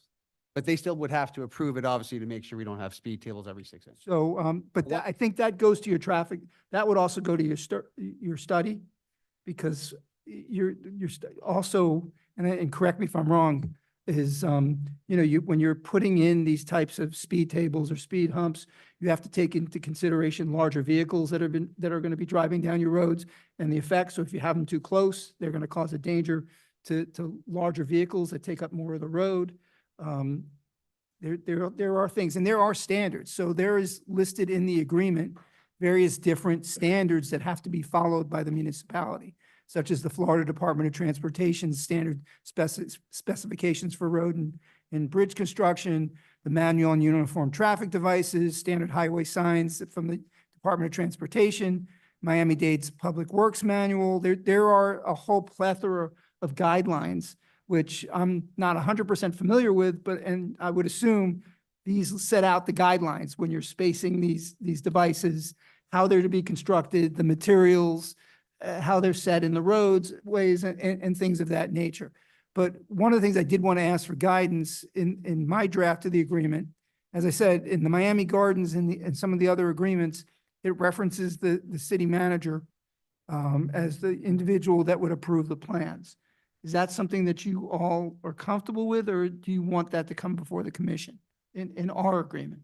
So to very quickly to that point, and Juan, thank you for your insight input. One more Sure. thing to add to the traffic study. Sure. The traffic study also serves for future grants to be able to secure money from the state of Florida for FDOT for their roads and for county roads. So it's a good document to always have on hand. Of course. Thank you for you. the input and your perspective. But to that last point that you made there, Brad, there are regulations. Yes,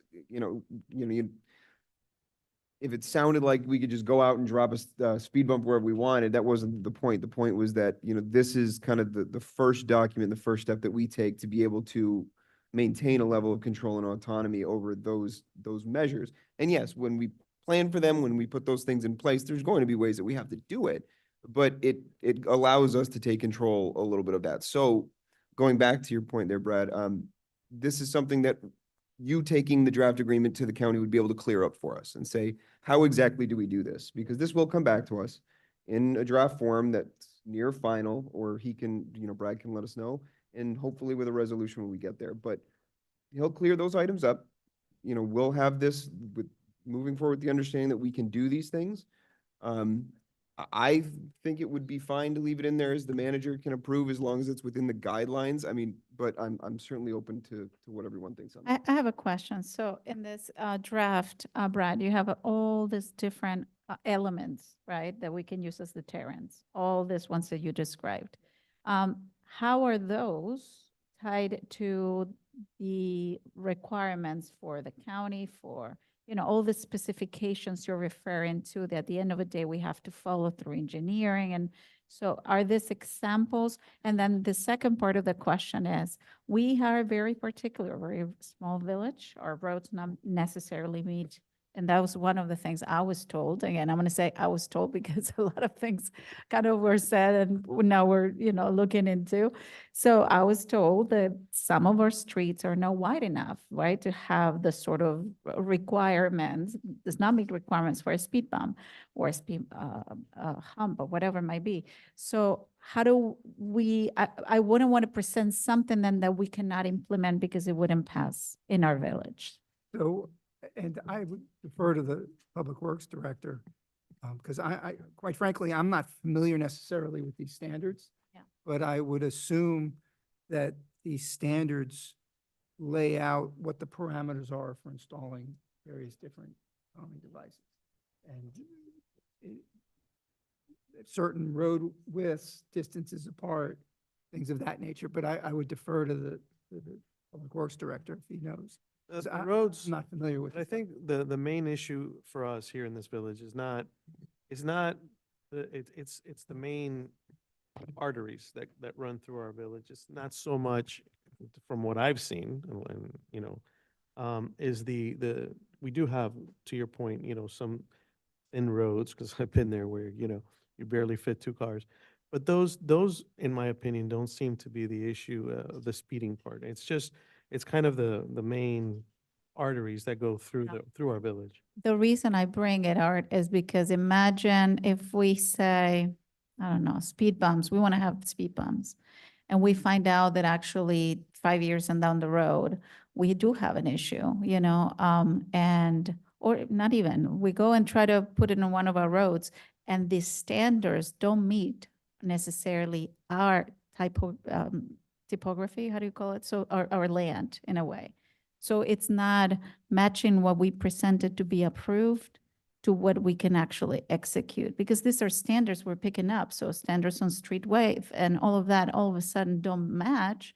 And then we go through a process of approval. They say now fine. And then when the county comes to approve the speed bump, they're like, but this is not even to code.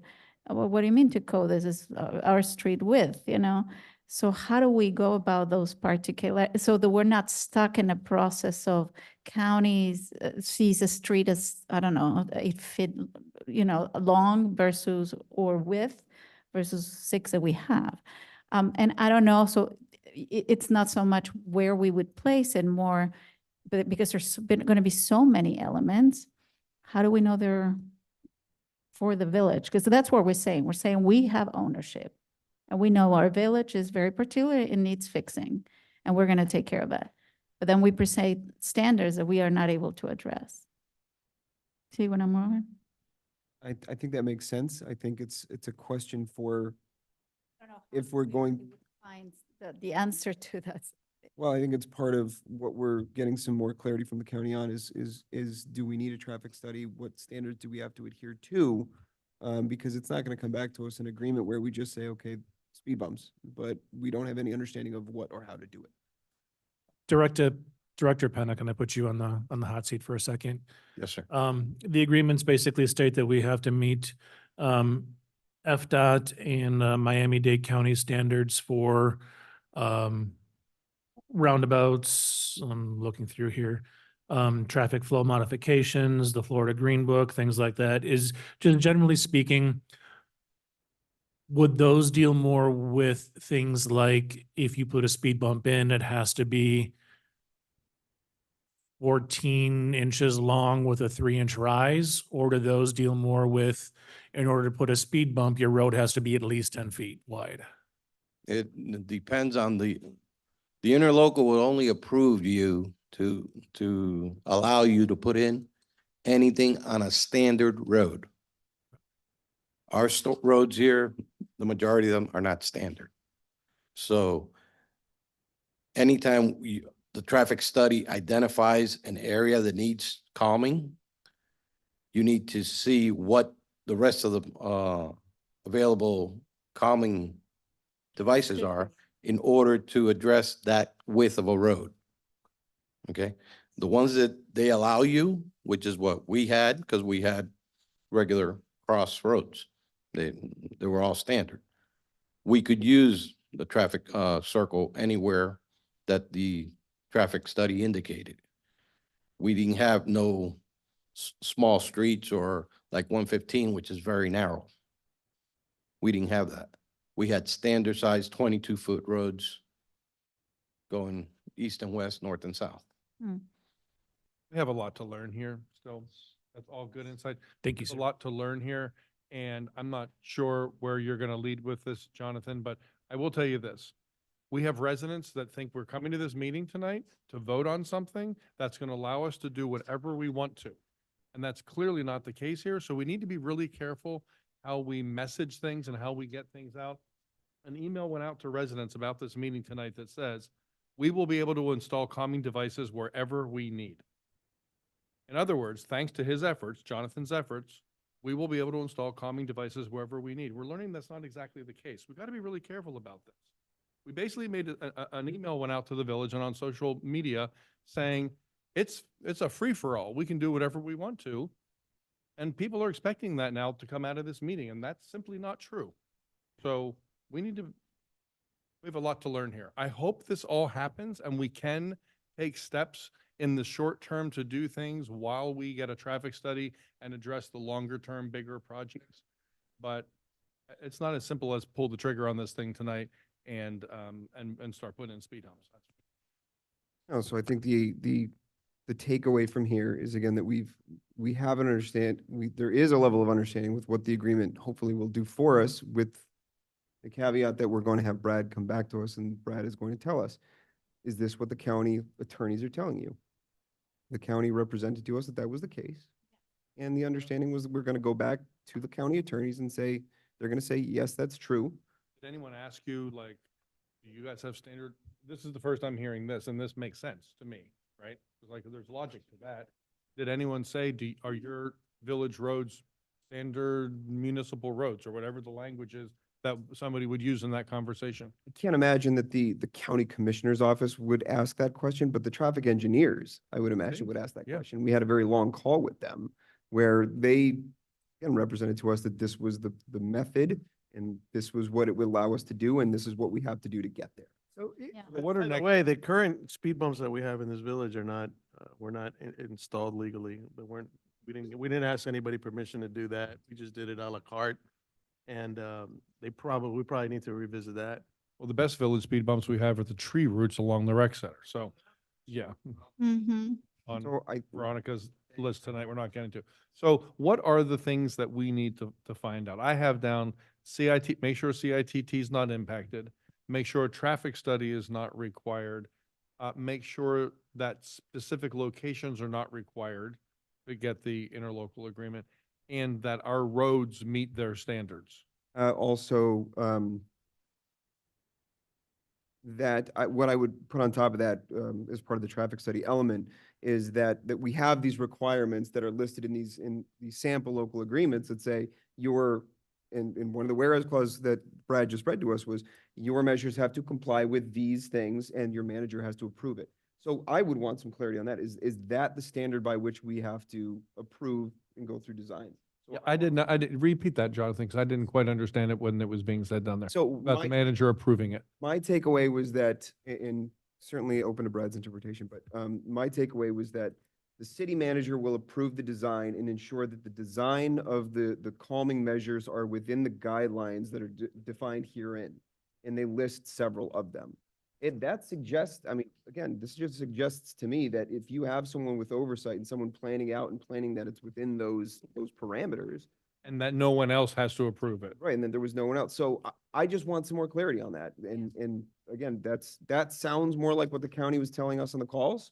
And if now they come back and the attorneys say that's not the case, I just want to know that.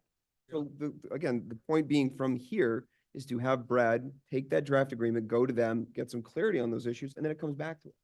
So, but there's one thing you're asking for clarity that is way above my field of expertise. So whether or not your roads meet any of the standards that are set out in these agreements, for placing of calming devices, But I think the question is what's the procedure? Not give us all of the standards right here. Right. Tell us what that procedure is and how we meet it. So the question also, when you were having the conversation with the engineers, the traffic engineers, they would know. We have, That's right? What I would have thought. And that would be the first steps to say, okay, we currently are not, 90% of the village is not within the standards roads. So but the standards, when you look at these agreements that are signed by other jurisdictions, the decision-making process is very clear. So if the decision-making process remains within the city, it does not require any additional review of or approval by the county. I'm reading straight from the agreement. That's, I think. Shall be required before installation. That's provided that the devices that you're installing meet these documents that set guidelines for the types of devices that you're installing. But within those documents, might there be language that this speed bump can only be put on a street that's 20 feet wide? There may very well be, but I'm just saying that's kind of beyond. Who can dig into that? Yeah, that's kind of beyond my field of expertise. So we do have on the 15th, next Friday, Friday the 15th, we have the county commissioner's office as well as, I believe it's an engineer coming to actually get eyes on our existing roads. So that's a great question that we can ask at that point. So they'll be able to see specifically. Between the efforts of talking to them, they're talking to the attorneys, give us some clarity on the procedure. Because if what they come back and they say, no, we tried. We did what we had to do to get the clarity. So I want that clarity. And I remain optimistic that we will get good news. I hope so. Yeah, to that point, very quickly, I just want to say I work with government agencies in my role in healthcare, CMS, Medicare. I want to believe both of you, but there's some cognitive dissonance there, and it wouldn't be the first time that I've called HRSA or ProPace and gotten one answer and then called the next day and gotten someone else and gotten a different. So. Sure. And the scariest thing I heard was when one said they won't put it in writing. The fact that you don't need a traffic study, they might say it to you, but they won't put it in writing. We need to make sure it's all buttoned up. Yeah, certainly. I agree. One more thing to add. Any device that goes into the streets has to be approved by a traffic engineer, signed and sealed. You cannot put anything out there without a signed and sealed engineer drawing on it. Is that you in this case? No, that's always, That's, always. no, I any mean, device. is that you, are you the traffic engineer in our No, sir. village? Oh, No, sir. are you saying someone at the county? One of our traffic engineers would One have. of our engineers? That's anticipated, that's incorporated in this agreement. Okay. All right. Okay. So then I'd like to just wrap it up with that we'll get some clarity on those points. We'll have a draft. It'll be discussed. It'll come back to us. We'll know the answers to these questions, and we'll hopefully have a more clear path forward. I hope so. This was a discussion item. And here in the next couple of weeks. Yeah, look, there's a discussion item, bring it up to say this is what the plan is to go forward. Love it. The next agenda is this agenda. Basically. Hey, we have 3 minutes here and we really need to discuss the mayor's coming here in a month. So can I make a motion to push the Miami-Dade County mayor's coming here in a month and we need to discuss, what we're going to discuss with her. Can I make a motion to extend the meeting to 10:15? Second. All in favor? I gotta go, guys. I'm sorry, not tonight. Any other time. Do you have anything real quickly you want to add to the list of things to talk to the mayor about? I'm sure I do, but I don't know. if that means I need to stay with you guys and discuss it. I mean, top of my head, I wasn't ready to discuss it tonight, but I'll trust you guys. You know everything that's going on as much as I do. Okay. Just if I can, I know you're closing on the subject before I leave. It was very harsh to go back and forth on what we can and cannot do on this item, because we're constantly talking to residents about, safety, and then you tell them, no, we've been told. And so just to add everything, at the end of the day, this is a response to all the feedback we get, and it's so important to keep it going. I'm just so excited that we're finally opening this conversation and it's a possibility. So thank you, everyone, for tonight. Now leaving. Okay. Adjourn. All right, so I'm gone. All right. Okay, so,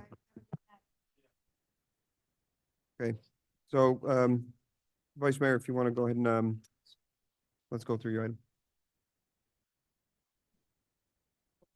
I took the words right out of my mouth. Um, flooding, maybe add that, that's part of septic to sewer. I think this is part of like the larger thing of resiliency. Yeah, resiliency efforts. When is she coming again? Okay. My last one. She's coming on April 2nd. And look intelligent, or at least And try to look. Clean it up. She's coming an hour before our meeting. There will be a social, probably, hopefully outside with residents, and then she'll come in. We'll start our meeting. She can only stay for the first half hour of our meeting. So we'll need to kind of get through the perfunctory stuff and get her up, and I'm sure she'll want to say some words to us, and then there will be some back and forth exchange. Probably best if one of us, sort of says, here's what we want to discuss with you. And that's what I asked that we would agree on tonight. Yeah, so, we could, Order and. I'm just looking to hear what everybody wants to talk to her about. I said mine. On the same boat. I mean, the big giant ticket items, right? The things that are way beyond our means. Septic, sewer, drains, roads. Yeah. I thought you might want to add canal, Art. I was figuring you would want to talk about some canal issues. Oh, yeah, we can talk about that too. I mean, if you want to put that on the list, I know that's one of your pet Well, projects. So. What the hell was that thing crawling around on the bottom, by the way? It scared me. So, so she's gonna come here to listen to just us. She's going to talk to us and about want to hear, she's want to stuff have that- an exchange with us, yeah. Oh, okay. And is that going to be during the regular commission meeting? She's going to be here at the beginning of the meeting, and I figured at that point, we will defer to her and put her up at the top of the agenda, and she'll want to say some Is things. she aware kind of what the exchange is gonna be? Yeah, her assistant Melanie has coordinated all of this. Okay, great. All right. So yeah, so I mean, listen, like I said, the big ticket items are obviously the ones that, the sewer and and we can also probably talk a little bit about this kind of stuff that we're yeah, certainly. I kind of see it broken down into two major categories: resiliency, which would include the septic to sewer, include some of the flooding mitigation efforts. Because I've had the discussions with the county in the past about what kind of efforts can we put in bioswales, because we don't have the sewer. So what else? Bioswales is good, yeah. Right. So what else can we do, and who do we go to? How do we work with you on it? So those kind of fall under the resiliency kind of category, and then traffic and streets, because paving is I think another big one. So kind of street safety, traffic safety. I think those things kind of fall within that kind of more. The surfaces of the roads themselves. Yeah. Can we add, I was hoping you would add canal. Can we add canal to it? Okay, I think we should discuss the fact that one of our borders is part of the South Florida Water Management, I'm not sure where the jurisdiction falls there, but that we're very concerned about the quality of that and the viability of that canal and the animals and So I would love that if you would add that to it as well. God, something just went straight through my brain and out the other side. Oh, and I would like to ask her for something. Well, I think we should also make sure that we say, what do you need from Biscayne Park? Yeah, of course. You run a whole county here. What do you need from municipalities? What can we do for you? I mean, who doesn't love to hear that, right? So ask her that. And also ask her for one specific ask. We would like to be next up for septic to sewer. We would like to, you're doing it in another, they're doing it in El Portal, right? They've started it there, at least started the discussion. I don't know if they've actually started the implementation of it, but something that also actually, this kind of ties into that, but it wasn't part of the subject earlier. Talking with Commissioner Steinberg was saying, looking at this as like a tri-village approach rather than a single village approach. Exactly. Which he thought was a good idea. So, staying close with them and saying, if you guys are all going for it, and Senator Pizzo, we'd actually talked about it before too, saying there are 3 villages that on their own, maybe Shores could do it, but you can't really all afford it by yourself. Yeah. So if you do it as a larger group, then you might open yourself up. And we represent, look, we're 100% septic. Right. The Shores and El Portal, I don't think are 100%. El Portal might be. Shores already. Right, but I don't think the whole thing is laid out. Right, yeah. Yeah. But the point is that, to Jonathan's point, the tri-villages represent that many more septic tanks they could get Exactly. We're bigger. out of operation. We're bigger together, and we might be more attractive. Although smaller might be better or something like that too. Like we could only afford this right now, but I just think we should be very clear with her. Like we would really like to be on the forefront of that. Yeah, I think so. I think that's, okay. I like that idea. I think those items that we've already kind of identified in resiliency, traffic and roads and canal, are great things. We don't have her for that long. I mean, these are the big ticket items that we've been talking about for a There is one other thing, and I don't think it's in her jurisdiction, but the railroad. I got people complaining about the additional noise because of all the additional trains, and now more trains are coming. And apparently there was an opportunity many years ago that we could have had a conversation with someone about the sound barrier walls. What do you know about that, Pamela? She's nodding her head. You went through it? I don't know if that's within her jurisdiction or not, but it's not too late to put up the wall because it's changing a lot very quickly. And it's not just people along the tracks, people within the interior of the village say, oh my God, it's just the sound of the trains now. She's not, I mean, she's not gonna give us, I don't anticipate she's gonna give us any clear, this is what you do. It's gonna be like, this is the department. And I'll get them in touch with you and we'll Right, get them in right. touch with your staff, but at least it gets the right people in front of us. And if it's her saying, help these people talk, or at least talk to these people. But I think the tracks would be another good, something else to add to the list. So that's, I'm sure will be directed to the correct department with. It's fine. Yeah, and that's Yeah, fine. And that's so, fine. yeah, certainly. I think that would kind of fall me within this category. So let me think, so I have traffic, kind of road safety, road improvement, rain resiliency, the flooding, the septic to sewer, the canal. I mean, I think those are the big ones, and we're not gonna have a whole lot more time with her than that, because she'll just kind of talk to us about who we talk to and what departments we get in touch with. Offer her a log cabin if she. She told me she has been to Biscayne Park because one of her kids was house shopping and they came here to look at some homes. Yeah, she must, I don't know her personally, but I think she has grown kids, it sounds like, or at least young adults, I don't know. Yeah, so those are the good items. And we have the arts board, you're working with the arts board on planning. Yeah, they're gonna plan out, it's gonna be very casual. I think there's gonna be some music, some live music, just to kind of give it a little snazzy, attitude, and some food and beverages and as many residents as I can get to come. Perfect. Mix and mingle with her, and then she'll come in and do her business and get out of here. Guys, I'm gonna go. All right. I like it. Motion to adjourn?